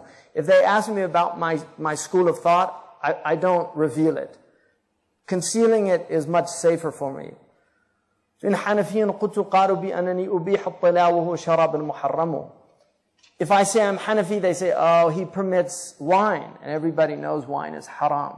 Because the Hanafis, the tila it's a type of grape drink that they boil, and until 2/3 of it go, they drink it. And so the Hanafis permit nabidh, a type of fermented. It wasn't wine yet, but it still had a fermented, and so there was a khilaf about it. Some said it was actually had the hukm of wine. So they'll say, خلاص. وإن مالكيا قلت قالوا بأنني أبيح لهم أكل الكلاب وهم هم. If I say I'm Maliki, they say, oh, he permits the eating of dogs, and they're the dogs, right? وإن شافعيا قلت قالوا بأنني أبيح نكاح البنت والبنت تحرم. And if I say I'm Shafi'i, they say, oh, he permits marrying daughters, and everybody knows the daughter's haram. And this comes from a mas'ala far'iyya. If a man fornicated and the woman had a child and it was a girl, and then he married the girl later, that legally the contract would be valid. It's it's a horrible thing, but it's one of those legalisms. And so they said, oh, well, he permits marrying the daughter, and everybody knows the daughter is haram. And then he said, وَإِنْ حَنْبَلِيًا قُلْتُ قَالُوا بِأَنَّنِي بغيض حلولي ثقيل مجسم. And if I say I'm Hanbali, they say he's gruff, anthropomorphist, heavy to be around, and somebody that associates with Allah. وإن قلت من أهل الحديث وحزبه يقولون تيس ليس يدري ويفهم. And if I say I'm like Salafi, you know, like a person who just follows the dalil, they say, you're a goat that doesn't understand anything. And then he says, إِنِّي تَعْجَبْتُ مِنْ هَذَا الزَّمَانِ وَأَهْلِهِ. I'm amazed at this time and its people. فَمَا أَحَدٌ مِنْ أَلْسُنَ النَّاسِ يَسْلَمُ. Because nobody's safe from tongues of people. وَأَخَّرَنِي دَهْرِي وَقَدَّمَ مَعْشَرَ عَلَى أَنَّهُمْ لَا يَعْلَمُونَ وَأَعْلَمُوا. And this time put forward people. It held me back. أَخَّرَنِي دَهْرِي وَقَدَّمَ مَعْشَرَ. So it held me back with all my genius and put these people forward. Why? Because they don't know and I know. And then he says, وَمُذْ أَفْلَحَ الْجُهَارُ أَيْقَنْتُ أَنَّنِي أَنَا الْمِيمُ وَالْأَيَامُ أَفْلَحُ أَعْلَمُ. And since I've seen ignoramuses prospering, I realized I'm the meme, the harf meme. And the age that I'm living in is أَفْلَحُ أَعْلَمُ. Aflah is the one who's the lower part of the lip is defective, so it's hard for them to pronounce the labials, like meme is a labial, and the a'lamu is the one whose upper lip is defective. So he's saying, I'm a meme, and the time I live in, they can't pronounce me. You know, but that shows you that this is like, when he died in the 6th century.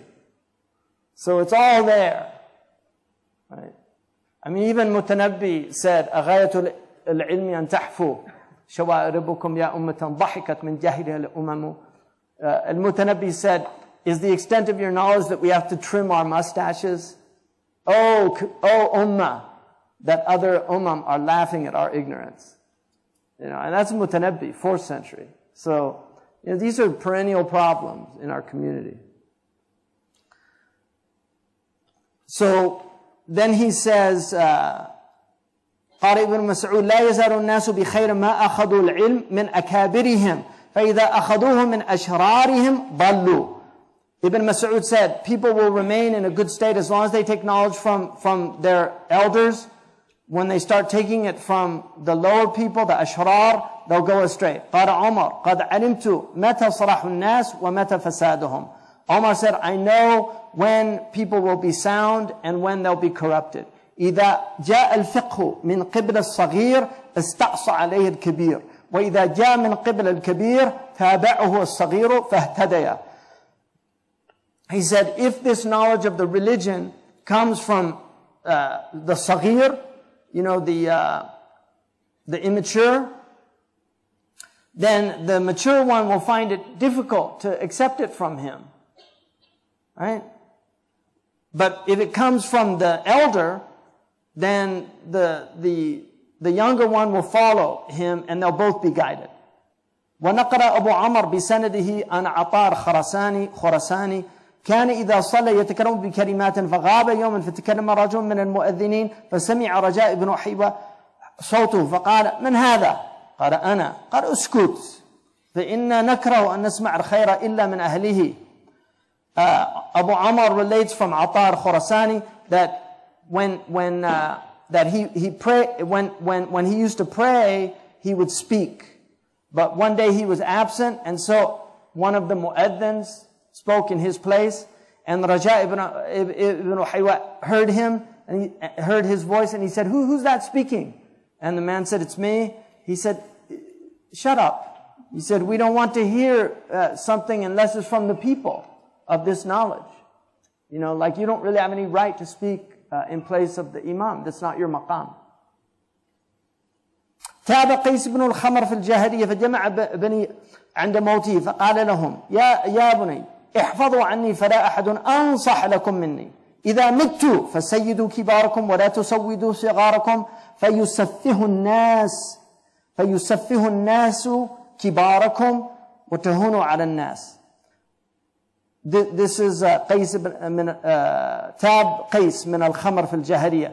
Qais made tawbah from wine in Jahiliyyah, and he got all his sons together before he died, and he said to them, listen to me and remember what I'm saying, because nobody is more sincere in his advice to me than you, than me.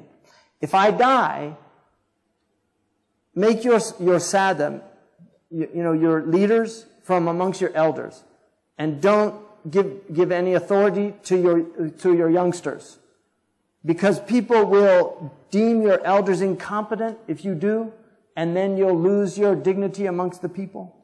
انظر هذا مع ما نقل ابن العربي في سراجه في الاسم التاسع والسبعين. And then I don't have that source, but he says to look at what Siraj al-Muridin is a very important book that Qadi Abu Bakr wrote that still hadn't been published. It's quoted a lot, but وانظر قول الإمام الماوردي إذا أخذوا في المناظرة ظهر كلامهم وإذا سئلوا عن واضح المذهب ضلت أفهامهم. And look what Imam al-Mawardi said. When they start debating, you'll see who they are. And if they're asked about simple questions, they'd have no understanding. In the Ihya, he says, أي فائدة في المناظرة لمن ليس له رتبة الاجتهاد. What benefit is it to debate somebody that hasn't reached a level of ijtihad? Now listen to this. وهو حكم كل أهل العصر.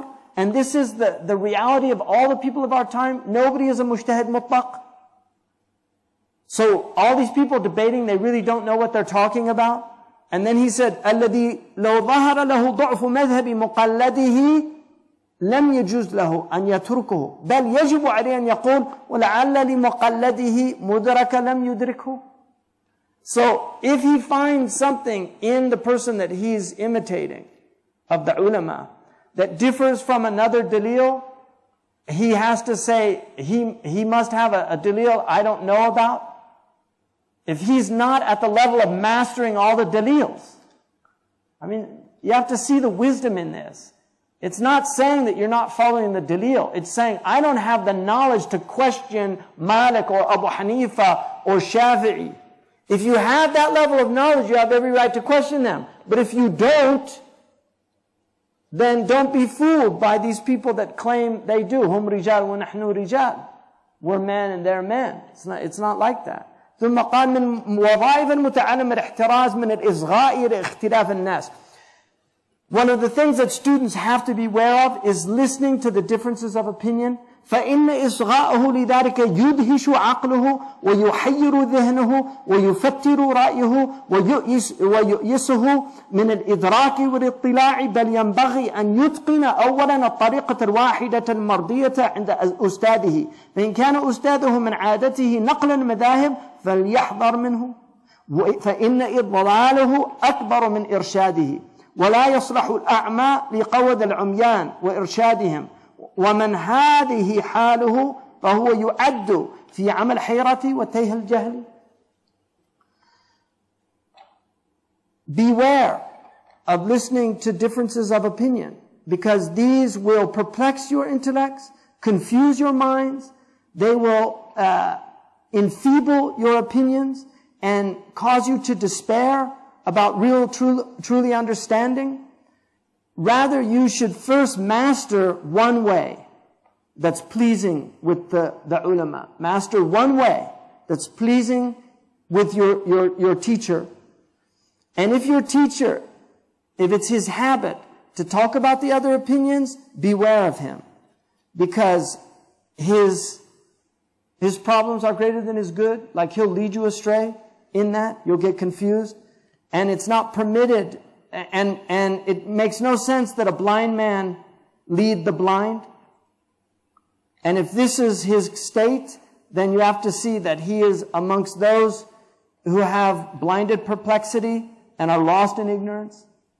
قال المازري كنت بين يدي أستاذي في الأصول فجاء الثبت أن اليوم من رمضان فقلت هذا اليوم لا يقضى على رواية مالك وبعض أصحابه فأخذ بأذني أستاذي وقال لي إن قرأت العلم على هذا فلا تقرأه فإنه يجي منك زنيديق. Imam al-Ma'ziri, one of the truly great scholars, when he was a student, he said, I was in the presence of my teacher of usul. And al-Ma'ziri was a great usuli scholar, so his teacher was. And he said, a sound source came to tell us that Ramadan had begun. And so I said, according to one opinion on the riwayah of Malik and some of his companions, we don't have to make it up. right? But you're supposed to make it up. But there's difference of opinion about it. So he quoted this differing opinion. He said, my teacher took me by the ear, right? And that's something they call tahkim al-udhun. Like the sheikh will twist your ear. It's interesting because in Chinese medicine, it's supposed to stimulate the brain, right? So he twisted the ear. And he said, if you're going to study knowledge don't read it, because, you know, it's just little heretics come out of this type of attitude, you know. You won't be a big heretic, you'll be a little one. And a heretic, zindiq, is the Greek word haraseia, means to choose for yourself. That's the essence of heresy, is that you don't follow the tradition. You think you're big enough to choose for yourself.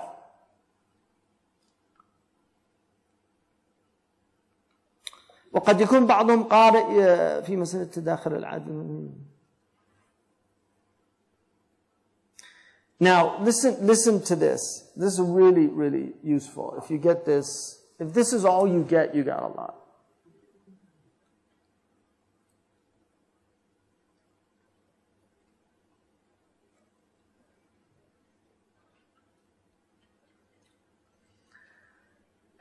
For the muqtasid, when you read knowledge, so this is somebody who's a moderate in his religion. When you read knowledge, he's, you know, it's not necessary that he become a master of dialectic and debate. And they said, لا يلزم المرأة معرفة الجوهر والعرض. It's not necessary for a man to have knowledge of the essence and the accident. These are theological terms that are used in Kalam. وَإِذَا مَاتَ الصَّحَابَةِ رضوان الله عليهم ولا عرفوهما ولا يلزمه أيضا. Because the Sahaba died and they didn't know the jawhar and the essence, right? The essence and the accident. ولا يلزمه أيضا أن يعرف هل الاسم هو المسمى أو لا. ولا تفسير الأحاديث التي فيها الوجه واليد والاستواء والكلام والتنزل والرؤية والكرسي والضحك ومسح ظهر آدم وأن قل هو الله أحد تعدل ثلث القرآن. ولا يسهر المرء يوم القيامة عن القضاء والقدر. ولا يلزم أن يعلم حكم الأطفال الذين ماتوا صغارا. ولا فلان أفضل من فلان ولو كان صحابيا. ولا هل مع الكفار ملائكة. ولا حكم يأجوج ومأجوج. ولا هل الروح عرض أو جسم. ولا كيفية قبض الروح ومحاجة آدم موسى ورؤية النبي صلى الله عليه وسلم عيسى والدجال. ولا معنى نقص من أجره قيراط. ولا معنى إنما نسمة المؤمن طائر ومدى صوت المؤذن وعقد الشيطان على قافية الرأس وكيفية أكل الشيطان وشربهم شياطين وشربهم. ولا معنى إنزال القرآن على 7 أحرف. ولا يزني الزاني حين يزني وهو مؤمن. ولا كيفية ميزان الأعمال يوم القيامة. ولا الفرق بين الفقير والمسكين. ولا معنى لا ضرر ولا ضرار. ولا تحسسوا ولا تجسسوا. ولا معنى الذاريات والمرسلات والميسر والأب. ولا متى الساعة. ولا يلزم أيضا أن يسأل من صناعة النحو إلا ما يؤدي إلى الوقوف على كيفية التكلم. وأما ما عدا ذلك فإنه فضول كرافع المبتدئ وناصب الظرف خبرا. This is an extraordinary statement. It's not necessary to know the essence and the accident, or to know, because the Sahaba died, they didn't know those things. It's not necessary to know, is the name the essence of the thing named? These are debates in theology.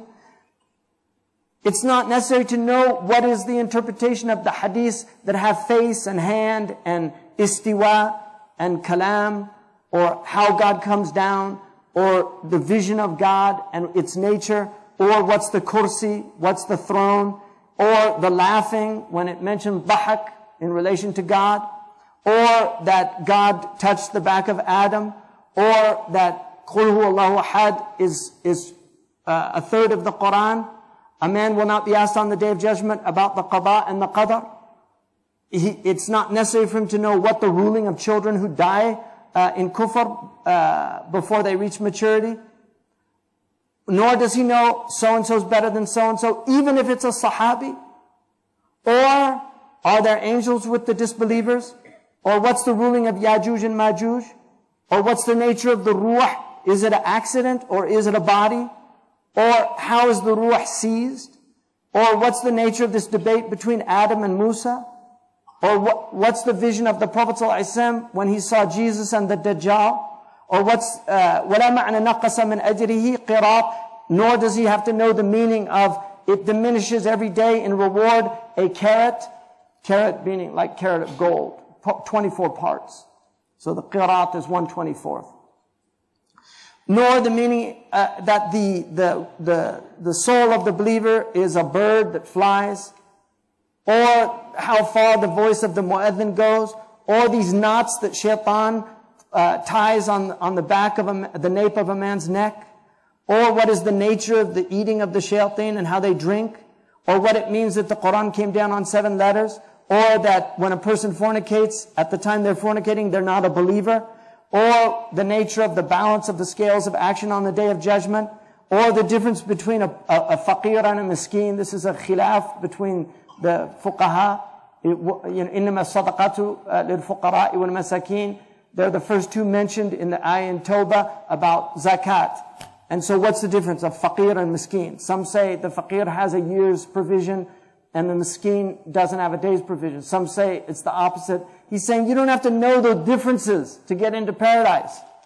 Or the meaning of la darara wa la dirar, this qaida, no harm and no reciprocating harm. Or wala tahassasu wa la tajassus, don't spy and don't seek out information. Or what's the meaning of dhariyat in the Quran, or mursalat, or maysir. There's a khilaf about the meaning of maysir. Or ab in Surah Abasa, when it talks about abba, one of the 7 foods. Umar was asked about ab. He said, what heaven will protect me and what earth can I reside upon if I speak about the Quran things I don't know? So ab is one of those mysterious words in the Quran. So you don't have to know that. وَلَا مَتَى السَّاعَةُ, or when the hour happens. None of these things. You don't even have to learn grammar except what's enough for you to speak. Right? And anything after that is just extra, like knowing why something karafi' al-mubtada, right? What makes the mubtada marfu' and what makes the dharf mansoob. What a relief.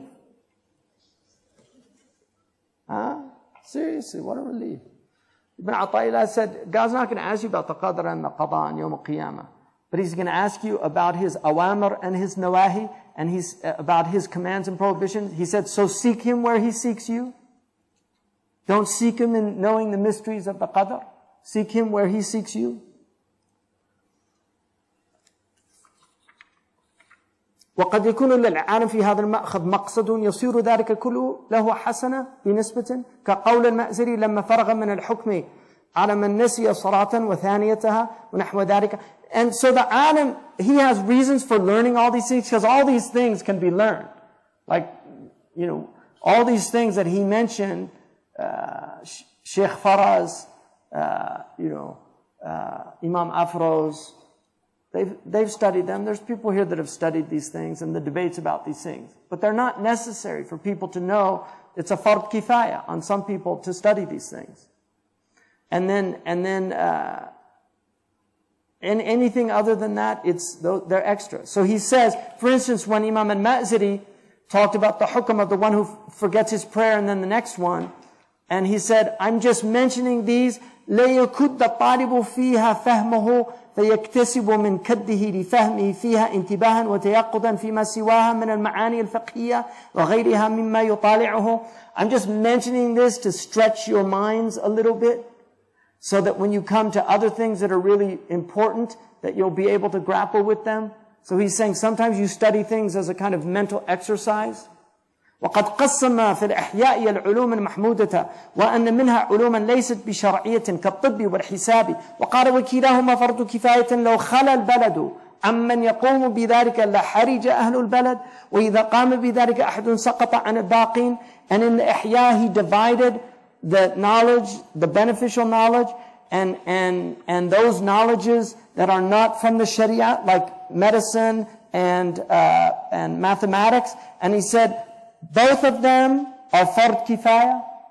In other words, they're part of the ulum al-shar'iyya al-musa'ida. They support the religion. And so some people have to learn it. And if a city or a country doesn't have it, then people they'll be constrained, they'll be hard pressed in that city. And if some do it, then the others have no obligation. Then he said, وَلَا تَعْجَبْ مِنْ كَوْنِ هَذَيْنِ مِنْ فُرُوضِ الْكِفَايَةِ. Don't be amazed that these are considered collective obligations. فَإِنَّ الْأُصُولَ الصِّنَاعَاتِ أَيْضًا مِنْ فُرُوضِ الْكِفَايَةِ. The foundational crafts are also from Fard Kifaya.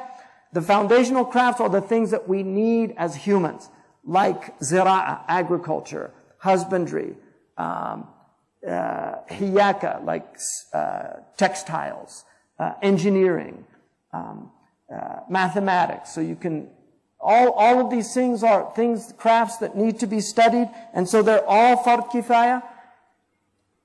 And then he says, and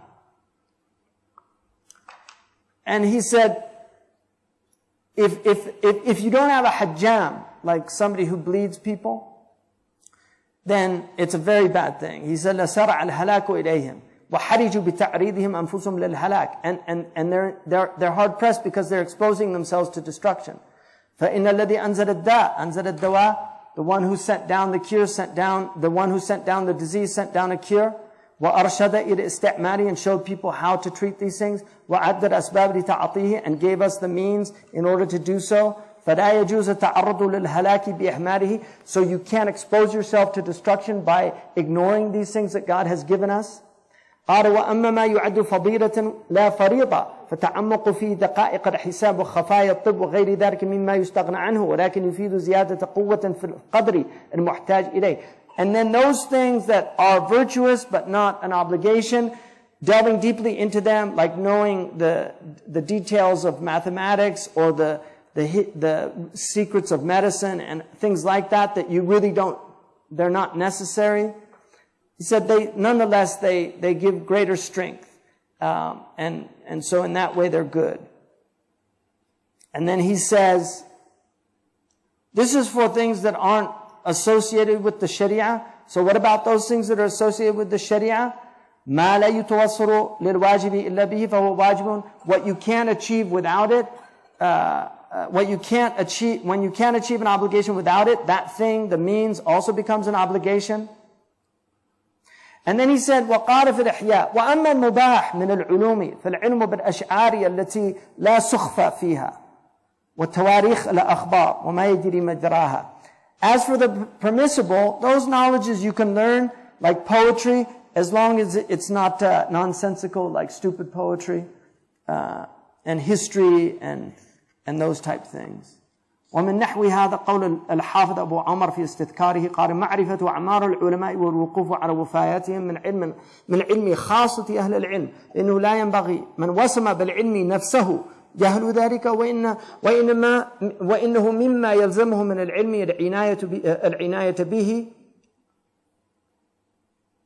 العناية به والقيام بحفظه.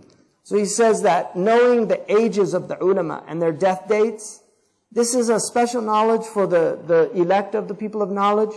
Not everybody has to do it. لا ينبغي. And those who brand themselves with knowledge, you know, if they mark themselves as knowledgeable people, they should know these things. But not everybody has to know them, right? So, you know, I mean, Shaykh Muhammad Yaqubi, you know, you ask him any alim and he'll give you his name, his father's name, his death date, usually when he was born. You know, he knows all those. Shaykh Abdullah bin Bayyan knows all those. You know, we know some of them. But that's a good knowledge to have when people died.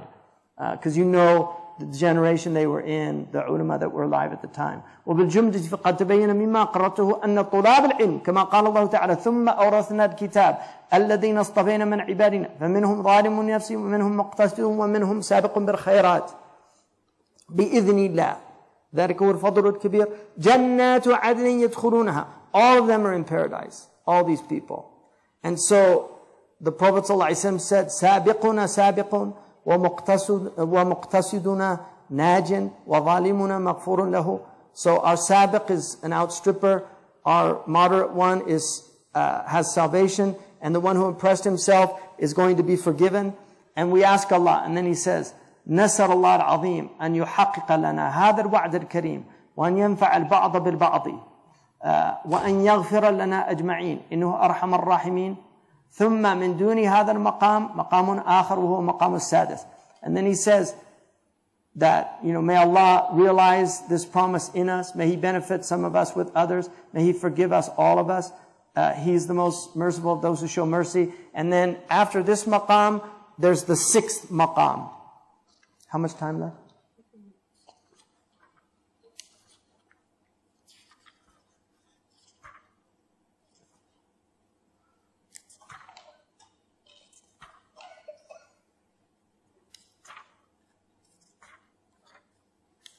So I can finish tomorrow, inshallah.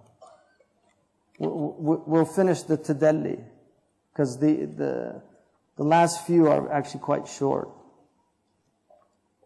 But we should do the sixth one tomorrow.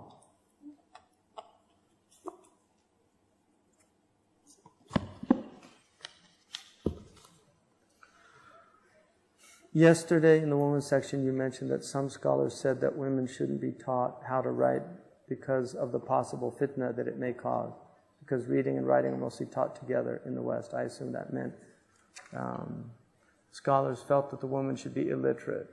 Yeah, no, that's not true. What they felt was that you have to remember, these ulama, their main goal was to protect society from fasad. And they were worried, like now you have texting. That's why I mentioned it with texting yesterday. There's a lot of men and women text now, and it opens the door of fasad. Even now, I read an article that Imam Tahir posted, how young girls in high school are sending naked pictures to, boys, and it's horrible. So these are the type of things. They're talking about the general mass of people. And like I said, Murabt al-Hajj rejected that opinion, but that was an opinion amongst many ulama. And for that reason, women tended to study. They learned to read, but they were not encouraged to write. So that is true, and it's a blemish on our community, But the reason behind it was that fear, and this happens now in many Muslim countries. The texting is a way that men and women communicate for fasad. And that's part of the reason why women did not write as much. But there were many great ulama in the history of Islam that were women.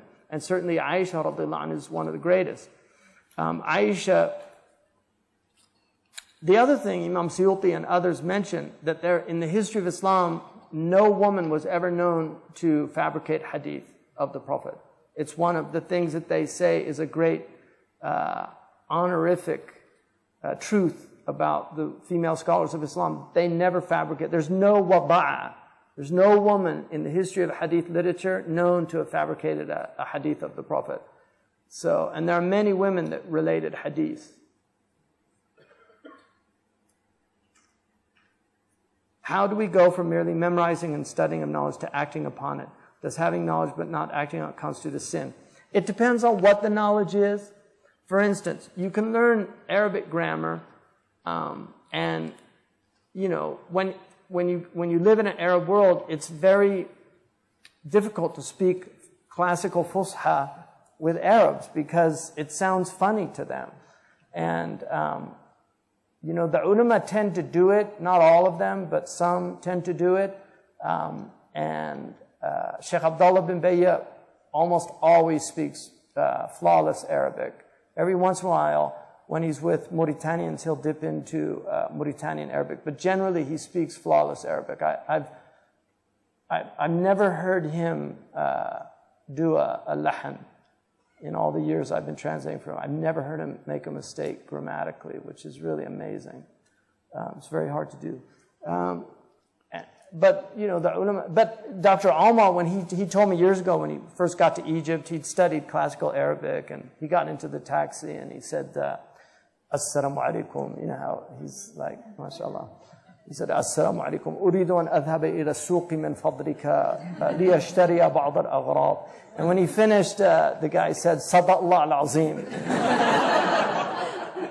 So you learn grammar. You learn grammar, but it's not always that easy to speak it in a classical way. right? And Dr. Omar tends to speak almost with tajweed when he speaks, literally, you know. I told him the first lesson I ever learned from him, I mentioned Khalid ibn Walid. He said, لا تقول خالد كما يقوله العرب. قل خالد لأنها حرف مفخمة. You know, like say Khalid because don't say it like the Arabs say it now. Khalid. Say Khalid because it's حرف مفخمة. So, you know, but learning the basic things, you should practice them. Learning things, like if you hear the hadith, whoever prays 4 rakats before dhuhr and 4 rakats after, the fire won't touch him. You know, I mean, that's a pretty major incentive to try to do that. And, you know, man amila bima arima awrathahu Allahu ilma ma lam ya'lam. Ahmed and others have said, whoever acts according to a knowledge that he has learned, God will give him a knowledge that he hasn't learned. وَاتَّقُوا اللَّهِ وَيُعَلِّمُكُمُ اللَّهِ. I mean, that's not really a jumla shartiyah, but the ulama have taken from it the ishara that if you have taqwa, God will give you more knowledge. It doesn't mean that literally in the Quran, but the ulama took an ishara from that. وَاتَّقُوا اللَّهِ وَيُعَلِّمُكُمُ اللَّهِ. The actual meaning is اتَّقُوا اللَّهِ وَيُعَلِّمُكُمُ اللَّهِ مَا تَتَّقُونَ. You know, have taqwa and God will teach you what you need to know to have taqwa. But the ishara of that is if you have taqwa, then God will give you knowledge from that taqwa. And there are people that Allah has given great knowledge to that were very, I mean, if you read Sa'aduddin Taftazani's story, you'll be amazed at the opening that he had, because he was actually considered not very smart, but he had just incredible himma and really worked hard. And he had a vision of the Prophet ﷺ. He you know, spit into his mouth, and after that, pearls of wisdom came flowing from him. Even his teacher recognized it, that something major had happened to him. They used to make fun of him in the, it's also like, I mean, from the Christian tradition, Aquinas was like that. They called him the dumb ox. They used to make fun of him. And he had incredible openings. I mean, anybody that's read Aquinas knows that, you know, this was intellect of the first order. And Aquinas, he never finished the Summa, and at the end of it, he said he had a vision in which he realized everything that he had written was meaningless. He literally said it was chaff, tibber, which is a very unusual thing to say. I mean, the Catholics interpret it to say, no, he didn't really mean that. But it's a very interesting thing that he said. So just try to do, you know, taqullah mastata'tum, have taqwa to your degree and ability, and just try, you know. Somebody wrote a note yesterday that they gave me about, like, that I shouldn't say anything homophobic, and that I'm insulting people that might be homosexual or something like that here. I don't remember saying that. If I said about love wins, that hashtag, you know, my point from that is that our religion cannot accept same-sex marriage. It's as simple as that. So for us, it's not love wins, it's more like kufr wins. It's as simple as that, you know. If people have that tribulation, you know, it's a tribulation like many tribulations. It's a tribulation. If you're attracted to somebody of the same sex, that's a tribulation. But acting upon it is what's haram in our religion. If somebody has those feelings, they can't control their feelings. And you know, they're supposed to be patient and not put themselves in situations where they're going to be tempted. So just like men that are, and women who are attracted to each other, they shouldn't put themselves in situations where they're going to be tempted either. So that's my point, is that Muslims should not, because of the zeitgeist, and I guess some people don't know, you know, that's just the spirit of the age. It's like whatever the latest mode is, the fashion, that we can't change our religion for the zeitgeist, that we have to maintain the truths of our religion. And one of the truths of our religion is that certain types of sexual practices are prohibited. Rectal intercourse, whether it's male on male or male on female, is haram in the Sharia. It doesn't distinguish between homosexual or heterosexual. It is prohibited for a man to penetrate a woman rectally or a man. It's the most dangerous form of sexual practice according to the World Health Organization. It's a pathogenic practice. It can literally be mortal. One time, it can be a death sentence. And the Sharia is here to protect us. It's as simple as that. It's here to protect us. So that was my point. So I was surprised that people would, anyway, doesn't matter. So what is the stance with postmodern Muslims view like taken from a living tradition as elitist? I know, somebody probably saw that, like this sounds a little elitist in here, that one section. I was kind of tempted not to read that section for that reason, because I thought, people are going to misunderstand this. And possibly stained by the Foucaultian power dynamics, non-egalitarian, etc. I've seen that many of our brightest Muslims with the most prestigious degrees are increasingly coming under this sort of liberal influence, and that it is a gateway of shak in the deen, causing many, I know personally, to even leave the religion altogether. Wal-'iyadu billah. I think it's interesting. One of the things about Islam is that it really has an egalitarian spirit that none of the previous dispensations had. In Christianity was similar to Hinduism in that they actually had castes in classical Christianity. So you had the aristocracy, you had the gentry, you had the clergy, and then you had the laity, which were not educated. They were actually kept out of education. And you have the serfs, right, the peasants, similar to Hinduism, where you have the Brahman, the Kashtiya, the Vaishya, and the Shudra, the Dalit, they're put into these categories. What Islam recognizes is that every society has those categories, but they should not be imposed on you. So every society has untouchables, the people that do that work that nobody else wants to do, right? Every society has garbage men. Every society has, these people that do things that I wouldn't do or you wouldn't do, but somebody has to do them. In certain religions, they were literally born into that. But in other societies, they could, in essence, be born into it in poverty, and this is what they do, something like that. And then you have the commercial class, right? You have the service class, so they're like serfs. And then you have the commercial class. And then you have the Brahmins, you have the educated elite, right? So to deny these things is simply to deny life on earth. What Islam does is it allows people to be upwardly mobile. It's a meritocratic system that allows a person who's born into abject poverty to become a great scholar, like Sidi Ahmed Zarruq, who's one of the greatest scholars of our religion. So don't misunderstand this.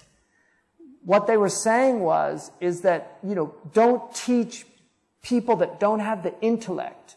And unfortunately, there are people that literally cannot grasp certain things. This is simply a fact of life. It doesn't mean that they're less as a human being. What it means is if you give people that don't have the intellectual capacity to absorb this information, if you give them this information, they're going to misuse it.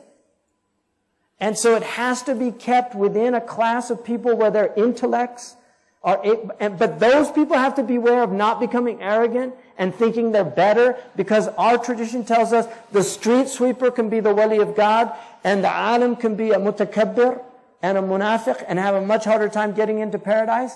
And so that's the difference, is that we have to be aware of that. It's not an elitist thing in that way. In fact, it's a great tribulation to have a lot of knowledge, because you're accountable for what you know. And the more you know, the more accountability you have, the more responsibility you have. Look at Ibn Wahb, who cried when that man told him that story. Because all he wanted to do is just leave me alone. Yeah, I want to worship Allah. Leave me alone.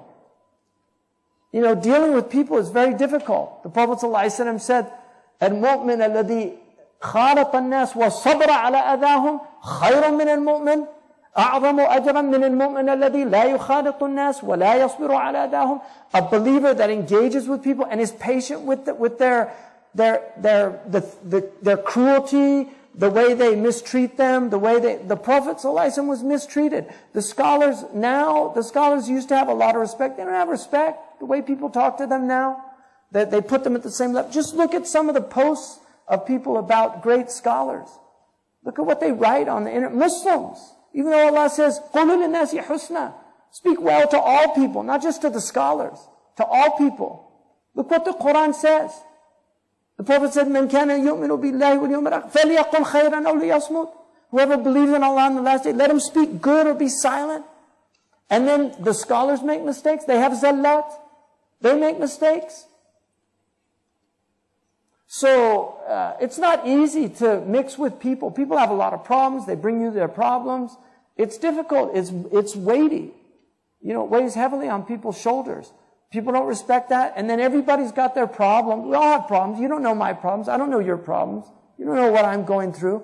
I don't know what you're going through. People have medical problems. There's people in this room that have medical problems that we don't know about. You know? So this is life on earth. But this idea somehow that Muslims, it was all elitist and aristocratic, it's not true. The early period of Islam, it was the slaves that took over the religion. And the aristocrats of the Quraysh were very troubled by it. And there are many riwayat where they say, look, this is Allah's deen, يُعْطِيهِ لِمَنْ يَشَاءُ. He gives it to whom He pleases. They were troubled by all these mawali. They were freed slaves that became the great ulama of Islam in the early period. We have the Mamluk ruled Egypt. They were slaves. It was a slave class. They ruled Egypt. So this idea somehow that Muslims were elitist and elect and they belittled the people, it's not true. The Muslims went down and they taught and elevated people. The ulama sat with ignorant people. Muli al-Arabi al-Darqawi went to the mountains of the Atlas with the most ignorant people to teach them the religion. You know, this is what the people did. They went and sat with the ignorant people, with the prisoners. They elevated people. Sidi Ahmed Zarruq, a whole clan of thieves became Muslim at his hand. And then he ended up living with them in Misrata and teaching them the religion. They were highway brigands that actually stole everybody's clothes and he refused to take off his clothes. And then when they tried to get him, something kept happening to each one of them. And then they realized that he was a wali. They all made tawbah with him. And they ended up being, they're called Khadamu Zarruq, the servants of Zarruq, because they made tawbah and they took bay'ah with him. That's where he ended up living in Misrata, even though he came from Fez. And the Fezis treated him because he was not one of the notables of Fez. They mistreated him. So you have the aristocratic elite ulama that looked down on people. Sidi Muwaq wasn't like that.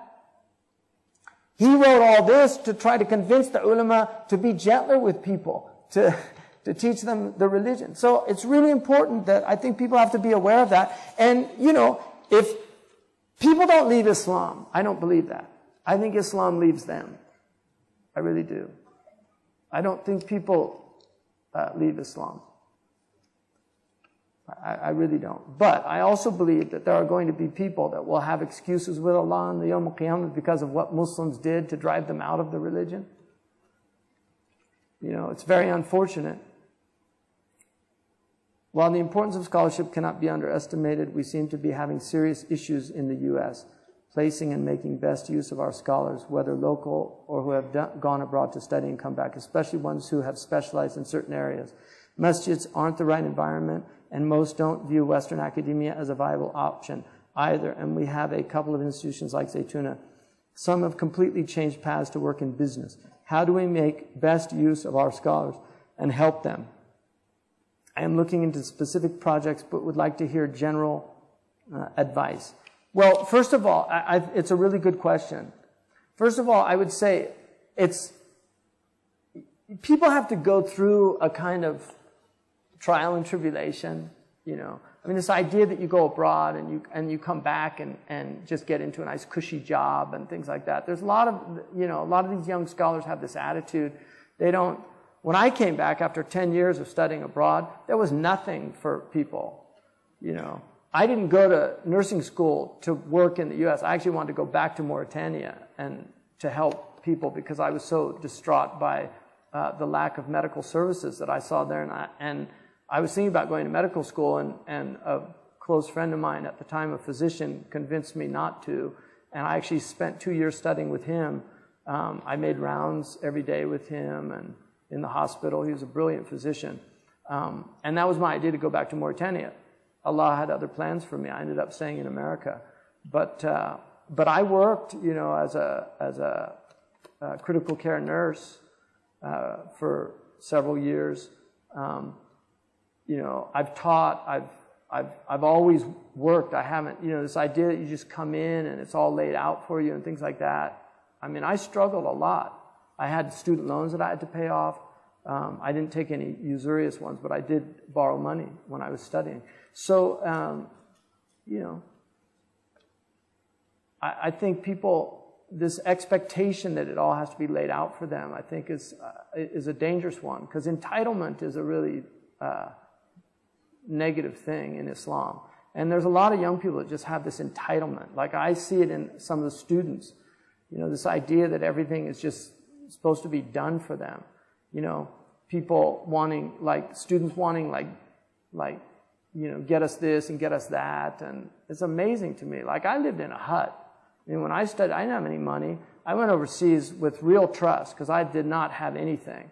And I went, and alhamdulillah, Allah took care of me along the way. But I really had a lot of trials and tribulations. I got amoebic dysentery. I got hepatitis A. You know, I mean, I had a lot of struggle, really. I almost died a few times. I got heat stroke in the Sahara. It was one of the worst things I've ever experienced in my life. I spent 2 weeks in a hellhole of a jail in Mali, you know. So people, you know, they see you and, oh, you know, they don't know, you know, the struggles. And that's true of, you know, I've seen that. Sabr al-ulama, I mean, Abdul Fattah Abu Ghudda wrote a book about that, about the trials of scholars. You know, poverty is one of the trials of this life. You know, it's a struggle. And it's good to go through it because you know how poor people feel.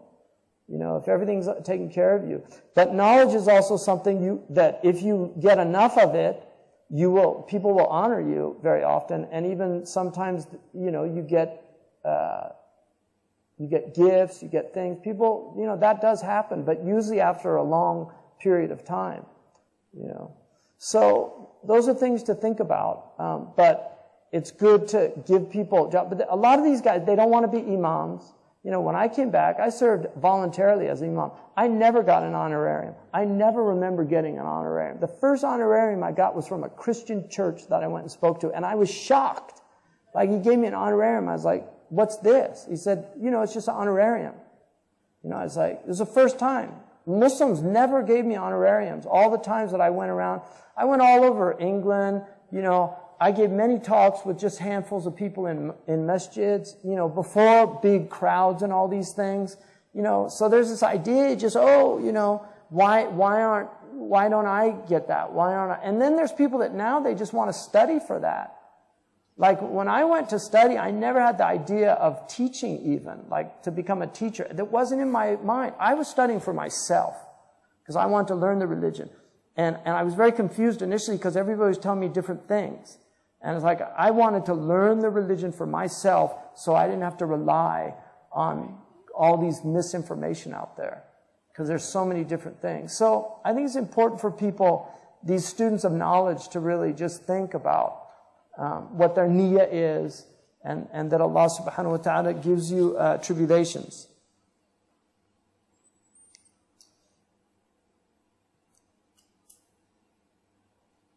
This is, I get this question a lot, that, you know, they're studying medicine, but they want to study the deen in a serious way. Medicine is definitely part of the religion. You're fulfilling a fard kifaya. Obviously, it's questionable because we have so many doctors, but you do need a certain amount. But if that's your niyyah, you know, it's like when you pay taxes, make the intention that it only goes to the postal services. You know, seriously. That's your niyyah. I'm only supporting the roads and the maintenance of the roads and the postal. So none of this is going.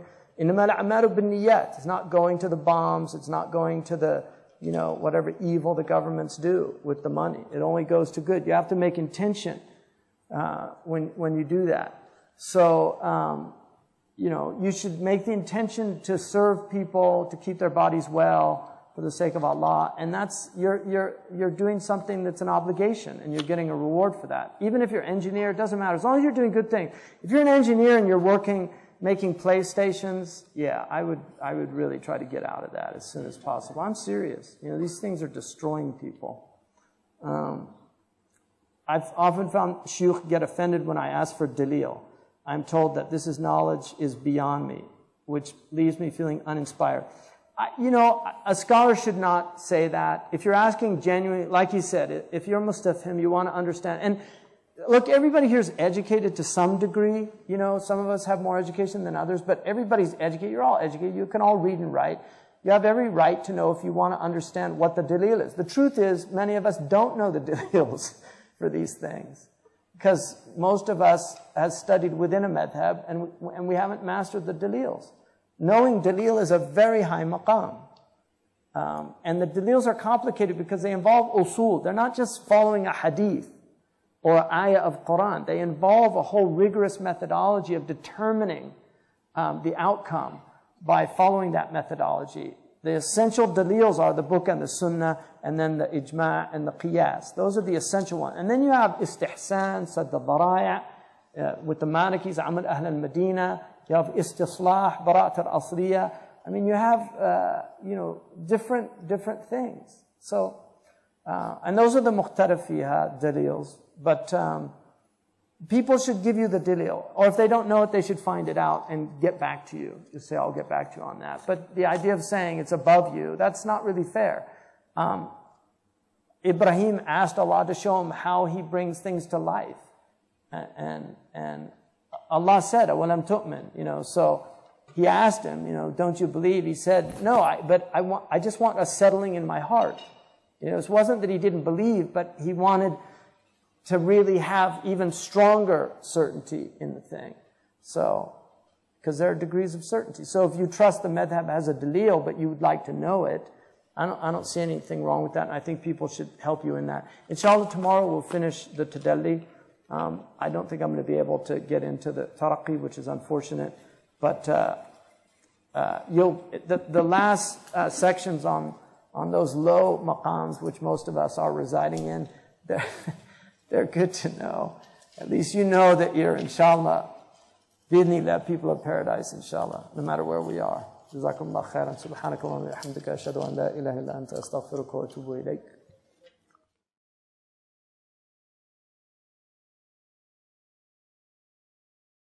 بسم الله الرحمن الرحيم وصلى الله على سيدنا محمد وعلى آله وصحبه وسلم تسليما كثيرا. الحمد لله رب العالمين. الحمد لله. بسم الله. اللهم افتح علينا حكمتك وانشر علينا رحمتك يا ذا الجلال والإكرام. اللهم علمنا ما ينفعنا وانفعنا بما علمتنا وزدنا علما.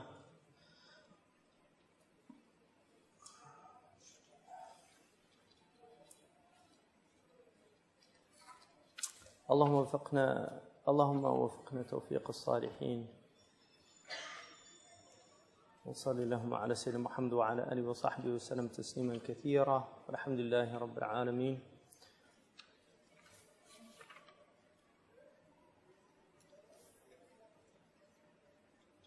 Did we get to we did the 7th, didn't we? We're on the 6th? Yeah. So inshallah, we'll finish today. Did we finish the 7th? So yeah, the 6th. Bismillah. إن لم يكن على أمر فاضل عند كل قائل فلا يحتقر أن يتحرى من الأقوال والأعمال ما قال أحد من العلماء الموثوق بدينهم إن في ذلك القول والعمل فضلا فقصار أمره أنه لا يكون أبدا أحط من مباح عند كل قائل. So this 6th maqam is that if you're not in something that's virtuous, then you'll be in something that's, if you're not in the most virtuous thing, you're in something that's less than this, and it differs from the other in that it can also be where the ulama differ about something, whether it's virtuous or not. So he says, if he's not in a virtuous action that everybody agrees on, فَلَا يَحْتَقِرْ أَنْ يَتَحَرَّى مِنَ الْأَقْوَالِ وَالْأَعْمَالِ مَا قَالَ أَحَدٌ مِنَ الْعُلَمَاءِ الْمَوْثُوقِ بِدِينِهِمْ. He doesn't diminish seeking out those words and those actions that some among the ulama who are trustworthy in their religion have said that it's virtuous to do. So the extent of his affair is that he's never in anything less than the mubah with everybody. So in other words, some of the things he's doing are going to be mubah, just permissible according to some ulama, and according to others they'll be virtuous. This is the sixth maqam. فَقَدْ قَالَ مَالِكٌ إِنَّ نَظَرَ الْمُبَاحِ مَعْصِيَةٌ لَا يُوفَى بِهِ. For example, Imam Malik said that to make to make an oath about something that's permitted, you don't fulfill that oath. Nadar is only for things like, I swear I'm going to walk to Al-Quds. Because Quds is one of the places that's visited in our religion and recommended, you fulfill that oath. But for something that's not, that's simply permitted, like making an oath to visit somebody, then those things aren't fulfilled. And then he says, بِخِلَافْ مَا اخْتُلِفَ فِي مَشْرُوعِيَّتِهِ فَقَالَ إِنَّهُ يَلْزِمُ الْوَفَاءُ بِهِ. And so there's others that say he has to fulfill it. وَلَا يُجْزِي هَدْيُ دِيكٍ وَلَا هَدْيُ مَعِيبٍ. So some say you can't do a chicken. It has to be to expiate, you have to do more than a chicken. Or a ma'ib, something that has a defect in it. فَإِنْ فَعَلَ ذَلِكَ أَوْ نَظَرَهُ لَزِمَهُ الْمَعِيبُ وَلَمْ يَزَلْهُ الدِّيكُ. So if he did that from his oath, then he would still have to do the one that's deficient, but not the chicken. مُرَاعَةً لِلْخِلَافِ. Because there's a khilaf about the ma'ib where there's no khilaf about the chicken. So this is where he's doing something that somebody said. وَسَيَأْتِي أَيْضًا بَسْطُ هَذَا فِي هَذَا الْمَقَامِ فِي التَّرَقِّي. He's going to go into more detail. He said, I will expand on this later, on this maqam when I get to the taraqi. Because remember, the tadalli is showing you the ladder. Taraqi is showing you how to climb the ladder. So he goes down from the top because he's at the top. So he's going down the ladder to show you the whole ladder of these three people that Allah subhanahu wa ta'ala has identified in the Quran as ظَالِمٌ لِنَفْسِهِ مُقْتَصِدٌ وَسَابِقٌ بِالْخَيْرَاتِ. People that oppress themselves, people that are in a good state but they're not outstrippers, and then the outstrippers, the people that are ahead of everybody else. And so he says, لَا سِيَمَ إِنْ جَرَى أَمْرٌ بِمَا هُوَ مَفْضُولٌ عِنْدَ الْمُعَارَضِ فالمساعدة في ذلك من شيم الأئمة وترك المساعدة عند الصوفية قلة مروءة حسب ما يتقرر. So he says that if the action is in accordance with this thing that is less virtuous, then it's even more important to recognize it, even if there's people that say you shouldn't do it. And he says because to encourage those things is from the shiyam of the a'immah. It's the quality of the imams. It's their character. And to leave that encouragement with the Sufis especially is not from muru'ah. It's not from just virtuous nature, the dignity of people. وَانظُرْ قَوْلَ الْإِمَامِ الْفَصْلُ بَيْنَ الشَّفْعِ وَالْوَتْرِ بِالسَّلَامٍ هُوَ الشَّأْنِ. And look at the imam, he means Malik radiallahu anhu, at going between shafa' and witr, because in Malik's madhab, after shafa' you do the taslima and then you do the witr. According to the Hanafis, you don't, you join the shafa' and witr. But Imam Malik said, قال اتبعه ولا تخالفه. Follow it. It was said to him, فَإِن صَلَّيْتَ مَعَ مَنْ لَا يَفْصِلْ. If you're praying with somebody that doesn't split. Imam Malik said, اتبعه ولا تخالفه. Follow him and don't go against his practice. وَلَوْ كُنْتُ صَانِعُهُ لَمْ أُسَلِّمْ بَيْنَ الْإِثْنَتَيْنِ وَالْوَاحِدَةِ. And if I was doing it, Malik, I wouldn't say the taslima between the two. Because you could do it anyway, right? Because you're praying behind him. He still wouldn't do it. Qari ibn Rushd, Ibn Rushd, the great Andalusian faqih, said, يعني مالك أنه لو أوتر بالناس لعارض يعرضه بإمامهم الذي من شأن أن يوتر بثلاث لا يفصل بينهن لم يخالف فعله في ترك الفصل. So if he's praying behind somebody that does this, he wouldn't go against his practice. وفي المدونة قال مالك من صلى خلف من يرى أن السجود في النقص بعد السلام لا يشدد معه حتى يسلمه فإن الخلاف شر. Imam Malik said in the Mudawwana, if you pray behind somebody who thinks that the sujood is from deficiency is after the salam, because Malik differentiates. If it's ziyada, if it's a commission, right, then you do it after the salam. If it's an omission, then you do it before the salam. But he's saying, if you pray behind somebody who doesn't see that, he says that you do it after the salam in both cases. Then he says, لا يشدد معه حتى يسلم فإن الخلاف شر. So he shouldn't do the sajda until he makes the salam, even though it's against his madhab. And then Malik said, فإن الخلاف شر, because this type of khilaf is shar. The ikhtilaf is khayr, but the khilaf is shar. And they differentiate between ikhtilaf and khilaf. The ikhtilaf is in the mas'ala, so there's a difference of opinion. But the khilaf is when you're unwilling to forego your position in a situation where it would be better for you to forego it. And then he says, انظر يسارة هذه المخالفة. Look at the you know, this is not a major thing. إذ لو لم يسلم ما شعر به أحد. So if you didn't do the salam, nobody would notice it from you. So he's saying, look at what he's saying. Even in this, don't go against him. فقد قال فعل في صلاة المطلوب فمن باب أولى المساعدة فيما هو في غير صلب الصلاة. So what he did in his prayer was encouraged, and even more important is to encourage things other than, for instance, what is at the heart of the prayer. مما ليس من باب الحلال والحرام, because this relates to the halal and haram, what's permissible and not permissible. So he's saying in things that don't relate to that, it's even more important to encourage these things.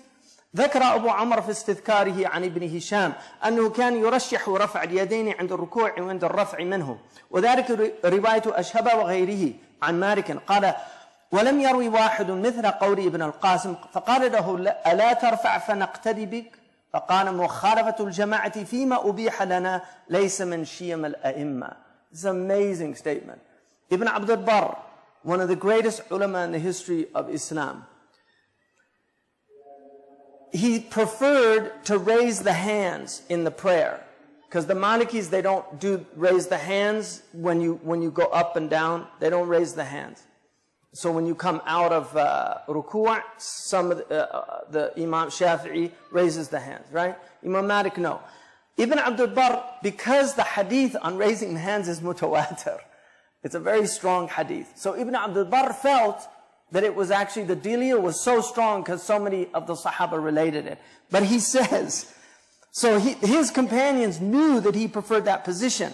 So they said, why don't you just raise your hands and we'll follow you? He said, مخالفة الجماعة فيما أبيح لنا ليس من شيم الأئمة. To go against the group in those things that are really, they're not major things. This is at most it would be mandub to do it, but it's from the hayat of salah. It's not, if you leave things like that in the prayer, you don't do sajda for them. So he's saying, I'd rather be with the group than khalif tu'raf, go against the group and get noticed as, oh, why is he doing that? And then it creates confusion. So that, why is he doing that? And then he says, well, the dalil's stronger. And then the people get confused about their imam. ومن حكم الشيخ الإمام شيخ العارفين القرشي المروءة موافقة الإخوان فيما لم يحجر عليك العلم. It is from manliness or virtue, or virtue in Latin comes from the same root of manliness, but it really means muru'ah is from, it's related to that, but it really means it's at the essence of human dignity. The muru'ah is really your dignity. Imam Shafi'i said that if I thought that drinking a glass of water would diminish my muru'ah, I would leave drinking water. And that's how concerned they were. And now we're living in an age of frivolity, and everybody's very lackadaisical, and there's no real adab anymore. I mean, this is just, people have to accept these things. But there was a time when people had immense adab for elders. If somebody was older than them, if somebody had gray hairs, they were just treated with so much respect just because they were old. And so he says that it's from muru'ah to agree with the brothers as long as knowledge doesn't prohibit that. If there's nothing in knowledge, just go along. They say shart al-murafaqa and muwafaqa. The condition of spending time with people is just to agree with them. Which means, obviously not in sinfulness, but just why create contradictions and conversations that end up in arguments that have no real meaning or relevance? Some people love to do that. They love to argue.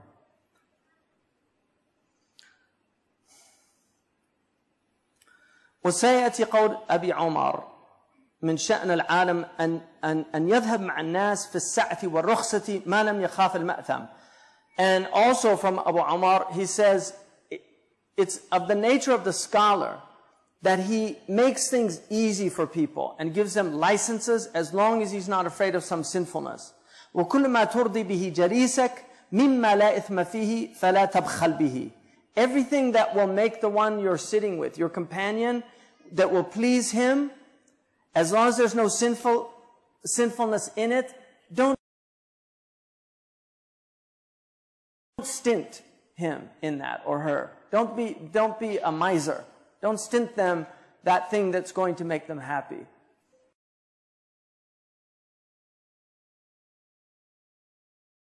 One of the things that in Arabia they talk about tatyib al-khatar. Just making somebody, like if you upset somebody, to do something to yutayyib khatiruhu, to settle his thoughts. If he's disturbed, if you did something, it's to make pure his thoughts about you. So it's something you might say or do just to change that effect. And so now this is, so he says, وَكُلَّ مَا تُرْضِي بِهِ جَرِيسَكَ مِمَّا لَا إِثْمَ فِيهِ فَلَا تَبْخَلْ بِهِ لَعَلَّ أَن تَعْطَابَ بِذَلِكَ ثَوَابًا مُحْسِنِينَ. Maybe you'll get in place of that what you did, the reward of the muhsinin. Because it's a type of ihsan to do that. And then he says, وَاللَّهُ سُبْحَانَهُ وَتَعَالَى يَقُولُ مَا عَلَى الْمُحْسِنِينَ مِنْ سَبِيلٍ. There's no blame on the muhsinin. In other words, what you do out of ihsan, there's no blame. You can't fault them for it. If they did it out of ihsan, don't fault them for it. قال الشيخ أبو إسحاق الشاطبي الأولى عندي في كل نازلة يكون لعلماء المذهب فيها قولان فيعمل الناس على موافقة أحدهما وإن كان مرجوحا في النظر أن لا يعرض لهم وأن يجروا على أنهم قلدوه في الزمان الأول وجرى به العمل فإنهم إن حملوا على غير ذلك كان في ذلك تشويش للعامة وفتح لأبواب الخصام وربما يخالفني في ذلك غيري وذلك لا يصدني عن القول به ولي فيه أسوة. انتهى. So Shaykh Abu Ishaq al-Shatibi says that it's more appropriate, as far as I'm concerned, in every nazila. A nazila is some situation where you need a legal ruling. That the ulama, when you have two opinions, and most people do one of them, Even if it's marjuh, if it's not really the stronger opinion, it's weaker, but this is what they're doing. Don't expose them, don't go against them, and consider it to be that they're following something from the Imam's first period, because the Imams differed in their opinion over time. Imam Malik lived 90 years. Some of his earlier opinions he discarded later on. The same with Shafi'i. Shafi'i had a madhab when he went to Iraq, he had a madhab when he went to Egypt, he had a madhab. So you'll find different opinions. So he's saying, just consider an earlier opinion and leave them on it. Because if you try to force them to go on a stronger opinion, you're going to create tashwish lil-amma. You're going to, yushawish alayhim. You're going to confuse them. You're going to create turmoil in them. And you will open the door of argumentation, right? The Prophet ﷺ said, أَنَا زَعِيمٌ بِبَيْتٍ فِي رَبَطِ الْجَنَّةِ لِمَنْ تَرَكَ الْمِرَاءِ وَلَوْ كَانَ مُحِقًّا. I will guarantee you a house in the best part of paradise for the one who will give up argumentation even when he's right. And Imam Malik did not argue. If people started arguing about fiqh, he would literally get up, shake his shawl, and say, Antum harb, your war, and he would walk away. He didn't argue. One man came to Malik radiyallahu anhu, and he said, Jadilni, let's have a debate. And he was from what's called the Murja'iyah. They were one of the sects at that time that had a position about Muawiyah and Ali. Anyway, Imam Malik said, وَإِنْ غَلَبْتَنِي, no, he said, وَإِنْ غَلَبْتُكَ, and if I win the debate, he said, أَتْبَعُكَ, I'll follow you. He said, وَإِنْ غَلَبْتَنِي, and if you win the debate, he said, you follow me. He said, وَإِذَا جَاءَ ثَالِثٌ وَغَلَبَنَا, what about if a third comes and he beats both of us? He said, نَتْبَعُهُ, then we follow him. He said, you're going to be on a new religion every day. See you later. In other words, what I have, I feel certain about. I don't need to debate these things. He's in a lineage of tradition. He took this from a rightly guided group of scholars. He gave it to a rightly guided group of scholars. They transmit it to a rightly guided school. يَحْمِلُ هَذَا الْعِلْمِ مِنْ كُلِّ قَرْنٍ عُدُولُهُ. They will carry this knowledge in every generation, upright people. In other words, we don't need to rediscover Islam in every generation. Islam has already been discovered. It's already been discovered. You don't need to rediscover it because you discover some new thing or a new hadith that you didn't know about. They've already been through all of the hadiths. They've already done it all. It's been done. We don't need to have those arguments and debates anymore.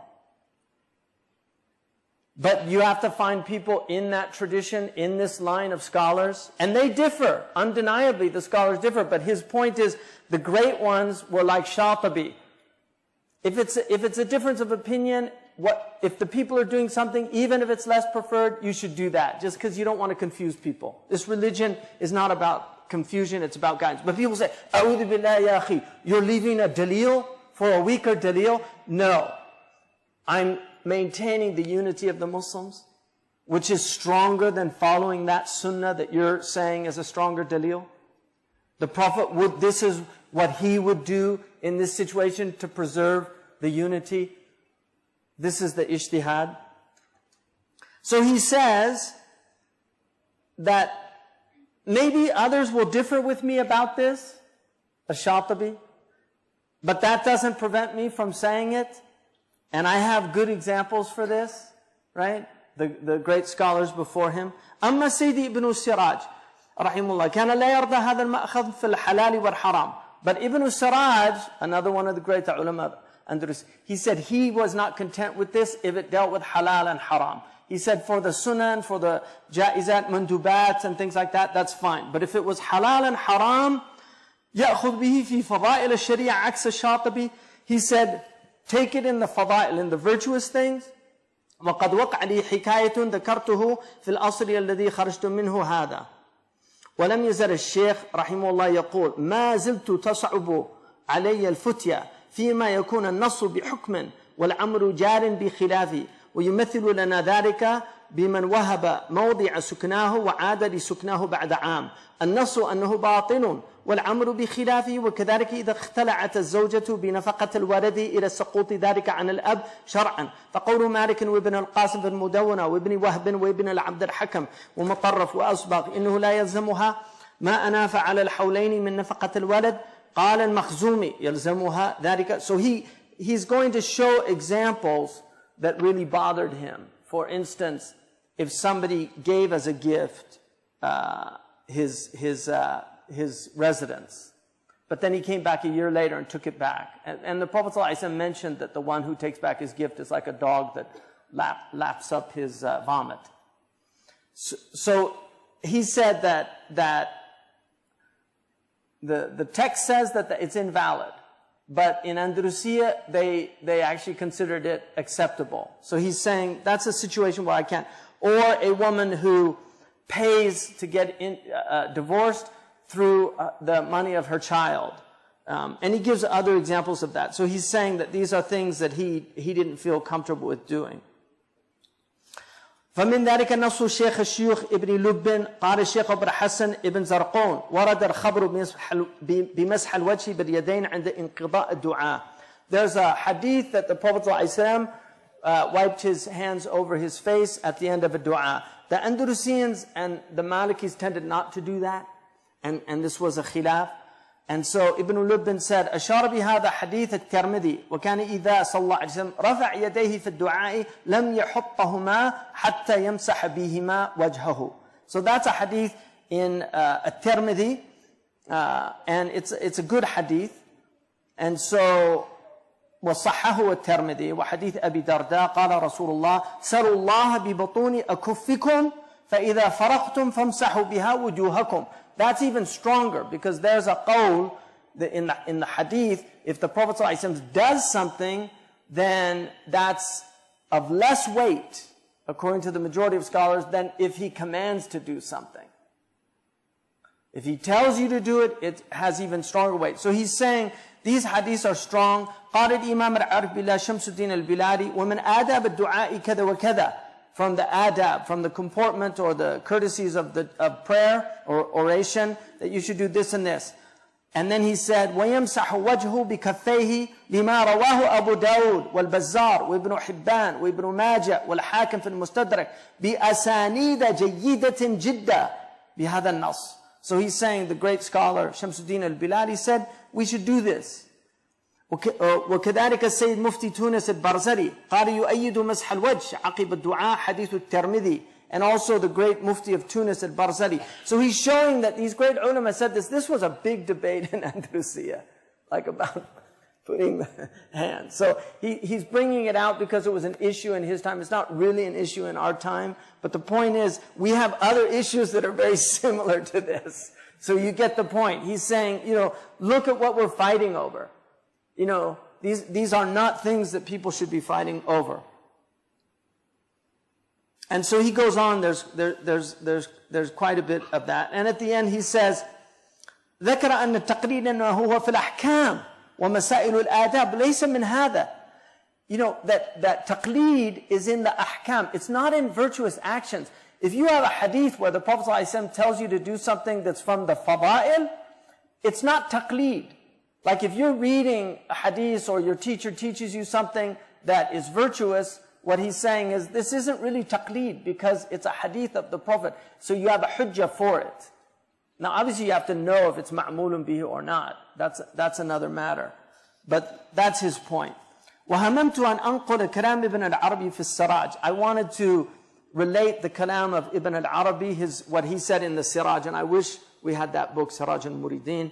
ثم بدأ لي فأنظره عند قوله he's going to wait for later. وسيأتي في التكلم عن هذا المقام بالترقي مثل هذا عن ابن عرفة والبرزري والشيخ الشيوخ ابن لب. He goes on, all these shuyukh, Sidi al-Minturi وشيخهما Sidi al-Qijati, Sidi al-Haffar, يستخفون ما استثقله الشاطبي ويستثقلون ما استخفه الشاطبي. So some of them they deem light what Imam Shatibi found heavy, and they deem heavy what Imam Shatibi found light. So this is a difference of opinion about these. وانظر أيضا مما جرى بعمل الدعاء أدبار الصلوات وزيارة قبر الميت صبيحة 7 أيام بعد دفنه. And look also at the action of making dua after the prayers, because this is an issue of our time. Some people are against this. You know, if they see somebody doing a prayer, the imam doing a dua, some people say it's a bid'ah. And there really are people. And the Prophet, as far as we know, he did not make dua after the prayer. And so the Malikis considered it makruh. The way the Moroccans got out of it was to have the mu'adhin do the dua instead of the imam. So, but the Hanafis, I think it's mandub, right? Yeah, so, and that's why you often find when the Hanafis lead the prayer, they tend to always do some kind of dua, the imam, at the end. So this is a khilaf issue between the imams, but he goes on to show that, you know, that this is action, and there's nothing that says that they can't do it. And so he says, انظر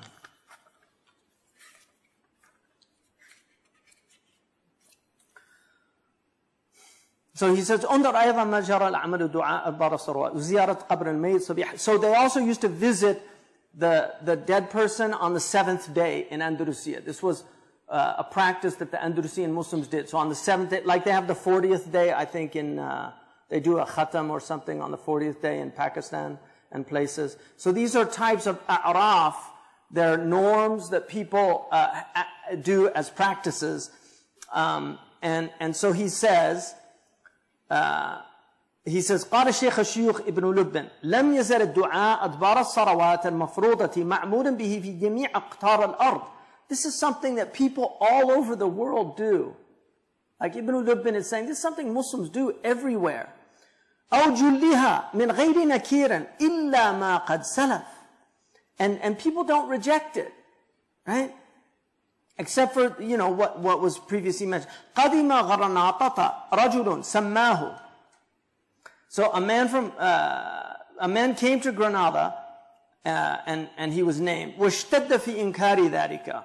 And he really was vociferous about his attacks on doing this dua after the prayer. وتابعه شرذمة ممن كان يقرأ عليه. And he was followed by a little group that used to read with him. He was a scholar, so he comes to town. This happens in our communities, right? You get this scholar that comes to town, a little group settles around him, and suddenly they're attacking all the things that they're doing in the masjid. Like what's Barat Sha'ban? What do they call that? Yeah. What is it? Yeah, Nus Sha'ban. In Pakistan, what do they call it? Shabi Barat, yeah. So you have the masjid, and they're doing Shabi Barat, and then the new sheikh comes to town. He's got a little, A'udhu Billah, bid'ah. Tell them they shouldn't do that. And then it becomes a fitna. The ulama differed on Nisfu Sha'ban. Imam Malik didn't act according to it. But Awza'i said it was something the Salaf, كان يعظم الليلة in Sham. So this is an early Salafi act. So, and to say otherwise is to ignore a rich historical tradition of proof for these things. So this is where, if you don't want to do it, that's fine. But don't condemn others for doing it, who have their do this. So this little group comes to town. This little group joins this man who's come to town. وكان إذا فرغ مجلس كلامه بين يدي صلاة خرجوا مزدحمين فرارا من الصلاة خلف الأئمة. He would be teaching in the masjid, and when they finished their masjid, they would all flee out of the masjid so they didn't have to pray behind the imam who was going to do the dua at the end of the prayer.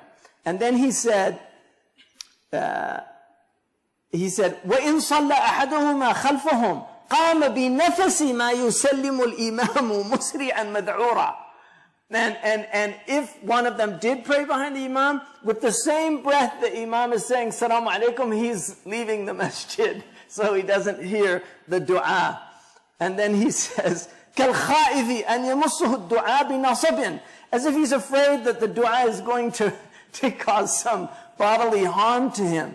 Or عذاب, أو ينشب منه ظفر, or he gets like, you know, he gets a sliver or something, or breaks a tooth. وأنكر الرجل مع ذلك أشياء مما درج الناس عليه في هذا القطر الأندلسي كتصبيح القبر 7 أيام بعد دفن الميت. And then he mentioned other things that people do in this Andalusian land, like the 7th day, going to the grave of the dead person. وَكَانَ أَتْبَعُهُ أَشَدَّ إِنْكَارًا مِنْهُ فِي ذَلِكَ. And his followers were even worse than him in condemning these things. Often the followers are worse than the actual sheikh in these things. حتى قال بعضهم لي وأنا راجع من تصبيح قبر إذ ذاك أتفعل هذا وهو كفر. This is Ibn Lubbin. I mean, you have to realize this man was considered like Shaykh al-Shuyukh in Andalusia. And he's coming back from the grave on the 7th day. And one of this guy's followers said, "You're doing this and it's kufr?" I mean, this is how far some of these people go to make takfir of people that do these things.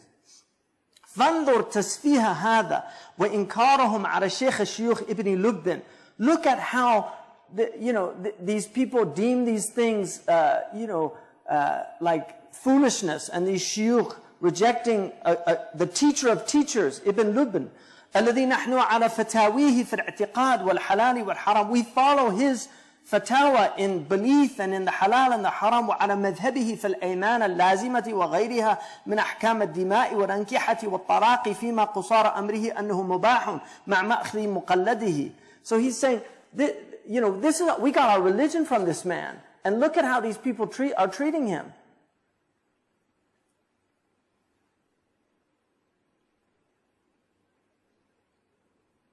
And he said, والقائل في حلال أنه إذا جرى أمر بقول مرجوح في النظر أنه لا يعرض للناس في ذلك.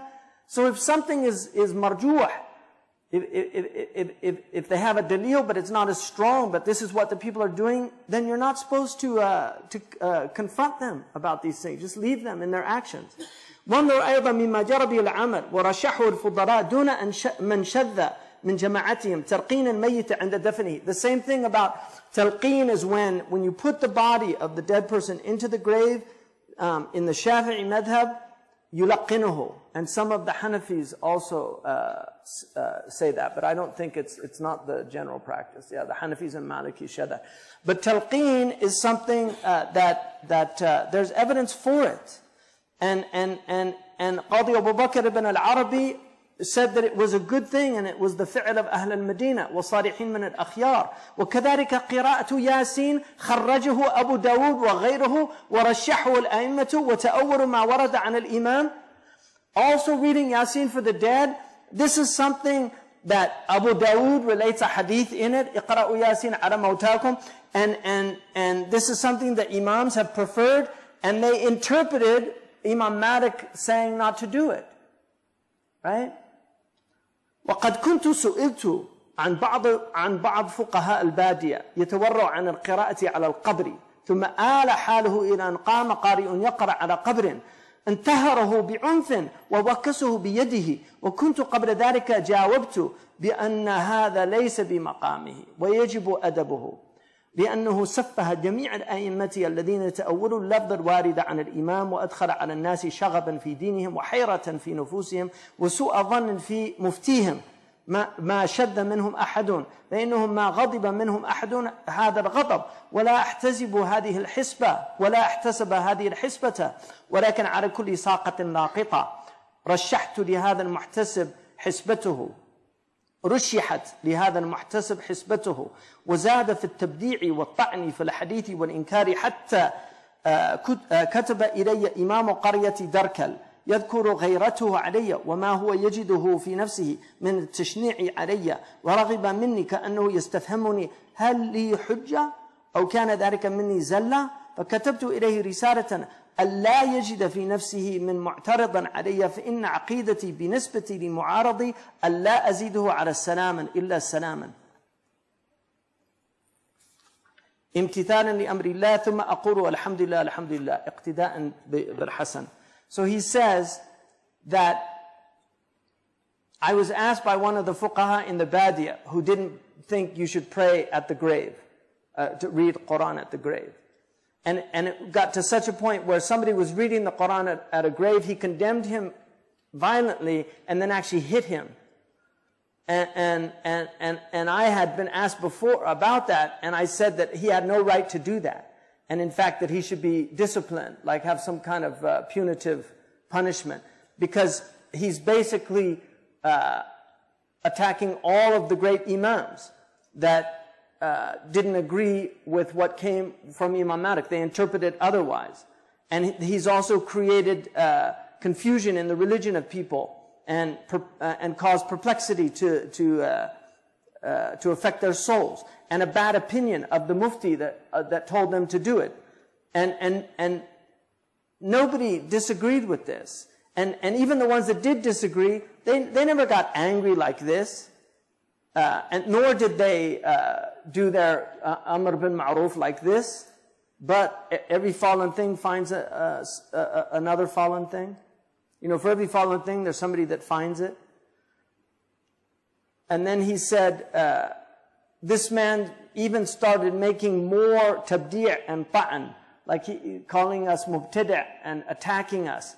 And to the point where the imam of the village, he felt some ghaira for me, you know, like, because he's a scholar, so he felt bad about it. So he asked, you know, do you find something, do you have trouble in your soul, you know, it's really bothering me? As if he's asking me, do you have a hujjah for this? You know, do you have a proof? Or was that a mistake of mine? And so I wrote back to him a letter, and I said, I find nothing in myself about these people that do these things. Because how people that disagree with me, my view about them is salam and salama from the Quran. إِذَا خَاطَمُ الْجَاهِلُونَ قَالُوا سَلَامًا. Because he's on his dalil, he's a alim. He's a alim.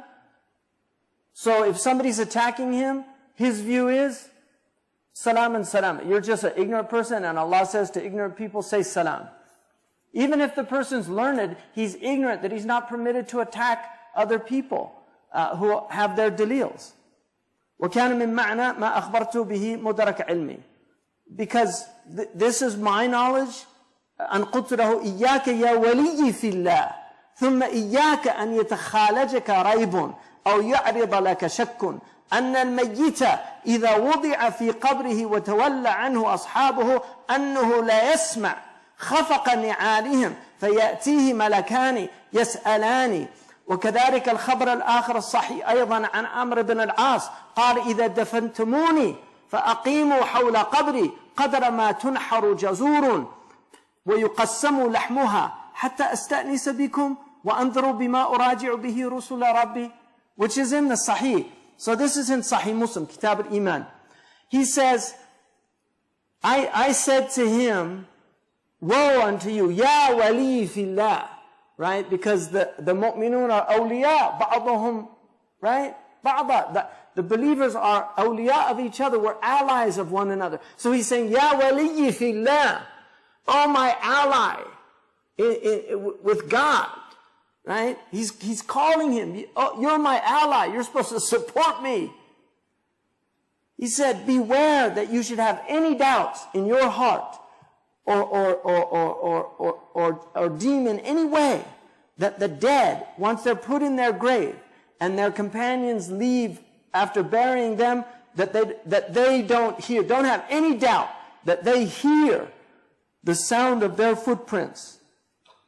That's a hadith sahih that the Prophet said. They hear khafaq ni'al, the sound of their footprints as they leave the grave. And the angels come to ask them. And also the sahih hadith, khabar, from Amr bin al-As. He said, if you bury me, then stick around my grave as long as it takes to sacrifice a camel and to distribute the meat amongst you, so that I can aestheticness, like I can feel my companions, I'll feel the intimacy of my friends around my grave, and then I can think about how I'm going to answer the questions to the angels. This is Amr ibn Sahih Muslim. He said, you know, stick around, sacrifice a camel, you know, I'm in my grave, but I'm going to feel comfortable with all of you up there. Right? قال ابن العربي وعبد الحق على جلالة قدرهما والمفضلان عندي على من يعارضهما والنص لابن العربي يستحب إذا أدخل الميت قبره أن يلقن. Ibn al-Arabi, look at his exalted rank. And Ibn Arabi and Abd al-Haq are preferred, as far as I'm concerned, over those who attack them or who disagree with them. And the nass is for Ibn al-Arabi, the great Qadi. It is recommended that when a man is put into his grave, that you give him talqeen. In other words, you recite to him the answers to the angels. If they say, "Man rabbuka qulillah," say Allah, Rabbi Allah, right? So give them talqeen.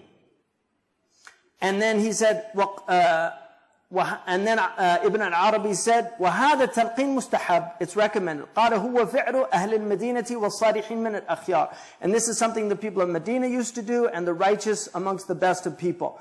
لأنه مطابق لقوله تعالى وذكر فإن ذكر تنفع المؤمنين. Because Allah said, remind the believers, because the believers are benefited by reminders. وأحوج ما يكون العبد إلى التذكير عند سؤال الملك. And no one is more needful of a reminder than when he's in his grave before the angels ask him questions. Because you have, in tests, you get anxiety, you forget the answers. You might know them, but you're so anxious that you forget them. وَلِتَعْلَمْ يَا وَلِيِّ فِي اللَّهِ أَنَّ الْمَيِّتْ فِي قَبْرِهِ كَالْغَرِيقِ يَنْتَظِرُ رَحْمَةُ اللَّهِ. And know, O my ally in God, that the dead in his grave is like a drowner waiting for the mercy of Allah, or some prayer, دعوة إذا لحقته كانت أحب إليه من الدنيا وما فيها. فإياك يا ولي في الله ثم إياك أن يدركك ريب أو يعتريك شك أن كتاب الله أوثق شافع وأغنى غناء واهبا متفضلا وما تستمطر رحمة الله أبدا بأرجى منه والرحمة إذا نزلت شملت وعمت. And so he says, no, O my ally in God, that the one in the grave is like a drowner waiting for the mercy of God, or waiting for some prayer that will save him. And this will be more beloved to him than the dunya and what's in it. And beware, O my ally in God. And then beware that you have any doubt enters your mind, that the book of Allah is the most secure intercessor. It's the most trustworthy intercessor.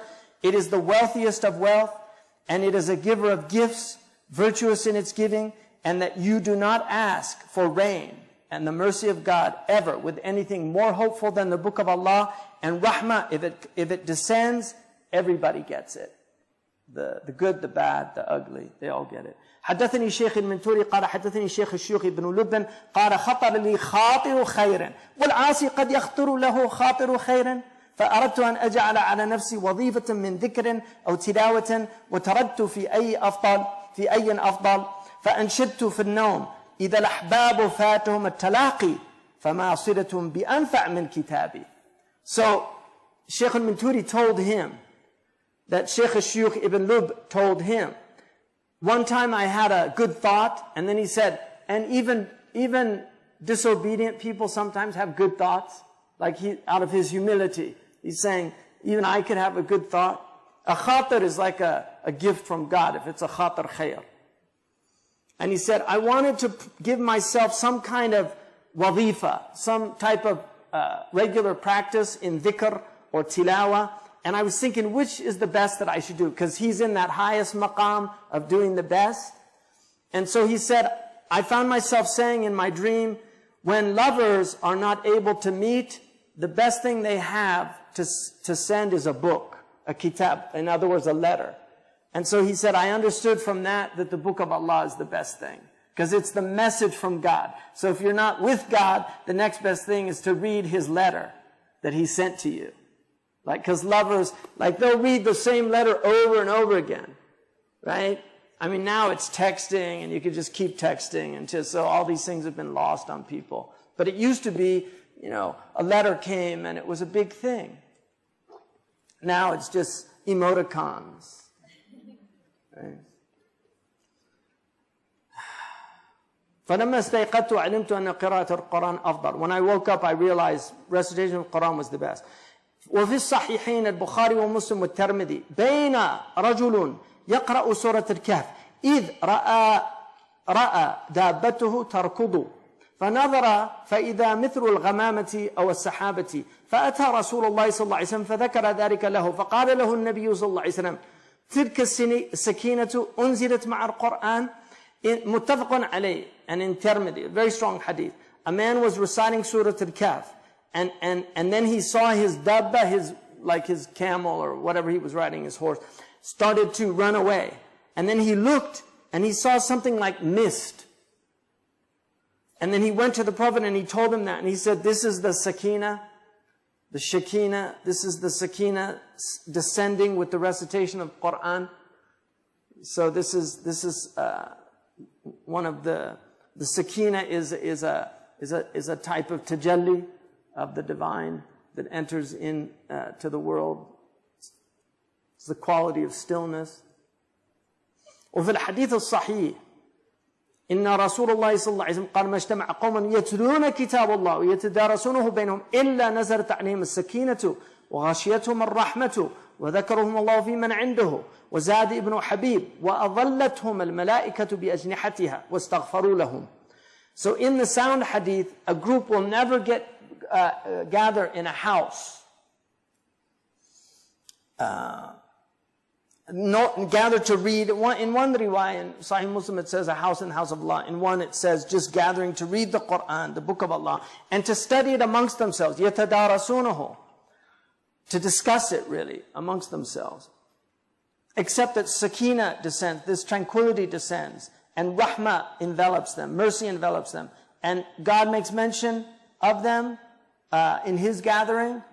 And then He said, Ibn Habib included, and the angels envelop them with their wings, put them in the shade of their wing, and ask forgiveness for them. ثُمَّ يَا وَلِيِّ فِي اللَّهِ.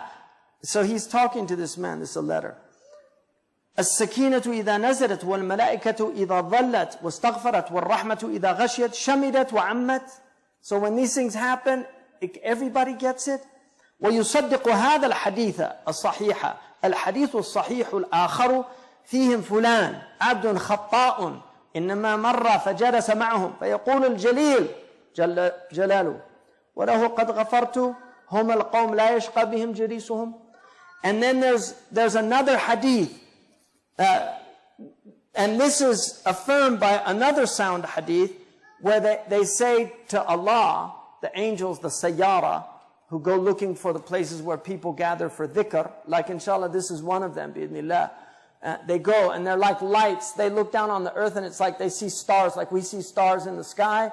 They see the dhikr. And that's why just like in this modern time, the stars are being put out from artificial lights. These lights on the earth are being put out from artificial lights. Instead of doing dhikr and doing these things, people are wasting their lives doing other things. So he says, there's a sinful servant amongst them. He simply passed by and sat with them. And the Exalted says, I've forgiven him also, because these are people that even the one sitting with them is not forsaken. فمن باب أولى يا ولي في الله إن شاء الله من كان الاجتماع من أجله والقراءة له. وقد ثبت في الصحيح عن رسول الله صلى الله عليه وسلم قال ما من مسلم يموت فيقوم على جنازته 40 رجلا لا يشركون بالله شيئا إلا شفعهم الله فيه. So the Prophet ﷺ said in the sound hadith about the blessing of gathering and reciting for somebody, that no Muslim dies and 40 men will stand in funeral prayer for him that don't associate anything with Allah, except Allah will make them intercessors for him. حدثني الشيخ المنتوري, his teacher, عن الأستاذ أبي عمر عن الأستاذ أبو الحسن القرطبي عن الراوية أبي عمر بن حوط الله عن القاضي أبي الخطاب عن أبي القاسم ابن بشكوال عن أبي محمد بن يربوع عن أبي محمد بن خزرج عن أبي محمد الخزرجي قال أخبرني أبو عبد الله القروي في المسجد الجامع بقرطبة قال كنت بمصر فأتاني نعي أبي فوجدت عليه وجدا شديدا فبلغ ذلك الشيخ أبو الطيب بن غلبون المقري فوجه بي فأتيته فجعل يصبرني ويذكرني ثواب الصبر على المصيبة والرزية ثم قال لي ارجع إلى ما هو أعود عليك وعلى الميت من أفعال البر والخير مثل الصدقة وما شاكلها، وأمرني أن أقرأ عنه قل هو الله أحد 11 مرة في كل ليلة، ثم قال لي أحدثك في ذلك بحديث. So he gives this riwayah, and there's a blessing in mentioning their names, and he says that Shaykh al-Minturi heard this, that Abu Abdullah al-Qarawi was in the Masjid al-Jami' in Qurtuba, and he said, I had been in Egypt. So he's telling this story, the Shaykh. I had been in Egypt, and somebody came to let me know that my father had died. And I was emotionally grieved by this. Like he said, he really found wajdan shadida. He became very distraught emotionally about this. And so his Shaykh, somebody told Shaykh Abu Tayyib bin Ghalboon al-Muqri that he was very upset. So he told me to come. So I went to him, and he started telling me, be patient, and he was giving me reminders about the reward of patience when calamities afflict. And then he said, go back to what you were doing of good, and also that your father used to do, from righteousness, bir and khayr, like charity and those type of things. And then he told me, and read for him Qul huwa Allahu ahad 10 times every night as something to give to your father. And then he said, أحدثك في ذلك بحديث. I'll tell you a story about that. قال كان رجل معروف بالخير والفضل فرأى في منامه كأنه في مقبرة مصر وكأن الناس قد نشروا في مقابرهم وكأنه مشى خلفهم ليسألهم عن الشيء الذي أوجب نهوضهم إلى الجهة التي توجهوا إليها، فوجد رجلا على حفرته قد تخلف عن جماعتهم فسأله عن القوم إلى أين يريدون؟ فقال إلى رحمة جاءتهم يقتسمونها، فقال فهلا مضيت معهم؟ قال إني قد قنعت بما يأتيني من ولدي عن أن أقاسمهم فيما يأتيهم من المسلمين. فقلت له وما الذي يأتيك من ولدك؟ قال يقرأ كل يوم قل هو الله أحد 11 مرة ويهدي إلي ثوابها. فذكر الشيخ ابن غلبون أنه منذ سمع هذه الحكاية كان يقرأ عن والديه قل هو الله أحد كل يوم 10 مرات عن كل واحد منهما، ولم يزل بهذه الحالة إلى أن مات أبو العباس الخياط، فجعل يقرأ كل ليلة قل هو الله أحد 10 مرات ويهدي إليه ثوابها. قال الشيخ ابن غلبون فمكثت على هذا مدة، ثم عرض لي فتور قطعني عن ذلك، فرأيت أبو العباس في النوم فقال لي يا أبا الطيب لما قطعت ذلك السكر الخالص الذي كنت توجه به إلينا؟ فانتبهت من منامي فقلت والسكر الخالص كلام الله، وإنما كنت أوجه إليه ثواب قل هو الله أحد، فجعلت أقرأها عنه. So he said that he was in Egypt. He had a dream, and he was in Egypt, and he saw people coming out of their graves, and they were all going somewhere, and he wanted to know what was causing them to do this. And there was one man that was in his grave, and he wasn't going out with the group. And so he asked that man, where are they going? And he said, they're going to Rahmah, mercy that's being distributed. And then I said, why don't you go with them? He said, I'm content with the mercy I'm getting from my child, and I don't need to go and fight over this other mercy, and uqasimuhum, like I try to get from theirs, from what comes from the Muslims. So I said to him, what comes from your child? And he said, he reads every day for me Qul huwa Allahu ahad 11 times, and Yahdi ilayya thawaba, he gives me the reward. And Shaykh ibn Ghalboon said, since the time I heard that story, I used to recite for my parents, both of them, every day 10 times Qul huwa Allahu ahad on each one of them. And I continued to do this until Abu al-Abbas al-Khayyat died. And then I would recite every night for him and give him the reward of that.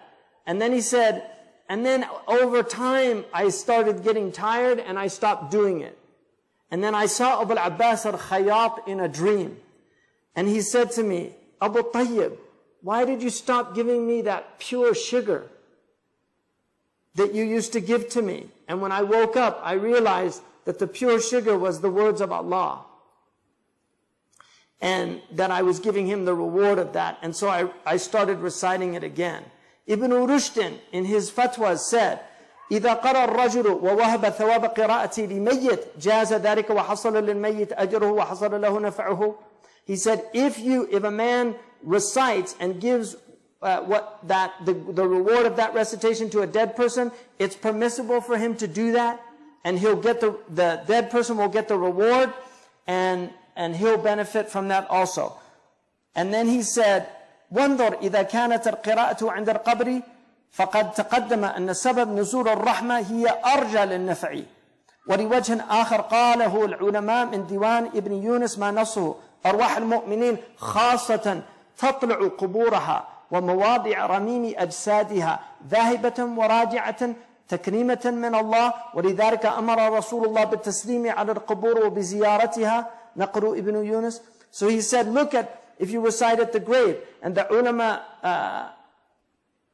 in the Diwan of Ibn Yunus, one of the great Maliki fuqaha, he said the spirits of the believers are able to ascend their graves, so they can actually come out of their graves. And Ibn Qayyim al-Jawziyah mentions this in Kitab al-Ruh also, that the awliya are able to, they have a type of mobility after they die that other people don't have. And they can come and go, and this is a gift that Allah subhanahu wa ta'ala gives them. And for that reason, the Prophet said to give salam to the people of the graves, to visit them. This is what Ibn Yunus said. انظر تخصيص هذه الزيارة صبيحة 7 أيام بعد دفن الميت. So now he goes back to visiting on the 7th day. In Sharh al-Bukhari. So in al-Bukhari, Ibn Tawus said that they used to go on the 7th day, the Salaf, and visit the dead person. And Ibn Battal, one of the most important commentators of al-Bukhari, that is constantly quoted after him by Nawawi and Al-Aini and all the Ibn Hajar, they all quote him. So he says they used to do that. And he said, وَأَئِمَّةٌ تَحَقَّقَ صِدْقُهُمْ وَظَنُّنَا فِي مَأْخَذِهِمْ أَحْسَنْ مِنْ ظَنِّنَا فِي مَأْخَذِ غَيْرِهِمْ. These are imams that we believe them and trust them, and we would take from them before we take from others. So if they said we can do it, then we're going to do it. ولما تكلم أبو عمر في شرح موطأ على قول حين خرج إلى القبور قال السلام عليكم حين قدم من سفر فقام على باب عائشة فقال السلام عليك يا رسول الله السلام عليك يا أبا بكر السلام عليك يا أبتي. Aisha, if she came from a journey, she used to go to the Prophet ﷺ and she would say Assalamu alaikum ya Rasulullah, and then she would say Assalamu alaikum Abu Bakr, and then she would say Assalamu alaikum ya Abati.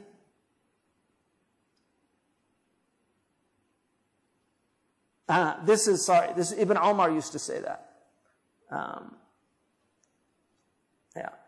Ibn Umar used to say, he would go and visit the Prophet, and he would say salam to the Prophet, and then to Abu Bakr, and then to his father. وَقَالَ وَكَانَ عَامَرْ إِذَا خَرَجَ إِلَى الْقُبُورِ يَقُولُ أَلَا تُسَلِّمُونَ فَيَرُدُّونَ عَلَيْكُمْ. He would say to people, don't you say salam, so they'll return your salam to you. And that's in the Tamheed. وقال أبو عمر هذا كثير جدا في الأخبار وذهب إليه أكثر أهل العلم واستدلوا عليه بقوله ما أنتم بأسمع منهم. The Prophet said, you don't hear better than they do, when he was talking to the people in the graves at Badr, when they were in the well. And he said, he mentions this many times in the Istithkar. وقال ابن عربي Allah.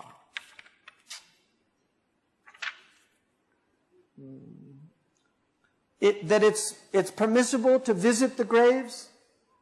وقد ثبت أن النبي صلى الله عليه وسلم خرج بأمر ربي إلى أهل البقيع يستغفر لهم. And we know in the Sahih, in Muslim, the Prophet صلى الله عليه وسلم was told to go out and visit Baqi' and pray for them. And Ibn al-Arabi in his commentary, he said, had he wanted, he could have told him to stay in his house and pray for them. Why did he say go to the graveyard and pray for them? He said Allah wanted to make this a practice of the Muslims. And so the Prophet did it so that we could do it after him. كان محمد بن واسع يزور القبور يوم الجمعة. He used to visit, Muhammad bin Wasi' used to visit the graves every Jum'ah. And he would say that, they said, why don't you visit on Mondays? He said, because I heard that the dead are told about their visitors on Friday, that you're going to get these visitors.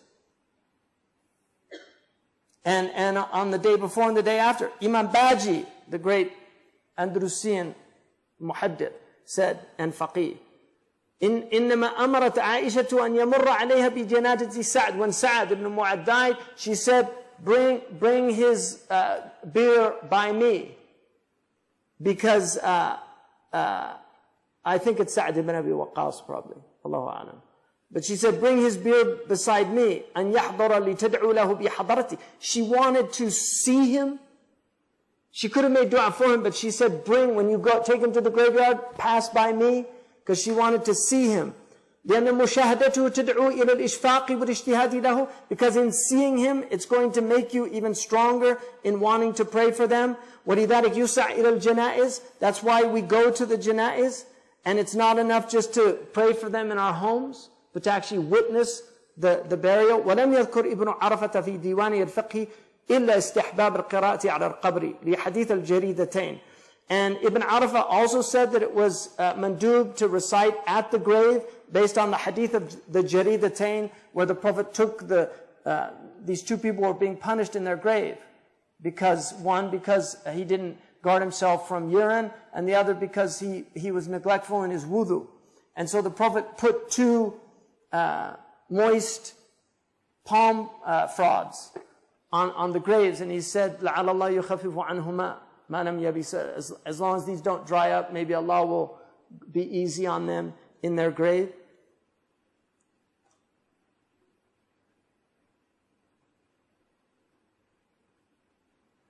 And وقد ورد الأثر عن عبد الله بن عمر أوصى عند موته أن يقرأ من سورة البقرة عند دفنه.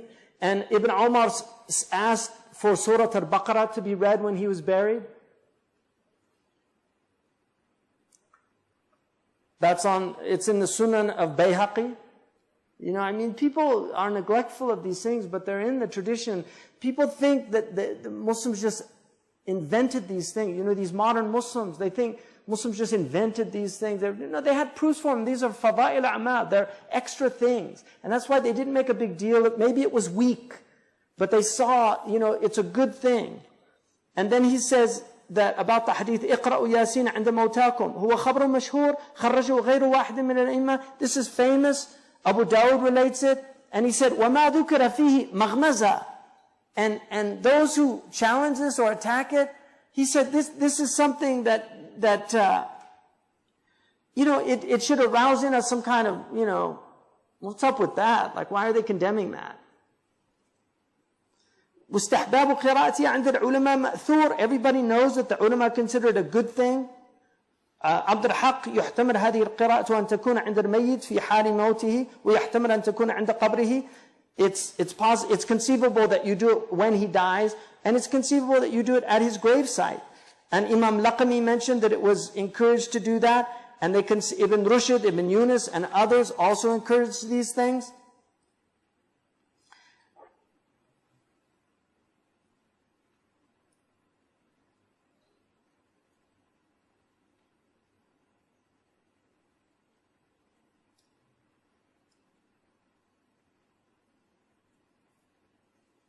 And he goes on that this is the madhab of the imams. Look at what Imam Shihabuddin al-Qarafi said. لا خلاف أن بركة القرآن تصل للميت. There's no doubt, there's no difference of opinion that the blessing of Quran will reach the dead. كما ثبت أنه يحصل له بركة الرجل الصالح يدفن بجنبه. Also, being buried next to a righteous person is beneficial to you. ويبقى النظر في ثواب القراءة. But as for the reward of the qira'ah, in other words, the blessing is there. There's no doubt. Because anybody who says the Quran doesn't have barakah, you know, it's kufr. But does the reward get to him? He said that's where the difference of opinion is. وقال الذي ينبغي أن لا تهمل هذه المسألة فلعل الحق هو الوصول إلى الموتى إن هذه أمور مغيبة إن هذه أمور مغيبة عنا وليس الخلاف فيها في حكم شرعيا. He said that it's important to remember this should not be set aside, that it's likely that the reward will reach the dead because these are unseen matters, and this is not a khilaf about a hukm shar'i. This is not a khilaf about a legal ruling. هو في أمر واقع هل هو كذلك أو لا. It's just about is it this or is it that? Does he get the reward or doesn't he? That's the debate. قال وكذلك التهليل الذي عادة الناس يعملونه اليوم, and also saying لا إله إلا الله that many people do now when there's a funeral, they all say لا إله إلا الله. وينبغي أن يعمل ويعتمد في ذلك على فضل الله تعالى. We should do these things and trust in the bounty of Allah that He's merciful. ويلتمس فضل الله تعالى بكل سبب ممكن. The grace of God should be sought in every possible thing. ومن الله الجود والإحسان وهذا هو اللائق بالعبد. فقد تحصر مما قرأته أن شتان بين من هو على أمر تحمل عهدته موثوق بعلمه ودينه أنه مشروع وبين من هو على مباح لا قائل إنه مشروع ولكن قد يصير المباح مكرمة أو مكرمة بنسبة كقول مالك. So he said, in the end, look, what a big difference is the one who acts upon something, does an action, the responsibility of which trustworthy scholars have taken it upon themselves that it's a good action to do. So you're following trustworthy scholars, that it's mashru', that it's permissible to do that. And between the one who's just doing some permissible thing that nobody said anything about. And then he says, and sometimes permissible things can become noble deeds. Look at what Malik said. لو علمت أن قلبي يصلح بالجلوس على كناسة لجلست عليها. Imam Malik in Tartib, and this is a riwayah that Qadi Iyad relates. Imam Malik said, if I thought my heart would be rectified by sitting on a garbage heap, I would do it.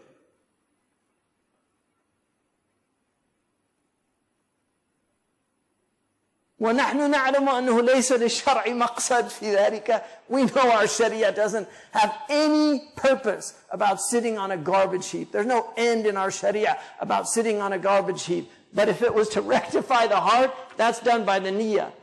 So it changes the action. This is Malamatiya used to do these things. Some of them would literally sit on garbage heap. There was a famous minister in Fez, Sidi al-Jamal. He was literally a minister. He's filled with arrogance. And he had a massive conversion experience. He went to one of the sheikhs and he forced him to sit. This was somebody who was known for his arrogance and he mistreated a lot of people. He forced him to sit outside of Fez. There was a garbage heap and he had to sit on the garbage heap and beg. And it broke his nafs. And his student became one of the greatest awliya of the later period in Morocco, and came from him multitudes of rightly guided people. So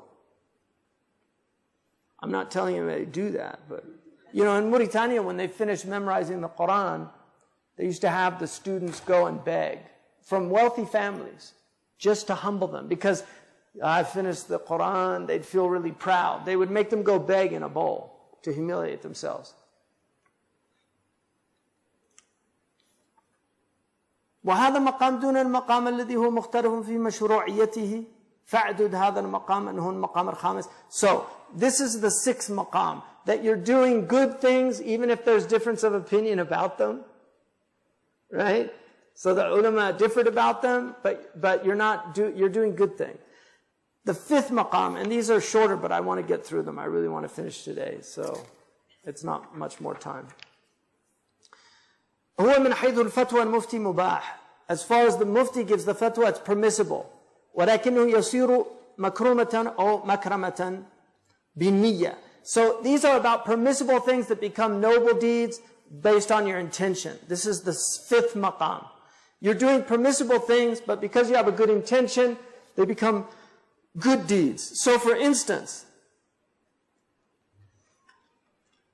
he says, من حضرت له نية في مباح ولم تحضر في فضيلة فالمباح أولى. If you have an intention about a permitted thing and you don't have one about a virtue, then the permitted thing is better for you.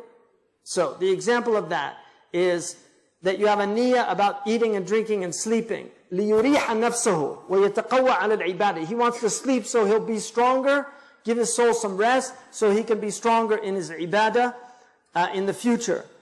And وَلَيْسَ تَنْبَعِثُ نَفْسُهُ فِي الْحَالِ لِلصَّوْمِ وَالصَّلَاةِ فَالنَّوْمُ وَالْأَكْلُ هُوَ الْأَفْضَلُ لَهُ. And he doesn't feel like praying or fasting at the time, he feels like sleeping. Then sleep and eating is better for him in that situation.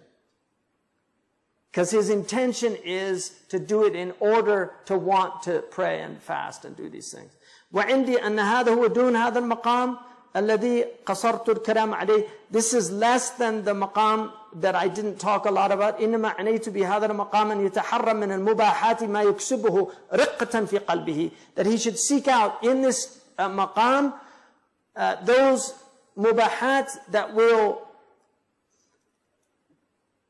help him acquire a brittleness in his heart, like visiting places where righteous people are, or drinking from the qadah of the Prophet ﷺ, or preferring the people of Wad al-Aqiq. Imam Malik preferred them. كما حكى مالك عن نفسه وإدارة ابن عمر ناقته. Or Ibn Umar, when he took his camel and he moved around, they said, what are you doing? He said, I saw the Prophet do that. They said, there used to be a rock there. He said, I don't care.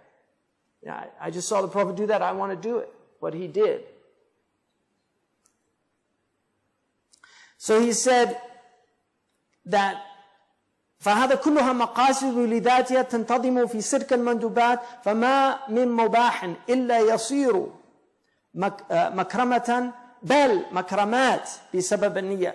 There's no permissible thing except that it can be a noble deed or even more than one because of the intention that you have in doing it. والمعصية هي التي لا تنقلب أبدا مكرمة بسبب النية إلا أنهم استثنوا من هذا مصلحة شرعية لم تنال إلا بمفسدة دونها. And they considered no معصية can be a good thing unless it's in order to ward off a worse thing. وَعْدُدْ هذا من المقام بعد هذا. So now we're in the fourth maqam.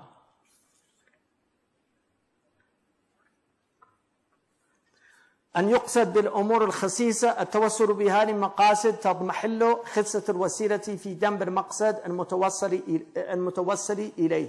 وقد تقدم أن المعصية إذا كانت تدرأ معصية أعظم فإنها تفعل.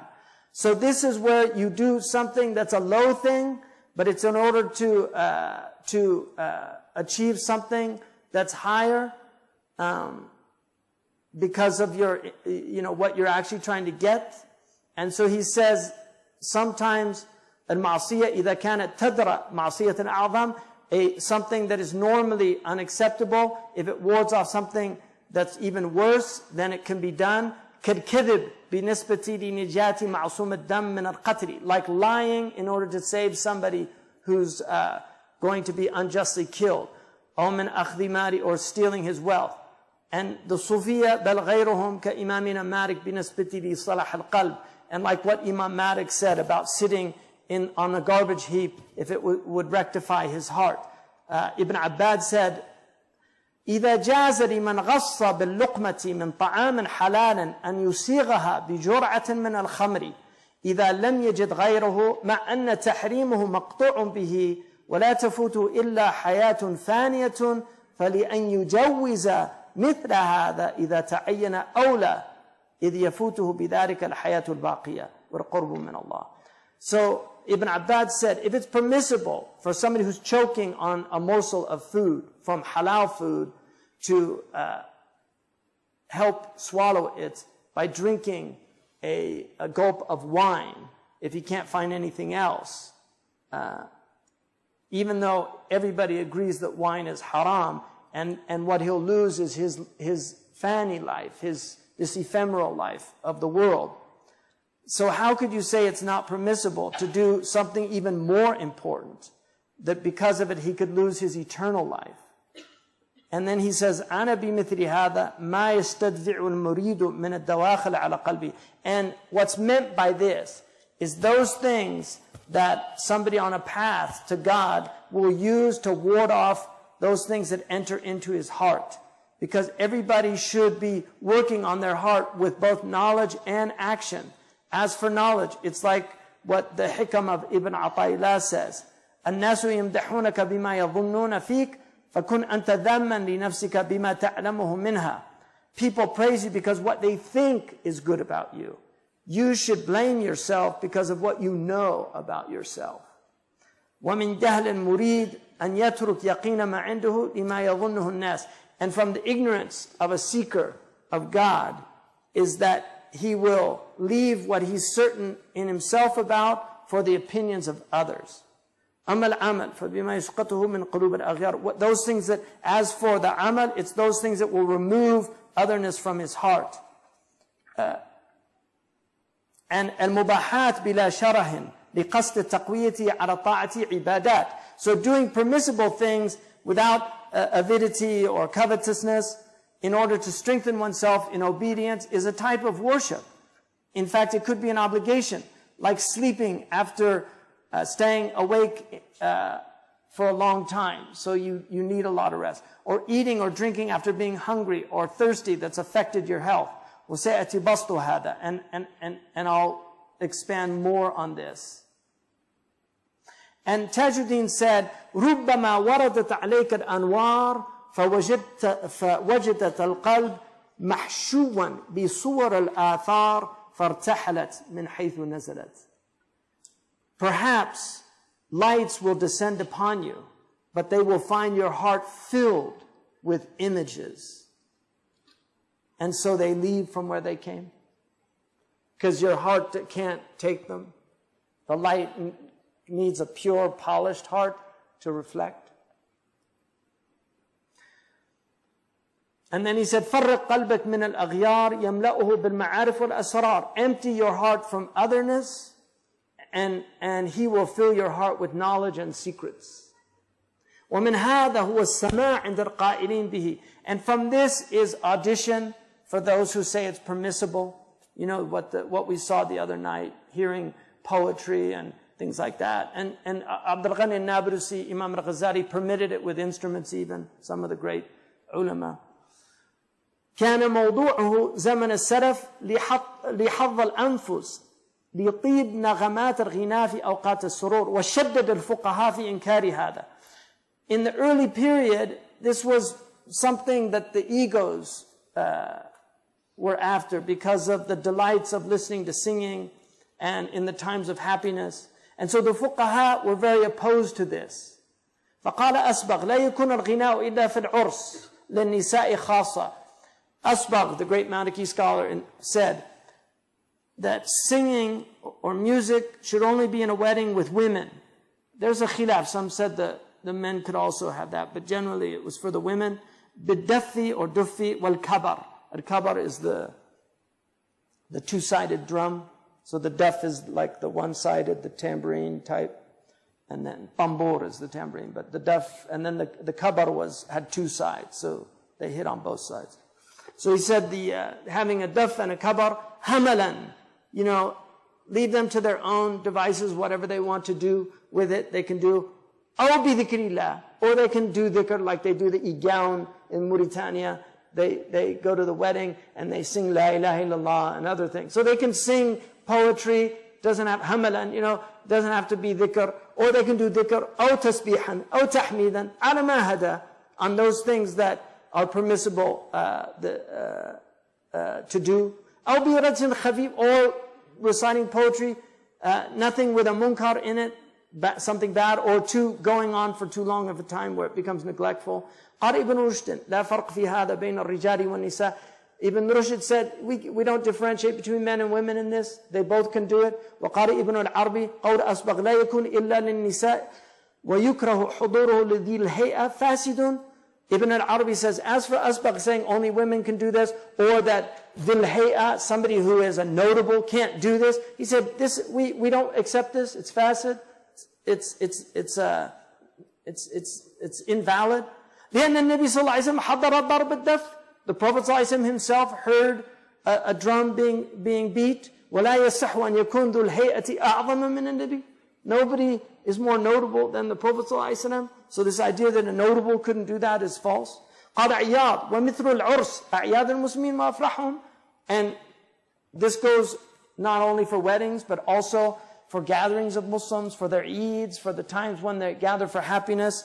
And then he says, like when لقدوم غائب أو لولادة أو ختان, like when somebody's born, you can have the women get together and have these baby showers and things like that, which they should do after, not before. Because you never know what happens. It's not good to do that. It should be done after. Because it's just more depression for the person. They have all these things and something happened in the pregnancy. But if they do those things, and then he said, وَلِيحِفْظُ الصَّبْيَ الْقُرْآنِ, or they memorize the Quran, or because some virtuous person's there and they're happy. And then he said, إِذَا سَمِعَ سَامِعُ بِالنَّغَمَاتِ,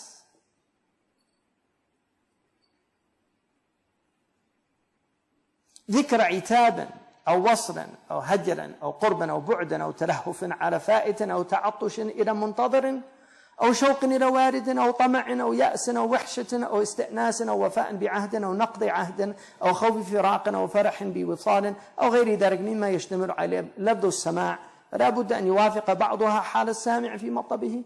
So when you're listening to the audition, they recite different things. So you're going to hear blame, you're going to hear meeting with or somebody who left, or nearness and farness, or a desire for something that's lost, or a thirst to see something you're waiting for, or a desire for somebody to come, or some covetousness, or yas, despair, or wahsha, loneliness, or isti'nas, intimacy, or wafa'an bi'ahad, or somebody who fulfills his oath, or somebody who breaks his oath, or afraid of being separated from somebody, or joy over reconnecting with somebody, and other things. So these are all the things that are going to be in the poetry. So he's saying something is going to affect the person, because everybody's in different states.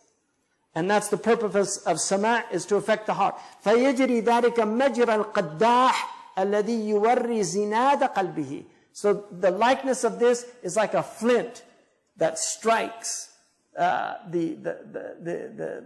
ignites the heart. That's what sama' is supposed to do.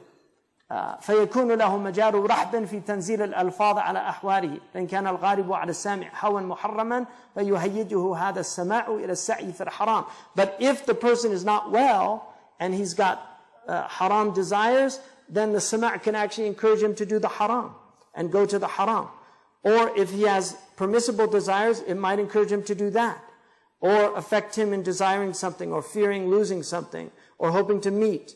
All of these things can happen, but sama' is mubah. Whatever the sami', the one listening, happens to him is another thing, because those are his states. And then, so there's two things. You can get لذة نفسه وتعلق بأوصاف ربه ولكن في هذا الحال نقص من جهة ما فيه من حظ نفسه. So you can get some pleasure from it, like people have pleasure from music, or you can get something that causes you to connect with the attributes of your Lord. And he said, but there's still deficiency in it because the nafs has a portion of it. So it's not like sama' was something that they were saying was a great thing. But if that's how people feel closer to God, it's helpful. قالوا في هذا من عرف ما يطلب هان عليه ما يبذل. And it's been said, whoever knows what they're searching for, it's insignificant, whatever they expend for it. So when you know what you want, you're willing to give up things for that goal. وقد تبين بهذا أن السماع قط ما هو مقصود لا عند الصوفية ولا عند الفقهاء. But it should be clear to you, sama' is not some end goal, neither with the Sufis or with the fuqaha. Then we ask, هل هو وسيلة? Is it a means? كثير من العلماء ينكرون أن يكون وسيلة لجد وجميع الصوفية وكثير من العلماء بأحكام الله يتحملون عهدة أنه وسيلة. Many of the ulama reject it, that it's a means to being serious in your religion. All of the Sufis and also many of the ulama of the ahkam of Allah, they bear responsibility for it as a means. قال القشيري في رسالته إن الرذباري كان أعلم الناس بالطريقة من أصحاب الجنيد. Imam al-Qushayri mentions in his Risala that Rudhabari was one of the most learned people of the path of Imam Junaid's companions. وقال ليتنا تخلصنا من هذا السماع رأسا برأس. Would that we could get rid of this sama' without distinction. In other words, this type of sama' is good, this type's not. Just, would that we didn't do it at all. وقال ابن سبكي نعتقد أن طريق الجنيد وصحبه طريق مقوم والجنيد يقول السماع فتنة لمن طلبه. We believe that the path of Junaid and his companions is a sound, upright path. And Imam al-Junaid said, Sama', this dhikr with singing and instruments, inshad, the type of things that a lot of people do. He said it's a fitna for people who seek it out. وَرَاحَةٌ لِمَنْ صَادَفَهُ, but it's a nice thing if you just happen upon it. It's not something you went looking for. وَحَرَّمُوا حُضُورُهُ عَلَى الْعَوَامِ, some of them prohibited that common people should go. فَإِنَّ السَّمَعَ بِالنَّغَمَاتِ يَتَلَذَّذُ بِهِ الْفَاسِقُ وَالسَّفِيهُ, because they can have a bad effect on the fasiq and the profligate and the foolish ones. وَالطِّفْلُ وَالصَّغِيرُ, الصغير and small children. وَمَنْ قَصَرَ التَّوَسُّلْ بِهِ مَعَ هَؤُلَاءِ السَّامِعِينَ لَهُ بِحَظِّ نَفْسٍ لَا يَخْفَى مَا فِيهِ, and those who are trying to get some portion of listening to it, it shouldn't be hidden that, their nafs has a portion of that. فَإِنْ قَصَدَ مُجَرَّدَ السَّمَاعِ لَا لِمَعْنٍ آخَرْ تَبَرَّأْ مِنْهُ الْعُلَمَاءِ. If he just wants to hear it as a musical thing, then the ulama have nothing to do with that. Tabarra', they're free of that because it's not. In other words, there's a khilaf, but in that there's no khilaf. All of the ulama are against that. Imam al-Tariq al-Junaid لقوله طالب السماع مجردا هو من المفتونين. Seeking audition just on its own without any purpose from it, these are people that are in fitna. Allahumma in kana kama qala al-Junaid. Illa in kana al-amma al-ghawgha. So as for the ghawgha, and now we're going to get to the last maqams. 3 more. Now we're in the zalimun li nafsi. So they're very short, but very interesting. So he says, as for the riffraff, لا حسبة عليهم, don't do any hisbah with them, just leave them alone. وهذا هو المقام الثالث. مقام الغوغاء الذين ليس لهم همة في تحل ولا تخل حسب هؤلاء أن يقال لهم تحفظوا من الأوتار والمزامير وما عليكم فيه حسبة. As for the maqam of the rabble, those who have no himma, they have no aspirations in either adorning themselves with virtue or getting rid of their vice. It's enough for these people just to say to them, watch out from those musical instruments you're listening to, even though we're not going to condemn you. In other words, don't lose your prayer. Watch out. All this stuff, all this, all your games that you're playing, your little, what do they call them? Those video centers, PlayStations, and then you lose all your prayer, So he's saying, watch out. تحفظوا من الgame station, That's what he's saying. Watch out. I'm not telling you don't do it, but watch out. You're wasting your life. يكون لهم بهذا حينئذ مكرمة على المخلطين. These people are still, it's nobler what they're doing by wasting their time than those that are doing actual clearly sinful things. So this is the first maqam of the zalimun li nafsihi. He's wasting his time, but at least he's not backbiting or stealing or drinking alcohol right? So, يكون لهم بهذا حينئذ مكرمة على المخلطين. وبالجملة فالفتوى تقتضي جواز أن تتسبب العامة فيما لا نفع فيه ولا ضر. The fatwa here demands that these people should be allowed to do things that are of no harm and no benefit. Real harm. I mean, they're harmful, but not not that serious, dangerous harm that puts them into mortal sin. وَإِنْ كَانَ هَذَا مَأْخَذًا خَسِيسًا, this is a low thing. فَنَفْسُ الْمُتَوَجِّهِ نَحْوُ أَخَص, and the person that's satisfied with this is even lower. إِذَا كَانَ إِنْ تَرَكَ وَاشْتَغَرَ بِمَا عَلَيْهِ فِيهِ تَبَعَ, if had he left this thing, he would be in something even worse. This is the criteria. So if he's going to be in something worse, it's better he's in this thing. فَالرَّقْصُ وَاللَّهْوُ لِلْغَوْغَاءِ إِذَا لَمْ يَتْرُكُوا لِأَجْلِهِ فَرْضًا, let them dance, let them have their entertainment. This is for them, the غوغاء, Lady Gaga, right? إِذَا لَمْ يَتْرُكُوا لِأَجْلِهِ فَرْضًا, right? She's actually not in this, but it's interesting she has that name, Gaga, because that's also غوغاء. That's another word for these people, you know, the Gaga. Lady Gaga. إِذَا لَمْ يَتْرُكُوا لِأَجْلِهِ فَرْضًا وَلَا حَسِبُهُ عِبَادًا, as long as they don't think it's ibadah either. خَيْرٌ مِنْ أَكْلِ الْعِرْضِ, it's better than their backbiting. ثُمَّ مِنْ دُونِ هَذَا الْمَقَامِ مَقَامٌ آخَرٌ, then the next one, مقام المخلط المبتلى بالمخالفة والعياذ بالله. This is the maqam of the mukhallat, because Allah says وآخرون اعترفوا بذنوبهم خلطوا عملا صالحا وآخر سيئا. These are people that admit their sins and they mix good deeds with bad deeds, right? So Allah subhanahu wa ta'ala mentions them, and عسى الله أن يتوب, right, عليهم. So perhaps Allah will make tawbah on them. So وهذا المقام هو أخص مقام. ولكن ليس قد كالمسرف على نفسه. So the مخلط المبتلى is not the same as the musrif. That's the lowest. So you have these three maqams. The one who's khasis, but he's still in things that aren't really sinful per se, right? And he's doing his fard. So he's watching TV, but he stops in the middle of the football game, turns it off to pray, right? Got it? Yeah, that's this person. But the musrif ala nafsi, that's the lowest.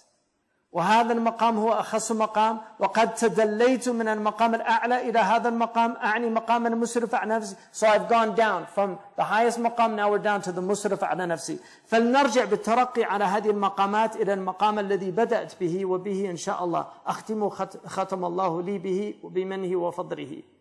So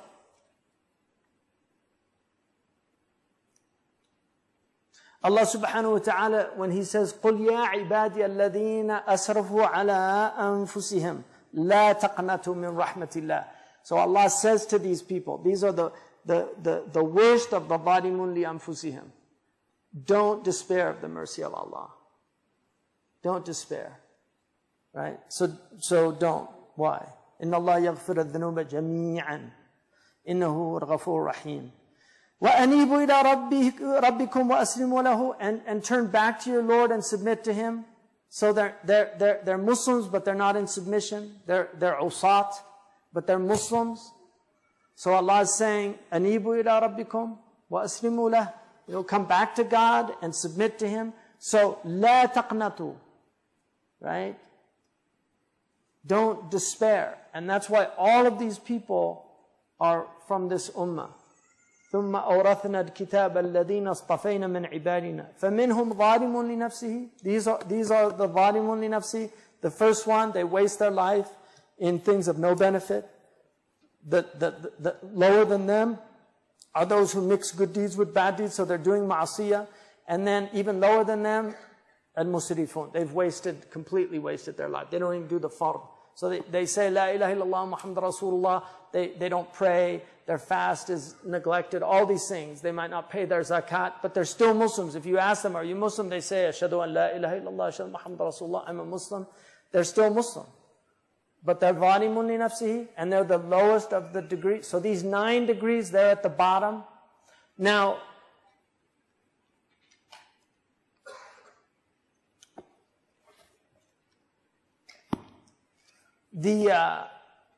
you know, the ulama, they said that the real faqih is the one that doesn't cause people to despair of the mercy of Allah. La yu'yas an-nas min rahmatillah. The rahmah of Allah is wasi'ah, it's vast, but people have to also recognize that it's a dangerous position to be in those positions, and people shouldn't be content with them. So this is the tadalli. He showed you the ladder. The second half of the book is taraqi, how to climb the ladder. One of the things he says is, on this lowest group are people addicted to drugs and alcohol. He says, for instance, teach them a musical instrument, because you're getting them out of a haram that's mujma' alayh and into something that's mukhtalif fihi but has a similar type of effect on the, like alcohol or drugs. That's why they often go together, alcohol and drugs and music. And so he's saying it's better they're doing that than doing something. And that's how he goes. He's slowly. And he believes that the ikhtilafat are because of this rahmah of Allah. Because if you look at the Sahaba, they had tadarruj. They didn't all become awliya overnight. It took time. They were drinking in Mecca. Even Hamza radiallahu anhu was drinking in Medina in the first period. And he actually, you know, he got drunk, and Ali had the 2 camels out to marry Fatima. And Sayyidina Hamza, he was drinking, and then somebody said something. He said, are you, you're just servants of my father. He started boasting about his ancestors. And then he took the sword and he cut the 2 humps of the camels, killed them. He was drunk. Hamza radiallahu anhu. So they didn't just come in like people expect Muslims, oh, you know, what's wrong with you? No, they go slow. And that's what he's saying is help people get better. Don't expect them to be at that 9th maqam. That's not where you start. That's where you end. You might be starting in that first one. ظَالِمٌ لِنَفْسِهِ مُسْرِفٌ عَلَى نَفْسِهِ. Really in a bad shape. That might be where you start. Now some people can have a powerful conversion and just do 180. That happens. Undeniably, that happens. People have converted. Malcolm had a conversion like that. He went from, they called him Satan in prison, and he went and became really, really completely straight as an arrow. That happens, but that's not the norm. And so help people get better. And another dangerous one is when you go to the extreme of trying to do too much. So you have to take your time. So this is the wisdom of our tradition, of our ulama. I hope, I didn't think I'd get through this, but I'm glad I did. So I hope it was beneficial. I really think if these things were applied in our community, that it would resolve a lot of these conflicts over religion. But I will say, conflicts over religion are not necessarily a bad thing also, because it's indicative of the fact that religion is still important in our community. There are many communities that could care less. Some Christians will often say, what are the Muslims going on about? They don't care. A lot of the Christians don't care about their religion anymore because the religion is just disappearing. They don't see these things. Whereas the early religious community of the Christians was very strong. They had huge debates about things. They had debate about wealth. One of the biggest debates in early Christianity was whether or not you could be a rich person and a Christian. That was a huge debate because they really thought that you should give all your money away and serve the poor and to be a true Christian. They debated about war because Christ clearly, in that, with the exception of the money changers, it's indicative that he's nonviolent. Although there are some verses in there, let he who hath no sword sell his garment to buy a sword. And then in the other, you know, when the Romans are trying to take him, he says, you know, Peter lifts his sword, I think. He says, he who lives by the sword shall die by the sword. So there's things in there, you know, let the dead bury the dead. There's things in there that are very unusual and difficult to penetrate. He definitely was not with the revolutionaries. He wasn't with the zealots. There's no indication, even though he lived under Roman occupation, there's no indication that he was part of the zealots, because they were there. And when they tried to trick him asking about the coin.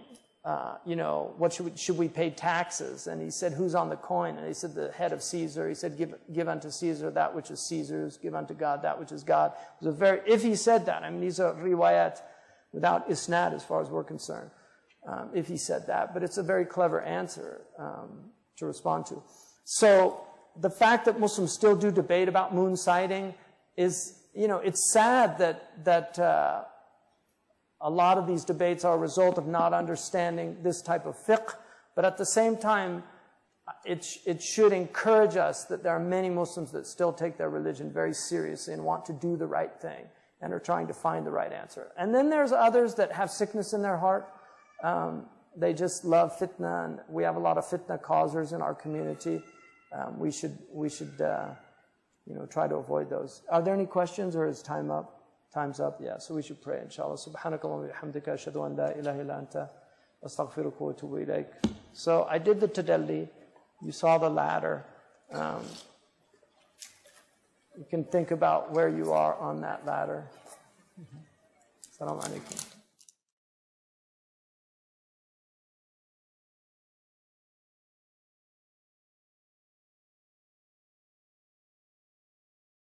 To have Shaykh Saleh al-Ghursi here tonight.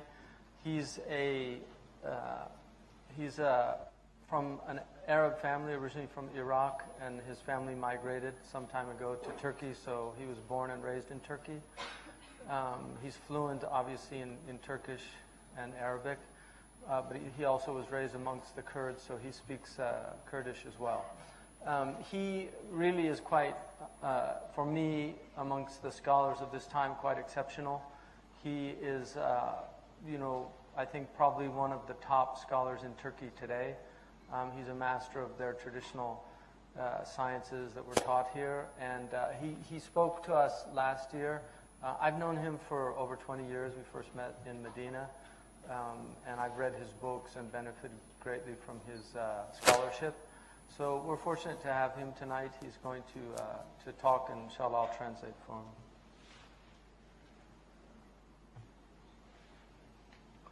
Bismillah. أنا أظن أنه هم سألوا هم أرادوا إذا لو تكرمت أن تتكلم في الأدب، يعني في الأدب في الإسلام ومحله معناه محله أسلوبه. نعم. والموضوع جميل، الأسوة الحسنة. نعم. نعم. شوية هذا جميل. هو الشيخ له كتب كثيرة، وهذا من كتبه اسمه الأسوة الحسنة from the آية لقد كان لكم في رسول الله أسوة حسنة وأسوة حسنة. And how to develop it and the extreme importance for people. So maybe he'll talk about that if you want. Alhamdulillah.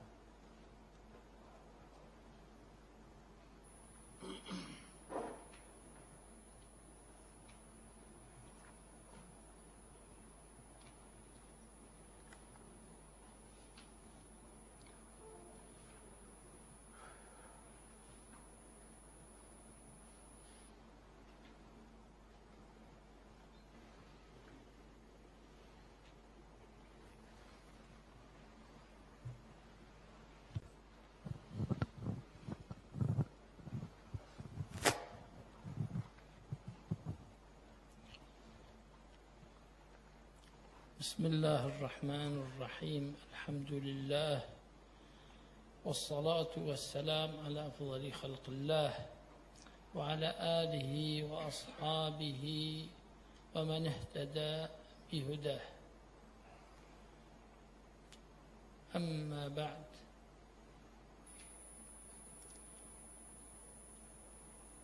فنحمد الله ونستعينه ونستغفره ونستهديه ونتوب إليه ونعوذ بالله من شرور أنفسنا ومن سيئات أعمالنا ونعوذ بالله من شرور أنفسنا ومن سيئات أعمالنا. من يهد الله فلا مضل له ومن يضلل فلا هادي له ونشهد أن لا إله إلا الله وحده لا شريك له ونشهد أن سيدنا محمدا عبده ورسوله أرسله الله بالهدى ودين الحق ليظهره على الدين كله ولو كره المشركون.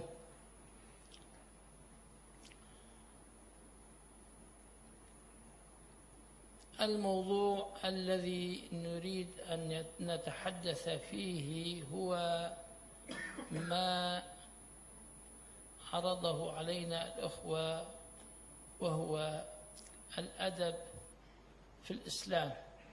So he said that after praising Allah and the Prophet ﷺ, and he said that the topic that he's going to touch upon tonight is what he was asked to, which is about adab in Islam. And adab, I think most of you know the meaning, but it's a difficult term to translate because it's a vast meaning.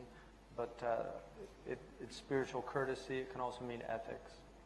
وموضوع الأدب هو موضوع الخلق. So the subject of adab is really about the subject of ethics. أو جزء منه. Or at least a portion of it. نعم. والخلق في الإسلام من المعلوم لكم ما له من الأهمية البالغة ومن الأثر في حياة المسلم وحياة المجتمع وسعادة المجتمع الدنيوية ثم في سعادتهم الأخروية. And it's not hidden from you the fact that the subject of ethics is a subject that's of the utmost importance in relation to the life of the human being, but also the life of a society and its felicity, and also the felicity of the life of the hereafter.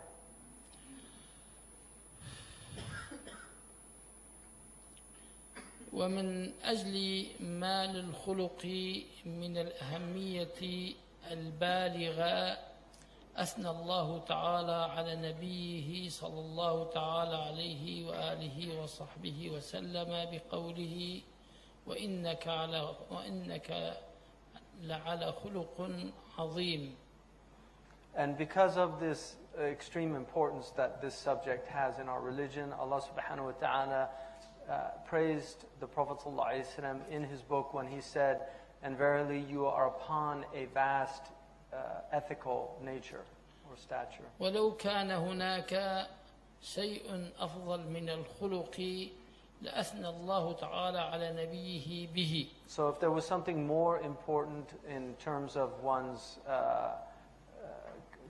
character, then Allah subhanahu wa ta'ala would have used that to praise the Prophet, but he chose khuluq as the highest praise. ومن أجل ذلك أثنت السيدة أم المؤمنين عائشة رضي الله تعالى عنها على نبينا صلى الله عليه وسلم بقولها كان خلقه القرآن.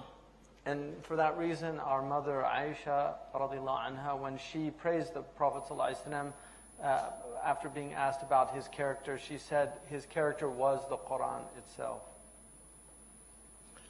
ويقول الشاعر العربي وإنما الأمم الأخلاق ما بقيت وإن هي ذهبت أخلاقهم ذهبوا. And so the Arab poet, also expressing this meaning, said that cultures or nations are nothing other than the akhlaq that they possess, the character that they possess. And when their character goes, they go with it. والخلق الكريم والخلق الحسن من أجل ما له من الأهمية البالغة يقول النبي صلى الله تعالى عليه وسلم عنه وعن ما له من الأهمية البالغة إنما بعثت لأتمم مكارم الأخلاق. فهنا إنما كلمة الحصر، أتى لم يقل بعثت، إنما بعثت لأتمم مكارم الأخلاق. وهذا قد يستغربه كثير من الناس، كيف فقط بعث لذلك، مع أنه بعث لأمور كثيرة. ولكن عندما ندقق ونفصل، وهذا يحتاج إلى تفصيلات كثيرة، نرى أن كل ما بعث به يعود إلى مكارم الأخلاق.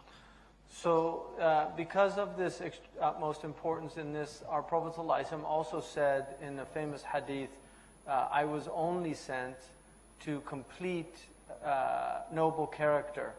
And he used in that hadith a particle, innama, which is used for encompassment.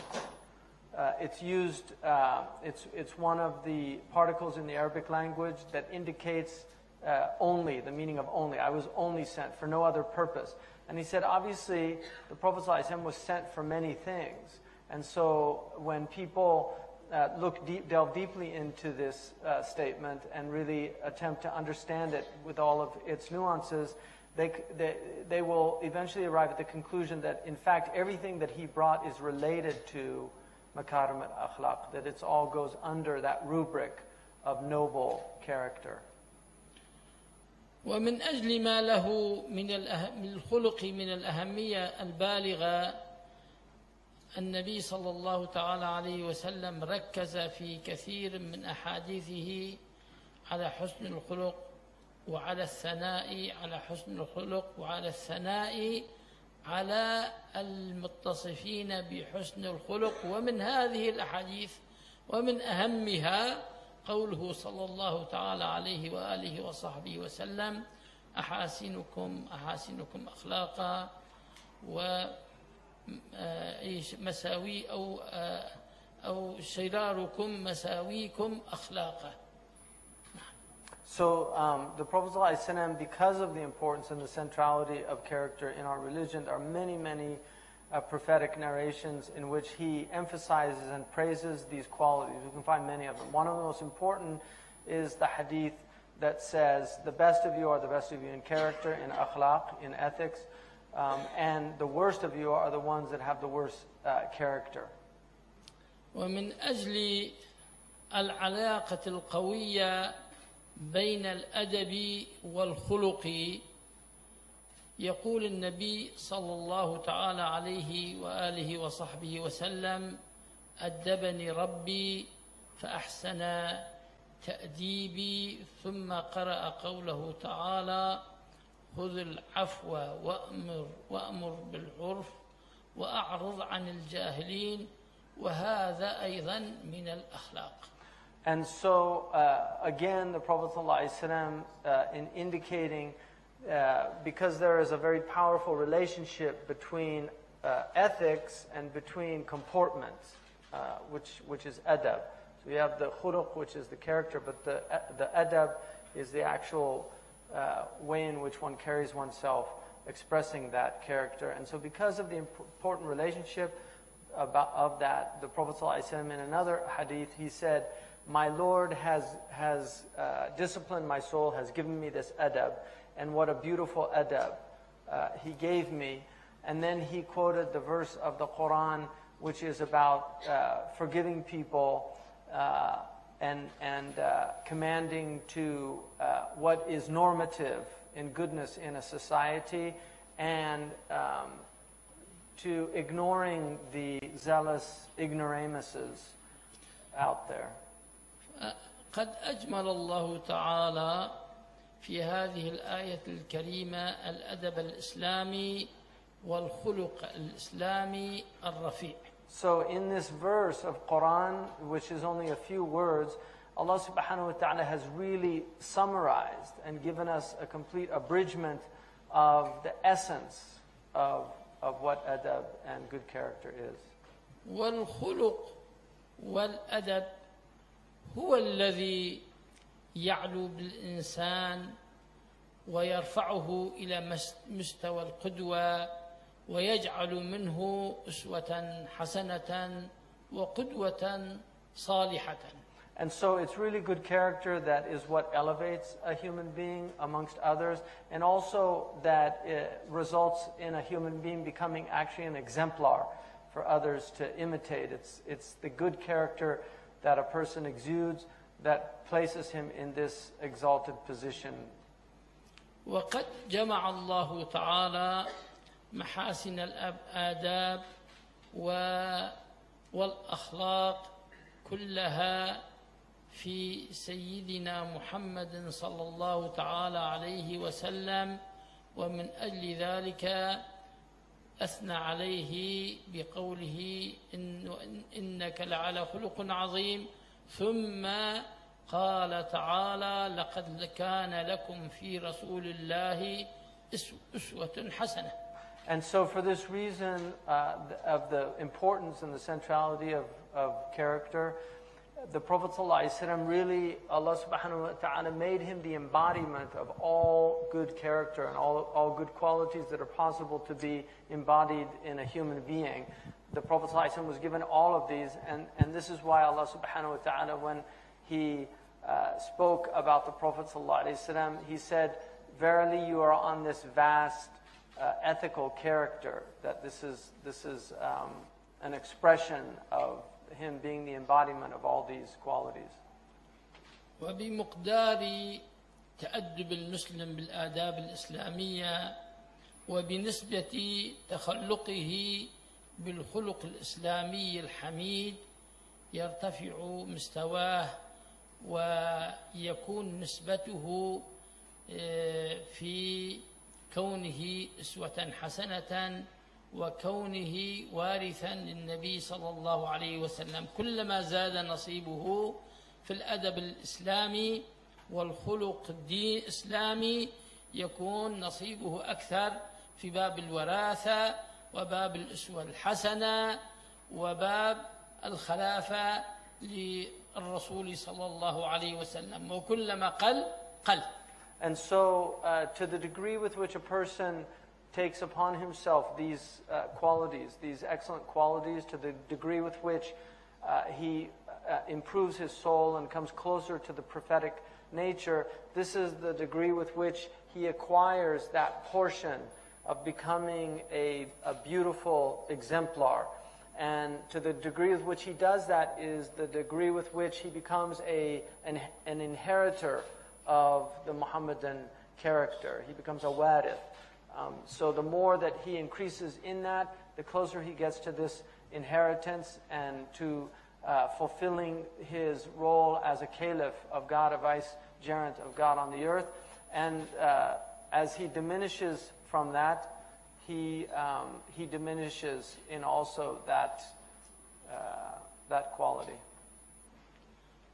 والله تعالى من أجل أن الأسوة الحسنة من أجل ما لها من الأهمية البالغة ومن أجلها الأصل في المجتمعات وفي صلاح المجتمعات وفي نهضة المجتمعات والدول وتقدمها، من أجل ذلك أن ذلك هو الأصل لم يبقى الله تعالى في يوم من الأيام الإنسان بدون أسوة حسنة، فكان أول الإنسان وهو أبونا آدم صلى الله تعالى عليه وسلم أول أسوة حسنة، ثم لم يبق الله تعالى مجتمعا من المجتمعات بدون أسوة حسنة وبدون نبي وبدون بعثة رسول. نعم، وأرسل الله تعالى رسله تترى، وما من أمة إلا خلا فيها نذير. So because of this importance and the essential need for societies for these exemplars, these beautiful exemplars of character, Allah subhanahu wa ta'ala has never left from the beginning of the first exemplar, who was Adam, the first human being. He was the first beautiful exemplar of noble character. Allah has never left this earth without these exemplars. And so the prophets came one after another in succession, each one of them embodying these noble qualities. والأمم السابقة على أمة محمد صلى الله تعالى عليه وسلم ما كانت عنايتهم بالعلم مثل عناية أمة محمد صلى الله عليه وسلم، ومن أجل ذلك كان الله تعالى يرسل لهم الأنبياء تترى، وكان يجعل الأسوة الحسنة فيهم أنبياء، وكانت الأنبياء تسوسهم كما يقول النبي صلى الله تعالى عليه وسلم: كانت بنو إسرائيل تسوسهم الأنبياء كلما مات نبي خلفه نبي. And so because of the fact that the previous civilizations that went before, the previous communities that went before our Prophet ﷺ, because they did not have the same level of centrality in their pursuit of knowledge that the Prophet ﷺ's ummah had, that because of that, the renewal was necessary one after another. And so that they had successive beautiful exemplars. One prophet came after another. And these prophets also were their political leaders, because Allah subhanahu wa ta'ala sent them also as heads to rule them. And the Prophet ﷺ said in his hadith, which is sound hadith, that the Bani Israel were ruled by their prophets. They were led by them. ومن أجل أن سيدنا محمد صلى الله تعالى عليه وآله وصحبه وسلم خاتم الأنبياء وختم الله تعالى به النبوة، ومن أجل أن الله تعالى تكفل بالحفاظ على هذا الدين وعلى كتابه وعلى سنته بقوله تعالى: إنا نحن نزلنا الذكر وإنا له لحافظون. من أجل ذلك الله تعالى بعث في هذه الأمة الحرص على العلم والحرص على التخلق بأخلاق النبي والتأدب بآدابه والحرص على وراثته والحرص على أن يكون فيهم مجموعة كبيرة من الأسوة الحسنة. And so because of the fact that Allah subhanahu wa ta'ala himself said that he would take it upon himself to preserve this message. In the previous dispensations, it was left for the people themselves to preserve it, and they often corrupted their messages. But Allah subhanahu wa ta'ala said in the Quran that he himself would take it upon himself to preserve this message. And so because of that, and saying in the verse that we have revealed this Quran, and it is upon us, meaning Allah subhanahu wa ta'ala, the royal we, to preserve the Quran. Because of that, Allah subhanahu wa ta'ala has instilled in this ummah an intense desire to acquire knowledge, to preserve our knowledge, but also to embody the prophetic character and to maintain a large number of these beautiful exemplars amongst the inheritors of the Prophet ﷺ, who inherited this beautiful character that he brought. ومن أجل ذلك يقول النبي صلى الله تعالى عليه وسلم: العلماء ورثة الأنبياء. ويقول صلى الله تعالى عليه وآله وصحبه وسلم: علماء أمتي كأنبياء بني إسرائيل. والحديث وإن كان ضعيفا لكن معناه صحيح، لأن بني إسرائيل كانت تسوسهم الأنبياء، وأما أمة محمد صلى الله عليه وسلم فتسوسهم العلماء الذين هم ورثة الأنبياء، لأن النبوة قد ختمت، والأمة لا تبقى بدون قائد وبدون مبلغ وبدون من يسوس أمرها وبدون من يدعوها إلى الخير وإلى كذا وكذا. ومن أجل ذلك قال: العلماء ورثة الأنبياء وأنبياء أمتي علماء أمتي كأنبياء بني إسرائيل. And so for this reason, our ummah has the distinction of being led by these inheritors of the prophetic tradition, and these are called the ulama. And the Prophet ﷺ said in a sound hadith that the ulama are the inheritors of prophets. But in another hadith, which although it's weak, its meaning is sound, in which it says that the likeness of the scholars of my ummah is the likeness of the prophets of Bani Israel. And the reason for that is because, like it was said earlier, the prophets of Bani Israel, they were the ones that led their communities. They were led by their prophets. Whereas this community is supposed to be led by its ulama, because there will never be a time when there isn't the guidance of these scholars. And so they're there because every ummah needs leaders, and they need people to guide the people with their knowledge. This is always a prerequisite of the society. So the Prophet's society has the ulama that are in the position of the prophets of the previous communities. ومن أجل تكفل الله تعالى بالحفاظ على هذا الدين بعث الله تعالى في هذه الأمة كما قلنا الشوق والرغبة في تعلم العلم والتخلق بأخلاق النبي ومن ثم أنشأ فيهم علماء ربانيون. And so these people, because Allah subhanahu wa ta'ala has preserved this teaching, one of the things that He did in order to ensure that was He instilled in the hearts of some of this community this intense desire and love for knowledge, to pursue that knowledge and to take on these qualities and characters of the Prophet ﷺ, and to become those scholars that can nurture a society. Rabbaniyun are the people that nurture the people on this knowledge and this character, the two of them together.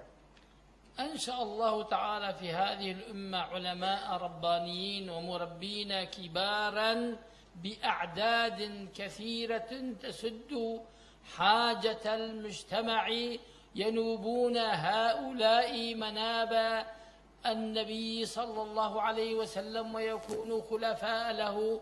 وقد ساس هؤلاء العلماء الذين هم ورثة الأنبياء الأمة على مدى العصور، حافظوا على إيمانها وحافظوا على خلقها وحافظوا على وجودها وحافظوا على كل مقوماتها المعنوية والإيمانية والدينية. And so, because of that, there has always been a very large number throughout the history of Islam of these scholars that are not simply scholars of outward knowledge, but they also have this ability to educate people in a true way, to educate their souls with this good character. And throughout the history of our ummah, there have been these people that have fulfilled that role and took on this Muhammadan inheritance and transmitted it and affected these generations of Muslims. وجعلوا من هذه الأمة أمة قائدة للعالم وسيدة له ومعلمة للخير لكل العالم.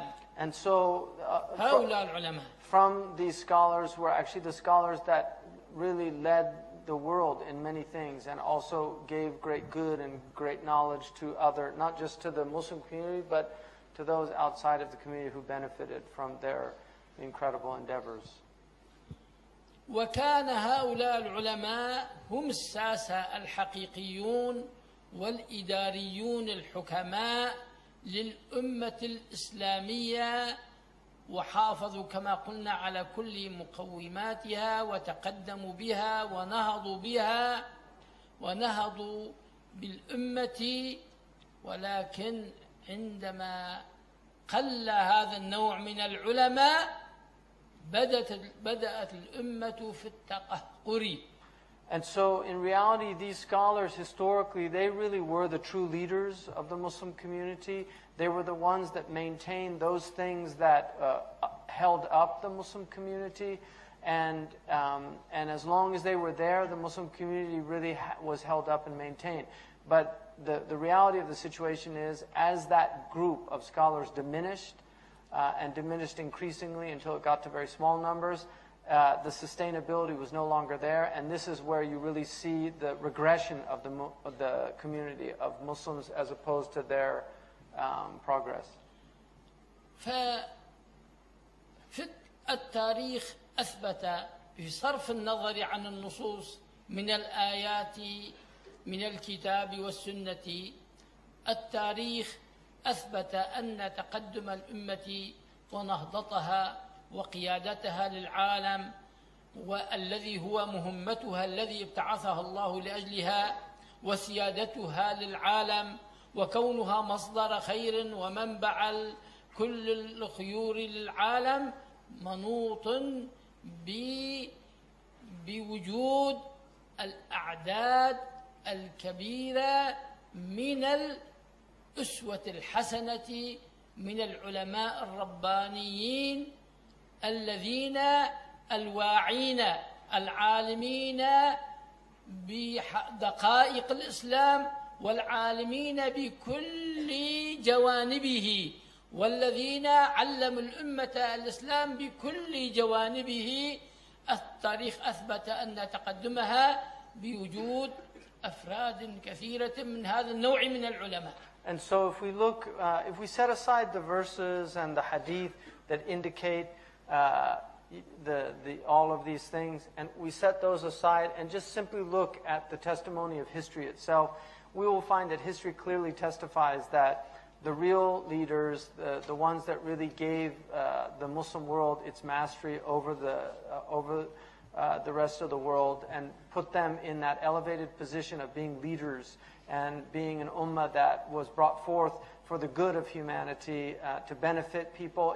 If we look at that, we will see very clearly that the history tells us that it's directly due to the extraordinary number of these scholars who had immense knowledge, who went into great details, who understood the religion with great details, but also were these beautiful exemplars of the prophetic character, both in knowledge and in their practice. And this was really the real secret of the Muslim power, and history clearly reveals that.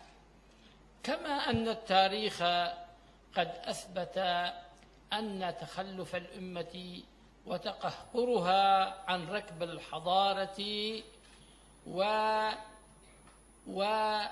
وانحطاطها إلى الحالة السيئة التي تعيشها الأمة إنما هو بفقد مثل هؤلاء العلماء أو قلتهم فيها الذين يعني أو بقلتهم فيها أو بوجود علماء يأخذون بجانب من الدين ويتركون جانبا آخر. And so what you'll find that, if again, history will clearly show, just as it showed that the real reason for the rise and the progress and the ascendancy of the Muslim civilization was due to a great number of these people, history will also reveal quite clearly that the collapse of the Muslim ethos and also the decline and really low point that the Ummah has reached is the direct result of the fact that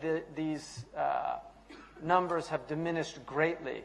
And it's hard to find these people at all. And when you do find them, what you will find is that they're very often people that know an aspect of the religion. So they have scholarship in some areas, but there's neglect in other areas. And so they're unable to have this holistic view. والله تعالى عندما جعل هذه الأمة وابتعثها من أجل أن تكون مصدر خير للعالم أوجب عليها أن تكون أمة كما أوجب عليها أن تكون أمة قوية في دينها أوجب عليها أن تكون أمة قوية في دنياها أيضا.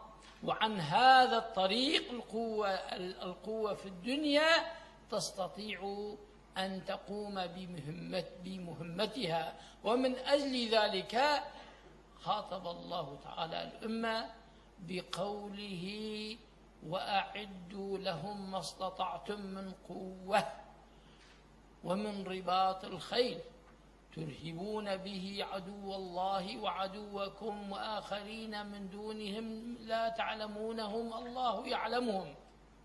And so for that reason, when Allah subhanahu wa ta'ala challenged this ummah to rise up to what Allah was asking of it, Allah also demanded from us not simply our spiritual practices, but also to have strength in the world, and to recognize that the material power was also a necessary component with the spiritual power to protect yourselves.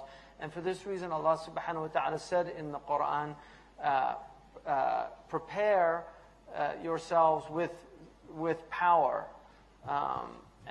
and also, which was the vehicle at the time, with the maintaining horses for your cavalry, and through that you will deter your enemies, the enemies of Allah, and your enemies, and those which you don't even know yet, but Allah knows them.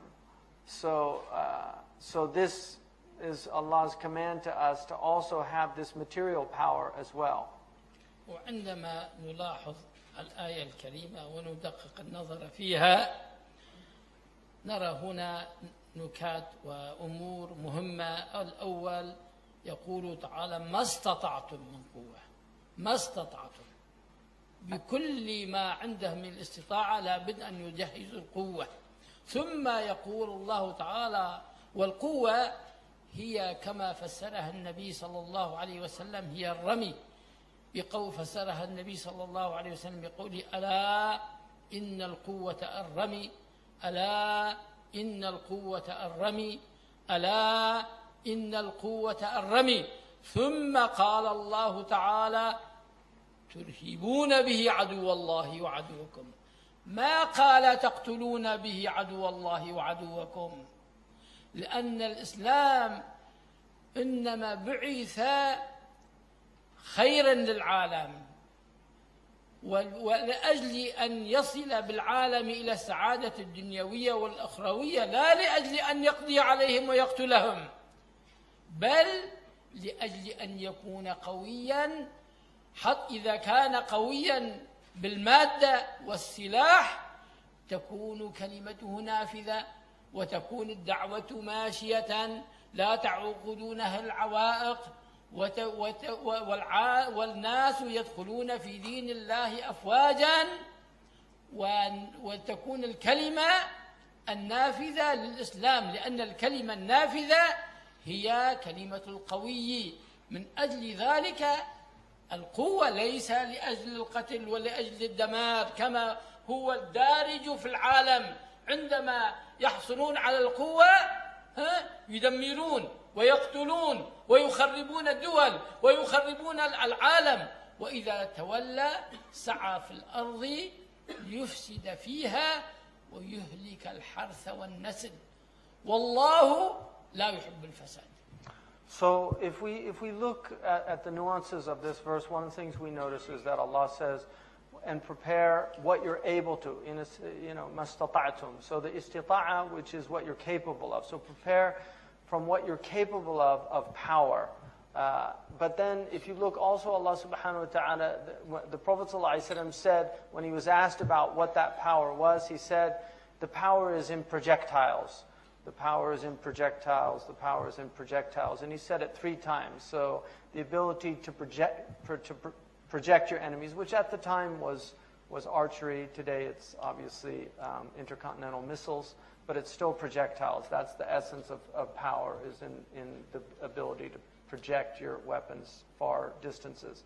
And so the Prophet ﷺ then said that it's in order to deter. And the word liturhibu, irhab, in Arabic, the closest word that we have in English is deter, because deter comes from a Latin word which is detere, which is out of fear. So a deterrent is something that causes fear in people so that they won't harm you. So Allah subhanahu wa ta'ala didn't say لِتَقْتُلُوا عَدُوَكُمْ, in order to kill your enemies. He said, no, be powerful in order to deter your enemies from trying to conquer you or overwhelm you. And so this is against what is very common coin amongst many people that talk about Islam, oh, when Islam gets power, it's going to destroy the world.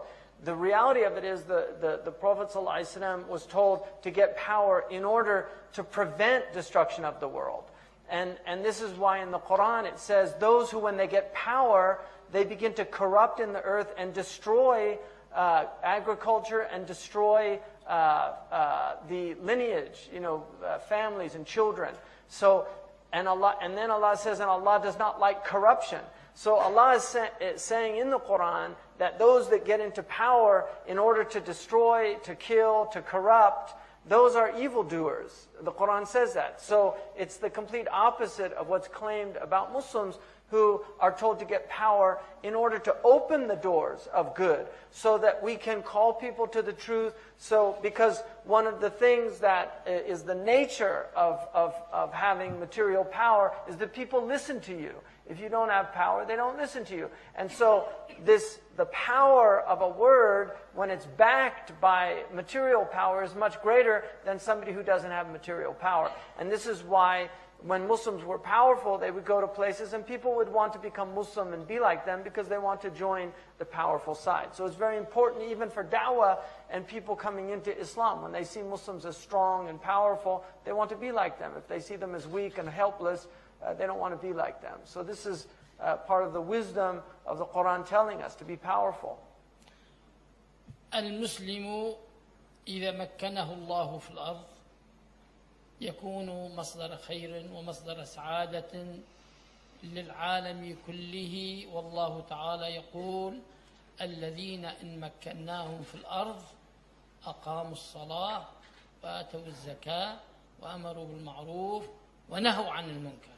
جمع فيه يجمعون كل هذه الخيرات ويقدمونه للعالم. وأما غير المسلم فكما تلونا الآية قال الله تعالى فيهم وإذا تولى سعى في الأرض ليفسد فيها ويهلك الحرث والنسل. والله والعالم كله الحرث والنسل، ما يوجد شيء آخر. الحرث والنسل، سعى ليفسد فيها ويهلك الحرث والنسل، ليفسد فيها ويهلك الحرث والنسل والله لا يحب الفساد. والتاريخ شاهد على هذا أن عندما تكون القوة للإسلام والمسلمين يسود الخير والعدل في العالم. وحتى الحروب الإسلامية هي أرحم حروب في التاريخ.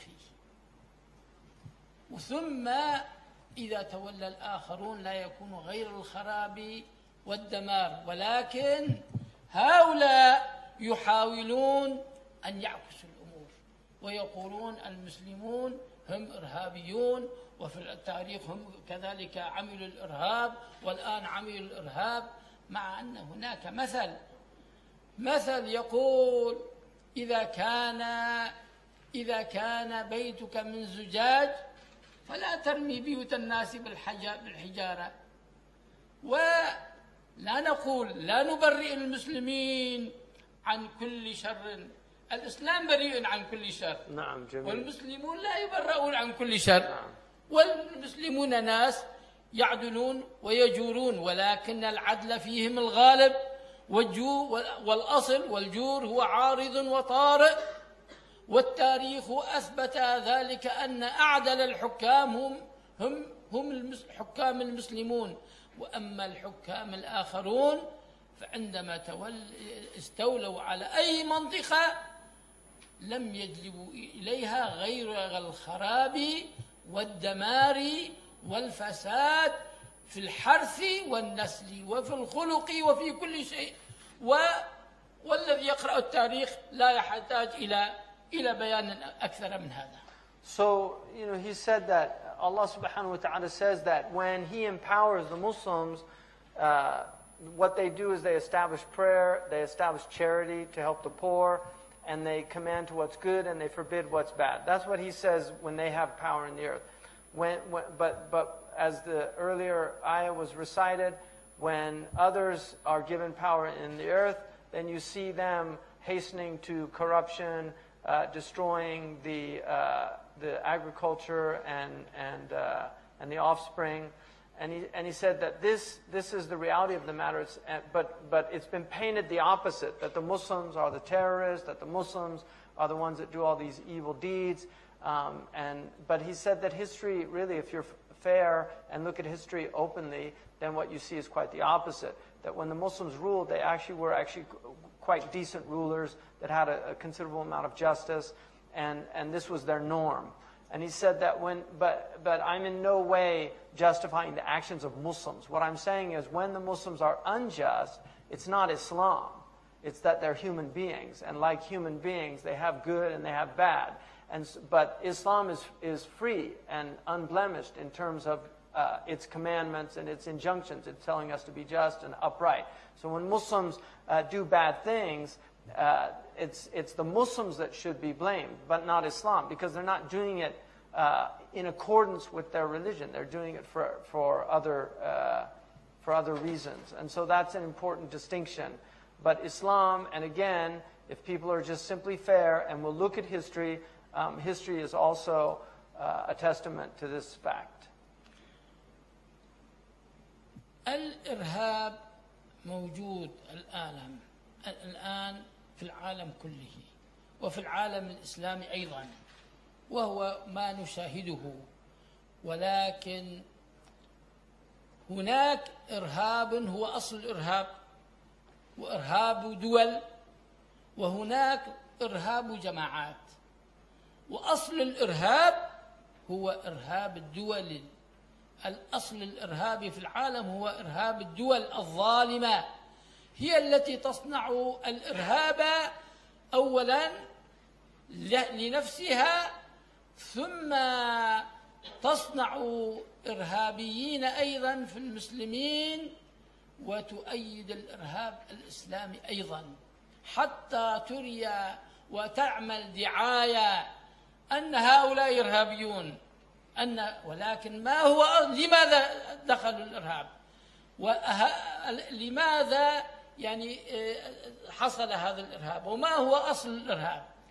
أصل الإرهاب الإرهاب الجماعات الإسلامية هو الإرهاب الدولي، الإرهاب العالمي، والظلم العالمي، والاستعمار العالمي، واستغلال خيرات المسلمين، ومحاولة قتلهم وتشريدهم، ومحاولة جرهم ابتعادهم عن الإسلام. وهذه المحاولات الإرهابية الدولية هي أصل الإرهاب في العالم الإسلامي. And so if you look at terrorism, he said really you have to define, there's two types of terrorism, and then there's also the origin of terror. So the two types of terrorism, there's state terrorism, and then there's the terrorism of groups. If you look at state terrorism, that's really the foundation here. So it's the origin of the group terrorism is a direct result of the state terrorism. So when you have states that are oppressive and terrorizing peoples and terrorizing other countries, stealing their natural resources, exploiting them, doing these things, then you'll get reactions to that which often will use similar types of terror. And so this so-called Islamic terrorism that we witness today, and there's many places now where we see this, is that if you actually look at it, where's it coming from? Because it came out of this vacuum. So where did it come from? What's the origin of it? And he said if you're fair and honest, what you'll see is it's actually their reactions to state terror. And in many ways, it's these states that are oppressing and exploiting that will often produce this type of terror and then use it for their own benefits. And so they end up having these forces out there, and they say, oh, well, look, there you see, look at these horrible, and then it justifies their own terror. So they use their state terror, and they say, look at these groups that we have to deal with. They're so evil and horrible. And what they're doing is actually much worse when you look at the scale of the terror. وقلنا آنفا إن الله تعالى أنشأ علماء ربانيين وكبار المربيين في الأمة قادوا الأمة إلى الخير وإلى السعادة وإلى قيادة العالم، لأنهم عرفوا الأمة بالإسلام بجميع نواحيه. ولماذا إذن الأمة تقهقرت؟ ولماذا ضعفت؟ ولماذا وصلت إلى هذا المنحدر الذي لا يقبله لنفسه إنسان؟ So when we look at the current situation, we see the Muslims and the conditions there, and like I said earlier, these beautiful exemplars were there and leading the Ummah, but now when we look at the regression of the Muslims and their backwardness and the depressed states that we find them in, looking at the reasons gets back to this original proposition. ولماذا صار المسلم أذل من شاته كما قال النبي صلى الله تعالى عليه وسلم؟ So we ask the question, why is it that the Muslim now is really weaker than a lamb about to be slaughtered? السبب الوحيد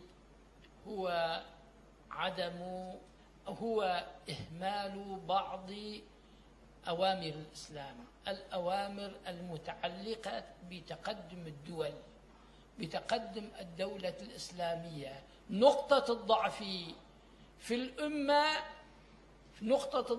الأمة هو إهمال الجانب الدنيوي وأسباب تقدم الدنيا، وإهمال العلوم الدنيوية والتركيز فقط على العلوم الإسلامية. And so if we look at the real reason for this condition that the Muslims find themselves in, it's because they really began to neglect the aspects of knowledges. They focused on these religious and spiritual knowledges, and they really lost the edge in these other knowledges, these worldly knowledges. And this has led to a degraded condition in the Ummah with نقطة الضعف في الأمة هو إهمال الامتثال لقوله تعالى: وأعدوا لهم ما استطعتم من قوة إلى آخر الآية. لأن الأمة لا تتقدم دنيويا إلا بالعلوم المادية والكونية، وعندما المدارس الدينية ركزت على العلوم الدينية فقط وأهملت العلوم الدنيوية، حينئذ بدأ الضعف يدب إلى الأمة وبدأ التقهقر. هذه نقطة التقهقر للأمة، والتقهقر لا يحصل بمرة ولا يحصل بدفعة، وإنما يحصل كما أن التقدم لا يكون إلا تدريجيا، كذلك التقهقر لا يكون إلا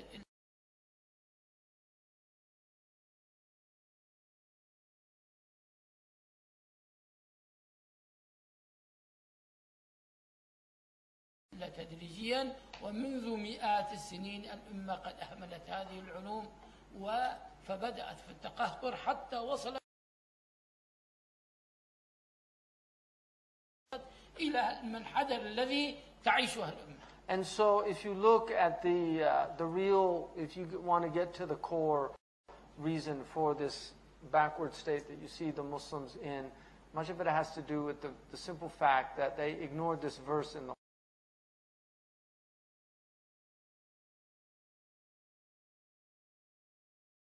Quran, in which Allah subhanahu wa ta'ala says that you should prepare what you're able to from quwwah, from this strength. And that strength really is about material strength. And so the Muslims neglected this aspect for centuries. And so this didn't happen all at once. It came over a long period of time where they got weaker and weaker and weaker until their enemies could just come and really eat them up. And so this neglect of these material sciences with the sole focus on religious sciences is really at the root of this loss of Muslim sovereignty. نعم الأمة في أول أمرها على عهد الصحابة والتابعين أيضا ما كانت عندها العلوم المادية والكونية. صحيحا. During the early period, it's undeniably true that the first community didn't have these material sciences and the sciences of the cosmos. ولكن حينئذ كان العالم كله كذلك، وإنما سادت العالم حينئذ بدينها فقط، وبدينها الصحيح، وبعدلها، وبرعايتها لحقوق الإنسان، وبرحمتها وشفقتها على الناس. وأما بعدما العالم غير الإسلامي توجه إلى العلوم الكونية، فكان الواجب على الأمة أن تكون في المقدمة كما كانت قبله في المقدمة في هذه العلوم، وأنشأت هي واخترعت علوما كثيرة مادية وكونية ودنيوية. فالأمة بعد ذلك أهملت هذا، والعالم الآخر هو الذي اهتم بهذا وتقدم، والأمة الإسلامية بقت في المؤخرة وبدأت في التقهقر حتى وصلت إلى هذا الحد من المستوى. And so, it's undeniable that that first community was not in any way, shape, or form advanced in these sciences, nor did they pursue them. But it's important to remember that at the time the entire world was relatively primitive, and so they really ruled the world by justice. And so it was easy because their character, they were able to spread the religion, and wherever they went, they established high levels of justice with the people, and so people responded to that. But as they pursued their knowledges and their sciences, they actually invented many sciences, they developed previously existing sciences, and they were at the cutting edge of science of their time. And when they were doing that, they were leading the world in all these different various aspects of sovereignty.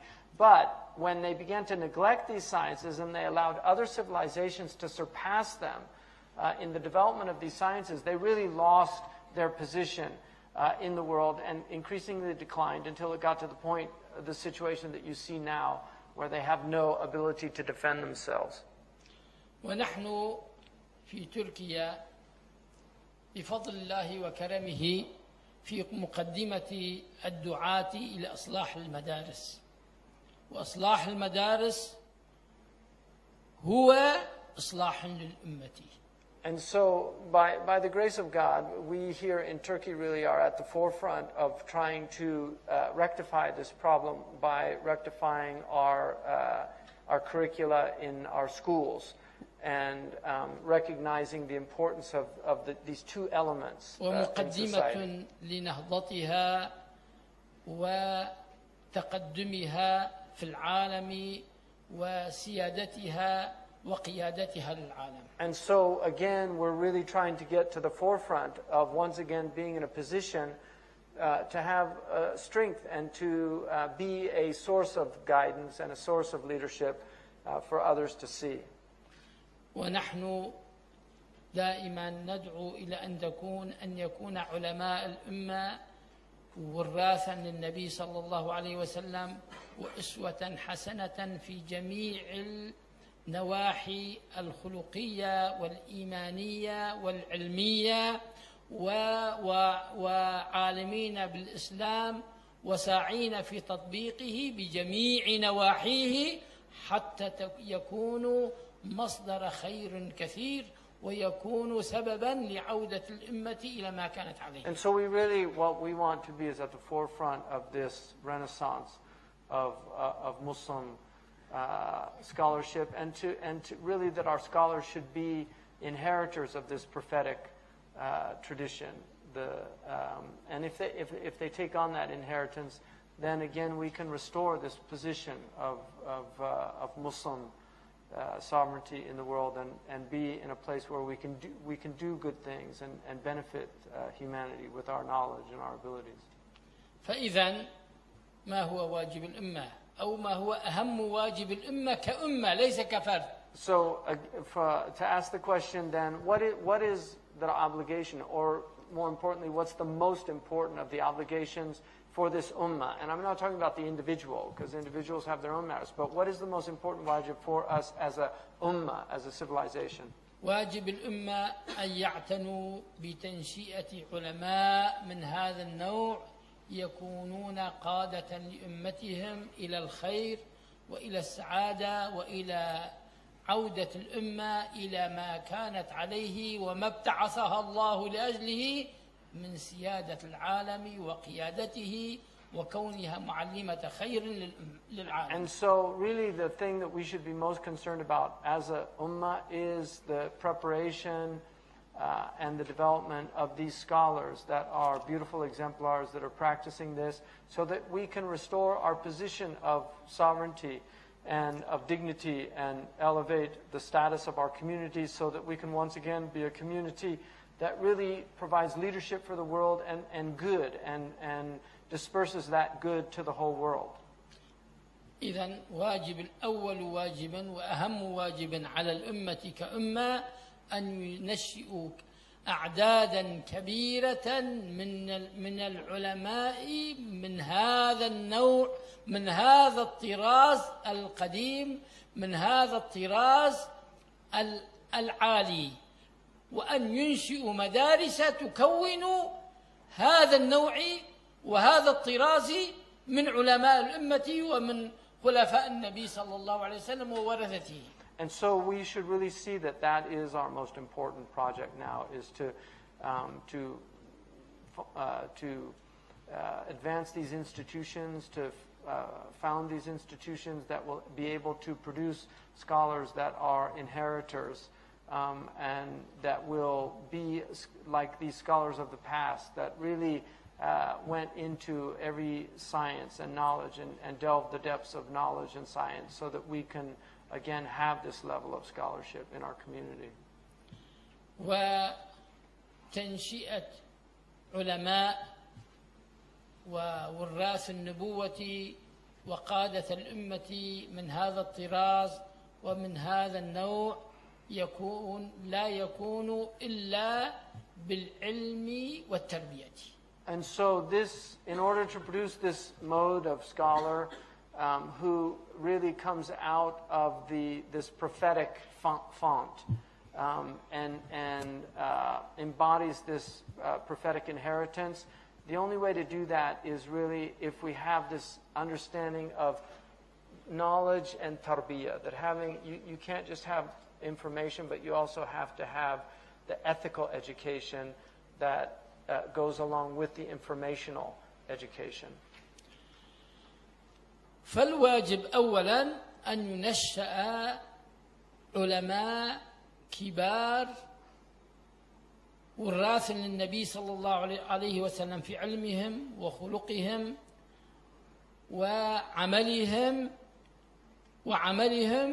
وعلماء يصلحون لأن ينشئوا هذا الطراز من العلماء، وعلماء يربون تلاميذهم ويربون مجتمعهم على الخلق الإسلامي والوعي الإسلامي والآداب الإسلامية.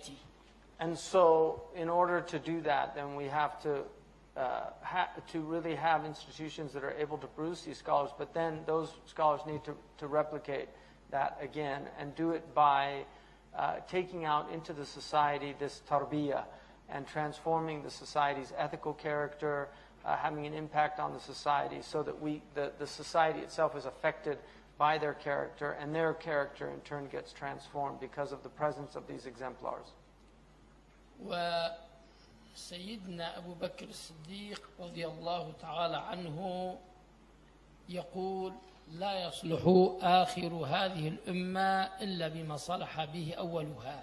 وأول الأمة قد رباها النبي صلى الله تعالى عليه وسلم على هذا الطراز وهذا الخلق وهذا الوعي وهذا الشعور وهذه الآداب وهذه العلوم، ثم رباها الصحابة على هذا النوع وعلى هذا الطراز، وثم رباها التابعون على هذا النوع وعلى هذا الطراز، وعن هذا الطريق انتشر الإسلام في العالم شرقه وغربه بسرعة أذهلت كل العالم، وتحير فيه مفكرو العالم، وصار لغز الألغاز في العالم حتى اليوم. لماذا هو صار لغزا عندهم؟ لأنهم لا يعترفون بحقية الإسلام وكونه دين الله وكونه شرع الله، لا يعترفون بهذا حتى يضيفون الأمر إلى هذا. فيبقى لغزا غير محلول عندهم. And so, for this reason, if we have to get back to this prophetic character, and really, there's a statement of the Salaf which said that the last portion of this ummah will not be rectified by anything other than what rectified the first portion of the ummah, the Salaf. And what rectified that first portion was that the Prophet ﷺ came into the world and transformed the character of his people. And those Sahaba that he trained, they in turn transformed the character of the Tabi'een who followed them, and they in turn transformed the character of those who came after them. And it continued on like this. And for that reason, Islam spread in such a sudden and unhistorical fashion that really it completely took the world by surprise. And to this day, they really don't have an explanation of why Islam spread so incredibly fast. They don't accept that it's because it's the religion of Allah subhanahu wa ta'ala. So it remains a historical riddle. It's just perplexing to them how this religion appeared in the 7th century, and then within an incredibly short time, it was engulfing a good part of the known world at that time and spread so rapidly. And they can't admit that it was because Allah subhanahu wa ta'ala had the blessing of His blessing upon it and it spread. But it really still remains for them a riddle as to why it spread so fast.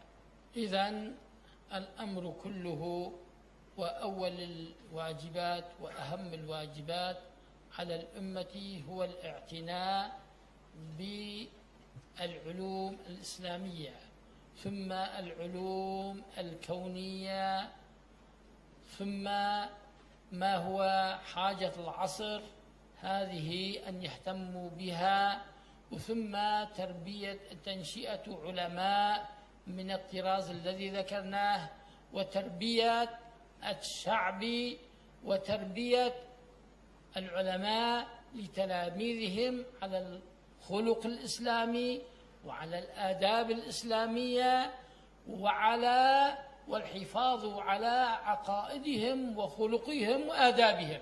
And so what's important is that you have these scholars that are going to first and foremost learn the Islamic sciences, because those are the foundational sciences, but then also learn the physical, material sciences, because those are also extremely important.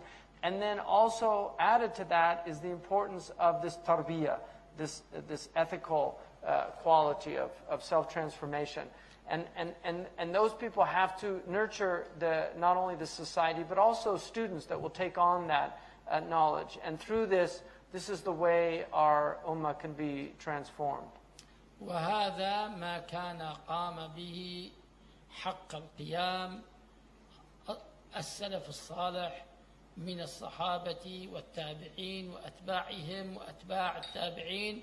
وعن هذا الطريق كما قلنا انتشر الإسلام وساد الإسلام العالم، وقاد الناس إلى السعادة الدينية والدنيوية والأخروية، ولا يصلح آخر هذه الأمة إلا بما صلح به أولها. And so this is how this first generation really transformed the world through following this pattern, and then the next generation followed.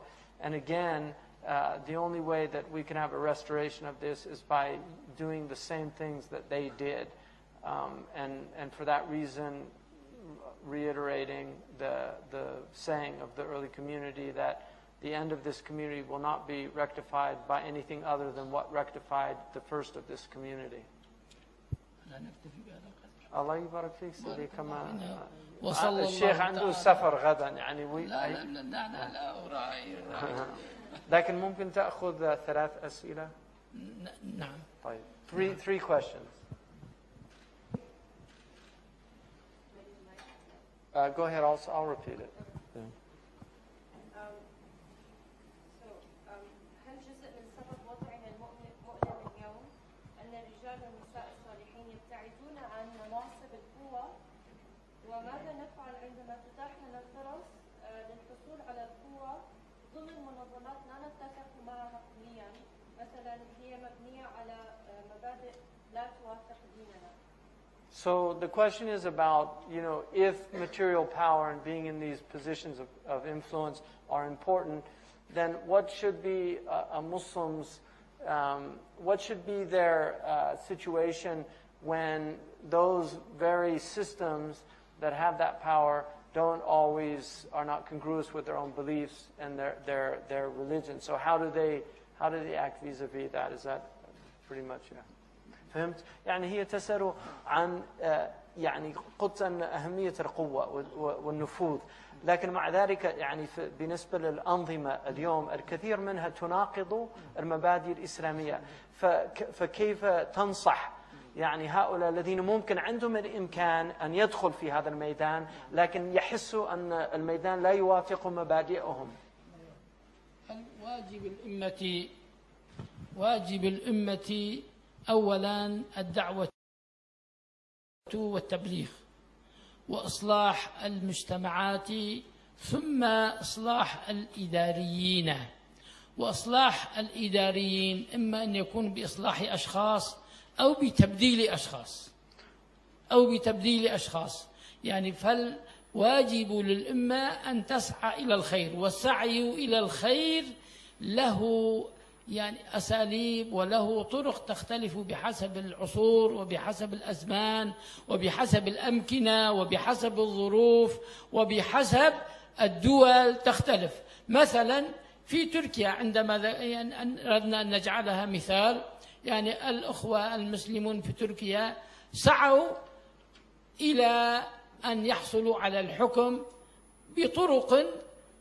بطرق يعني هي كانت ميسرة، القوانين تسمح بها،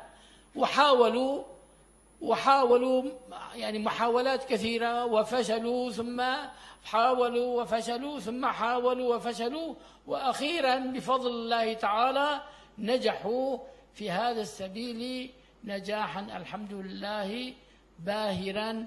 وهذه التجربة التركية نريد أن تكون تجربة نموذجية للعالم الإسلامي. So, Sheikh said that the first and foremost priority is really calling people back to the faith itself and delivering this message, because a lot of people that they don't have the message, and so that's very important. But in terms of working within these systems, it just depends on times and places necessitate different strategies and different ways of working. So it depends on where you are and what the conditions are. Much of what's needed is what he called rectifying the administrative aspects of these governments. And so he said that can happen, one, by rectifying the administrators themselves, but sometimes it can happen by replacing those administrators with better administrators. To use the example of the Turkish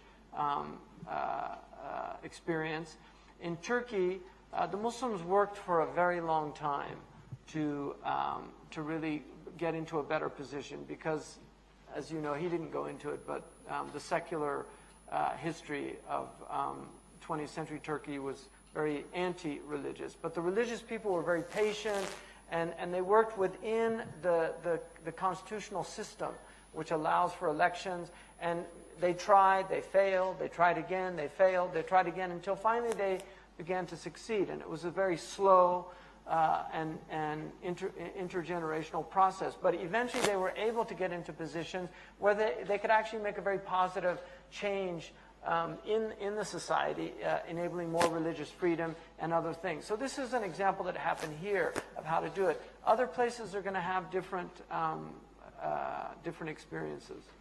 والدعوة في الإسلام كما يجب أن تكون بحكمة، كما قال الله تعالى: ادعو إلى سبيل ربك بالحكمة والموعظة الحسنة. كذلك المحاولات السياسية ومحاولات المسلمين للحصول على الحكم في بلدانهم أيضا يجب أن تكون بحكمة، وإلا يكون ضررها أكثر من نفعها، بل قد تكون مصدر شر فقط ولا يترتب عليها خير. And so if we look at the Muslim world, we have to recognize that it's very important to call people back to the truth and to do this, but to do it with wisdom, because excuse me, alhamdulillah.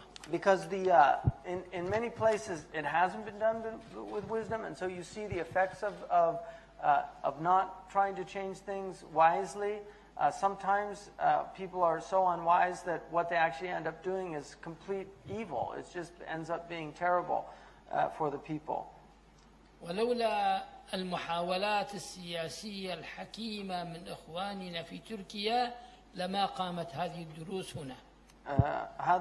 هذا سؤال، وانا اظن يعني هو يقول انا شويه تحيرت، لان في بدايه الدرس أنا أحسست بأن الشيخ الغرسي يشير إلى أن الانحطاط في العالم الإسلامي وفي أمتنا كان لسبب روحاني، عدم وجود التربية وفقدان الأدب وفقدان العلماء الربانيين. لكن يعني بعد ذلك أحسست بأنه يشير إلى أن نقطة الضعف المادي التي كانت لسبب عدم وجود أو إهمال هذه العلوم العصرية والمادية والكونية هي التي أدت إلى الانحطاط. فأنا أريد يعني لو توضح هل هو الاثنان أو أحدهما غالب على الآخر؟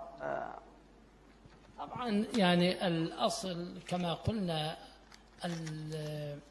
الصحابة والتابعون وأتباع التابعين ما كانت عندهم هذه العلوم الكونية كما قلنا، ولكن كان العالم حينئذ كله كذلك على هذا المستوى، فتقدموا بالطرق الذي ذكرتم برفض الدنيا وبالدعوة والتبليغ والإرشاد والعدل، وصاروا مصدر خير وصاروا نموذج العدالة في العالم.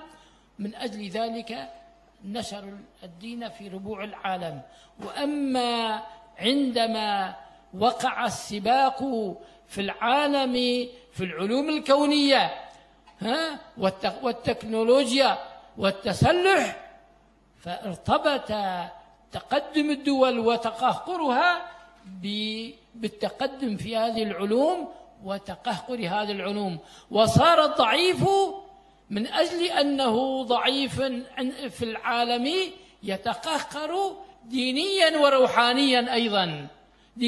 وروحانيا أيضا، وصار الغالب هو الذي يدعوه إلى الكفر ويبعده عن الإسلام، لأن القوة معه، والقوي هو الذي يستطيع أن يصدر مبادئه وأن يفعل ما يشاء. So, like I had said earlier, in the first period, the Muslims didn't have any of these sciences. But if you look at the world, it was relatively primitive, and for that reason, nobody had these sciences.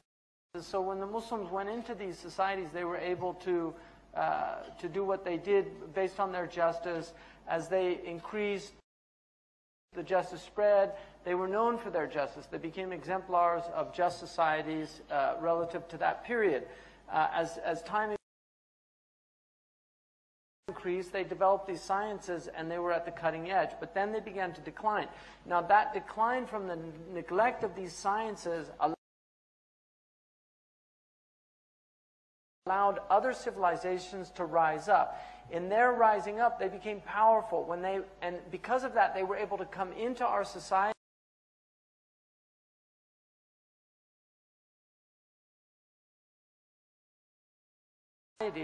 and then undermine the spiritual traditions in our cultures and in our societies and impose on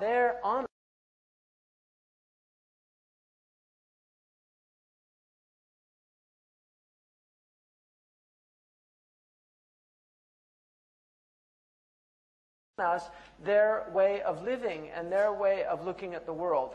And this was done because we became weak and they became strong. And so there's a relationship. Both are there, but the undermining of the spiritual power of the Muslims was really a direct result of their collapse in their abilities to defend themselves. And so this is the way we find the Muslims today. They lost their sovereignty and their power, and so both are true. But what he's saying is that when the Muslims could defend themselves, they could preserve their spirituality. But when they lost the defense of themselves, these other cultures were able to come in and colonize them, shut down their madrasas, shut down their. I mean, if you look at what happened in Morocco. They shut down all these, the French shut down their colleges. They transformed, Al-Azhar was transformed by Freemasons. I mean, the Freemasons infiltrated Al-Azhar and transformed it. That's documented historically.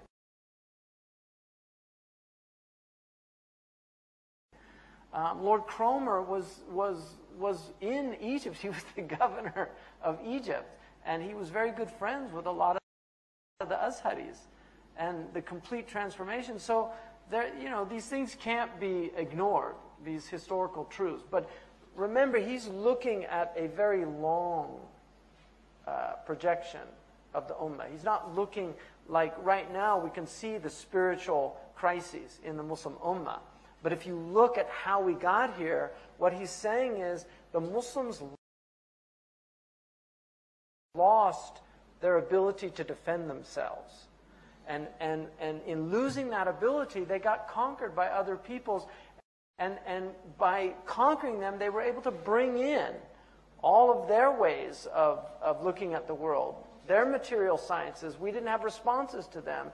And so a lot of these people, and now we have, with the internet and with television, all these things, we've got the Trojan horses in people's houses. I mean, Muslim kids now are growing up on films in which there's no family, there's just boyfriends and girlfriends. I mean, the Gulf states, it's all free. Western movies, it's just 24 hours on television. The kids are growing up with these things.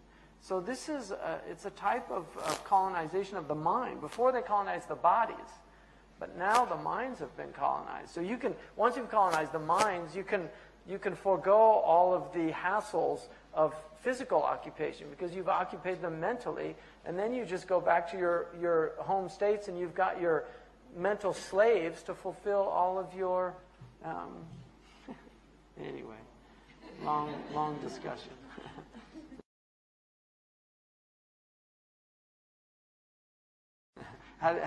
هذه قصة طويلة. الله يبارك فيك شيخ. هذا الشيخ والله الشيخ صالح ما شاء الله هو بحر من بحور العلم. يعني he really is. And the thing about, he's mastered the Islamic sciences, but as a alim of the Islamic sciences, he recognizes the importance of these other sciences, that we have to have a balance, that the Muslims can't only focus on this. And that's why people have different roles to play. And all these علوم كما قال الغزالي هذه العلوم كلها فروض كفاية، هندسة وطب وصناعة وزراعة يعني كلها من ديننا. ثم دعا على علماء عصره. نعم. على فقهاء عصره قال أنتم أيها العلماء أهملتم. نعم. تعلمتم الفقه وأهملتم هذا نعم. الطب والهندسة وكذا وتركتموها للنصارى. هل هذا نعم. أنا درست السنة الماضية كتاب العلم من الإحياء وهو يذكر واضح جدا. يعني Imam al-Ghazali is very clear in the Book of Knowledge where he's actually finding fault in the scholars of his time. That you're just studying fiqh and all these legalisms. You're ignoring all these other important sciences. And he says that in the Book of Knowledge. Ghazali was not this spiritualist that people think he was. He was very much embedded in the political civilization of his time. He was an advisor to kings, he was an advisor to ministers, he was very active politically, and he was aware of the importance of having a powerful state to preserve the spiritual integrity of our civilization. He was in no way a darwish. You know, he spent a short period of time, it was only 18 months. People think it was 10 years. It was 18 months where he left his position and really disappeared in order to work on his soul. But Imam al-Ghazali was very active. وهنا أريد بهذه المناسبة أن أنبه على شيء آخر في جمل قصيرة. من المعلوم لكم أن أول آية أو نزلت من القرآن قوله تعالى: اقرأ باسم ربك. لاحظوا عندما ندقق في هذه الآية قال اقرأ، أمر بالقراءة ولم يعين المقروءة. ومن القاعدة البلاغية أن حذف المفعول يفيد العموم، فالواجب على المؤمن هو قراءة كل علم نافع للمسلمين. So he said that it's very important, if you look at the very first verse that was revealed chronologically in our religion, it was اقرأ باسم ربك. And what's important is that Allah subhanahu wa ta'ala did not say, he said اقرأ باسم ربك, but he didn't say, he didn't use a direct object. So the sentence is a command to read in the name of your Lord, but he doesn't say what to read. So, and in rhetoric, when you don't mention the object of the verb, it indicates a kind of general statement, like you should read. If I said that, I'm saying you should just read generally, like it's a good thing to do. If I said you should read more literature, then I'm identifying what? So when Allah said, اقرأ باسم ربك, what he was saying was read in general, that's a general statement. ثم هنا جمع الله تعالى في هذه الآية الكريمة بين المادة والروحانية. كيف؟ لأن العلم والقراءة تعتبر من المادة شيء مطلوب للنفس، ويشمل قراءة جميع العلوم المتعلقة بالدين والدنيا وبالكون، ولكن يجب القراءة كلها أن تكون بسم الله تعالى. ومن أجل إعلاء كلمة الله تعالى، ومن أجل التقدم بدونه ومجتمع المسلمين والدولة الإسلامية. So when Allah subhanahu wa ta'ala said, اقرأ باسم ربك, telling us to read generally, that the purpose here really is Allah subhanahu wa ta'ala is telling us to do this in the name of Allah. That whatever you study, whatever you do, should be done with the sole purpose of exalting your Lord, of teaching your Lord. افتتح الله تعالى كتابه بالأمر بالقراءة، ثم ثنى بامتنانه على المسلمين بتعليم القلم.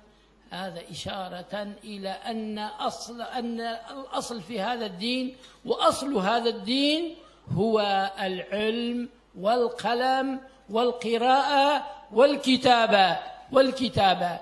هذا من أجل ذلك بدأ الله تعالى كتابه بهذا الأمر، وثنى بالثناء بالامتنان على الإنسان بتعليمه الكتابة. الذي علم بالقلم علم الإنسان ما لم يعلم.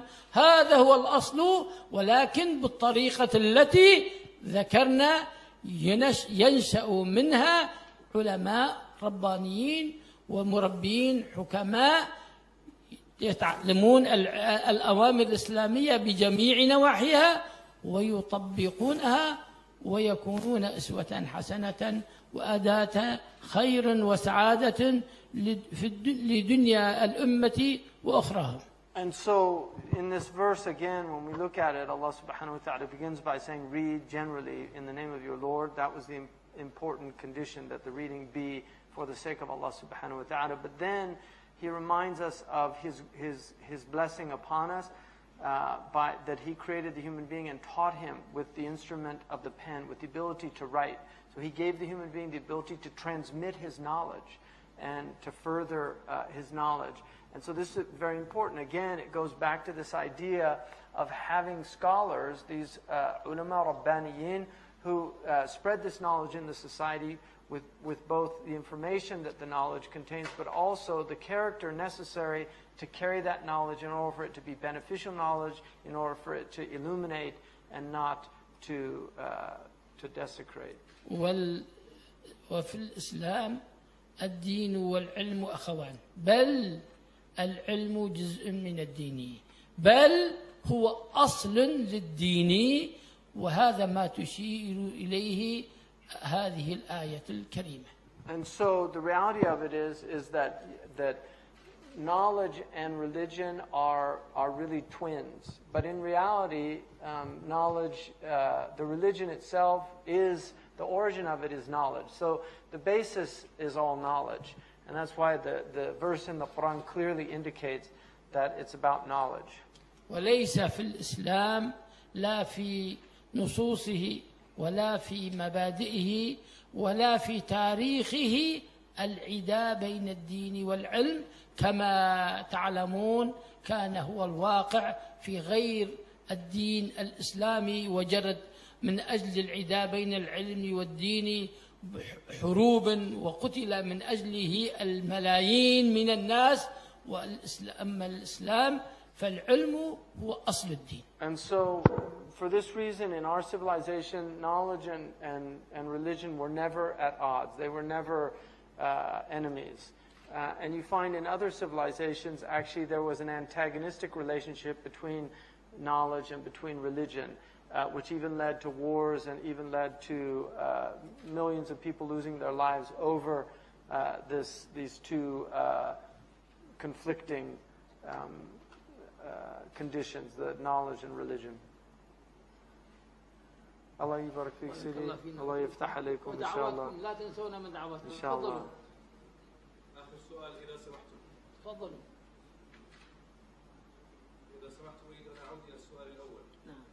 ماذا عن الدول التي لا تسمح أنظمتها لمثل هؤلاء المصلحين بالدخول في مثل هذه الطريقة، والتي هي تردع مثل هذه المحاولات وتقتلها؟ الواجب الأمة وواجب علماء الأمة أولا والأصل في الإسلام هو الدعوة والتبليغ. والدعوة والتبليغ لها طرق كثيرة وأساليب شتى، والدول قد تعوق دون أسلوب من الأساليب وتحول دون وطريق من الطرق، ولكن لا تحول قطعا ولا تستطيع أن تحول دون كل الأساليب ودون كل الطرق. فالواجب على الدعاة وعلى المسلمين أن يقوموا بالدعوة بحسب ما يتيسر لهم وبالأساليب الذي يستطيعونها، ولا يجوز الإهمال يعني كليا، هذا غير جائز بطريق من الطرق وليس له مسوق شرعي. نعم. So again, the question goes back to the first question about when these governments don't allow for people to rectify conditions that they find themselves in. Then what really is the responsibility of Muslims? How do we respond to that? Is that in essence what? Unlike the Turkish example. Huh? Unlike the Turkish example. Yeah, exactly. Unlike Turkish. So anyway, is that fine? Yeah, is that what you were intending? Yeah. So the Shaykh said, again, it gets back to what is our first and foremost obligation, and that is to convey the message, to call people to this message. That's what's upon the Muslims, especially upon their scholars, but to do it in ways that are appropriate. And even in the worst, most oppressive conditions, there's always ways to deliver the message. Even as we know, there were periods where people were killed for doing it, and people still did it. They found ways to convey this message in places. So this is the most important thing, and not to neglect that. To neglect that aspect of just simply conveying the message, he said that he can't really find a Sharia excuse for doing that. ولا سيما في هذا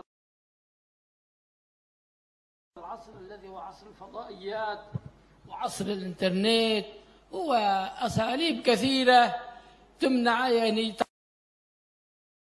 الحكومات قد تحول دون بعضها ولكنها تحول دون كلها ولا تستطيع أن تحول. وواجب المسلم دائما أن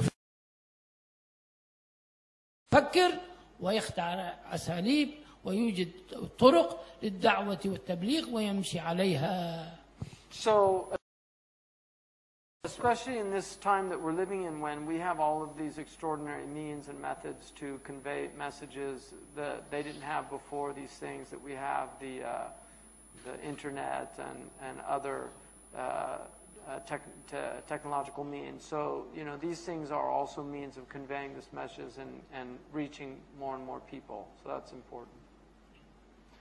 Alhamdulillah, nashkuruhu wa nadinu bi shukrihi wa نسأل الله سبحانه وتعالى دائما أن يوفق الشيخ إن شاء الله ويصلح أحواله في نشاطه، يعني يعاونه ويقويه، وإن شاء الله يمتعه بالصحة والعافية ويبقي مدرسته على ما هي عليها وبالازدياد دائما إن شاء الله بالتلاميذ وبالأساليب. ونرجو من الله سبحانه وتعالى أن يثيبه بما قضى لنا من الوقت، وأن يوصله سالما غانما إلى إسطنبول حيث يقوم بواجب كذلك يعني مع العلماء هناك، ويوفقهم ويسدد خطاهم إن شاء الله. فجزاكم الله عنا وعن المسلمين خير الجزاء، وإن شاء الله ينشر علمك يعني بكتبك وبحضورك في الأماكن شتى دائما، وإن شاء الله نكون رواة كذلك لعلمك قدر استطاعتنا يعني. لأن بارك الله علينا وعليكم ووفقنا الله تعالى وإياكم إلى النية الطيبة والعمل الصالح. آمين. وحسن الختام. ورزقنا الله تعالى وأكرمنا بالحسنى وزيادة. آمين. جزاك الله خيرا سيدي، وفقكم الله. ولا تنسونا من دعواتكم.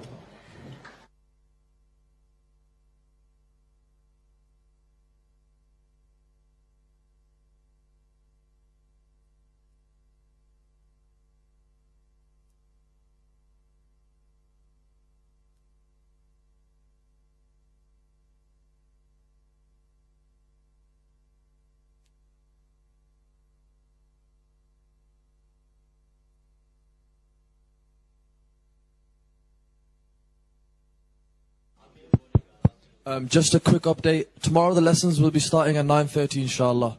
So tomorrow's 9:30 inshallah.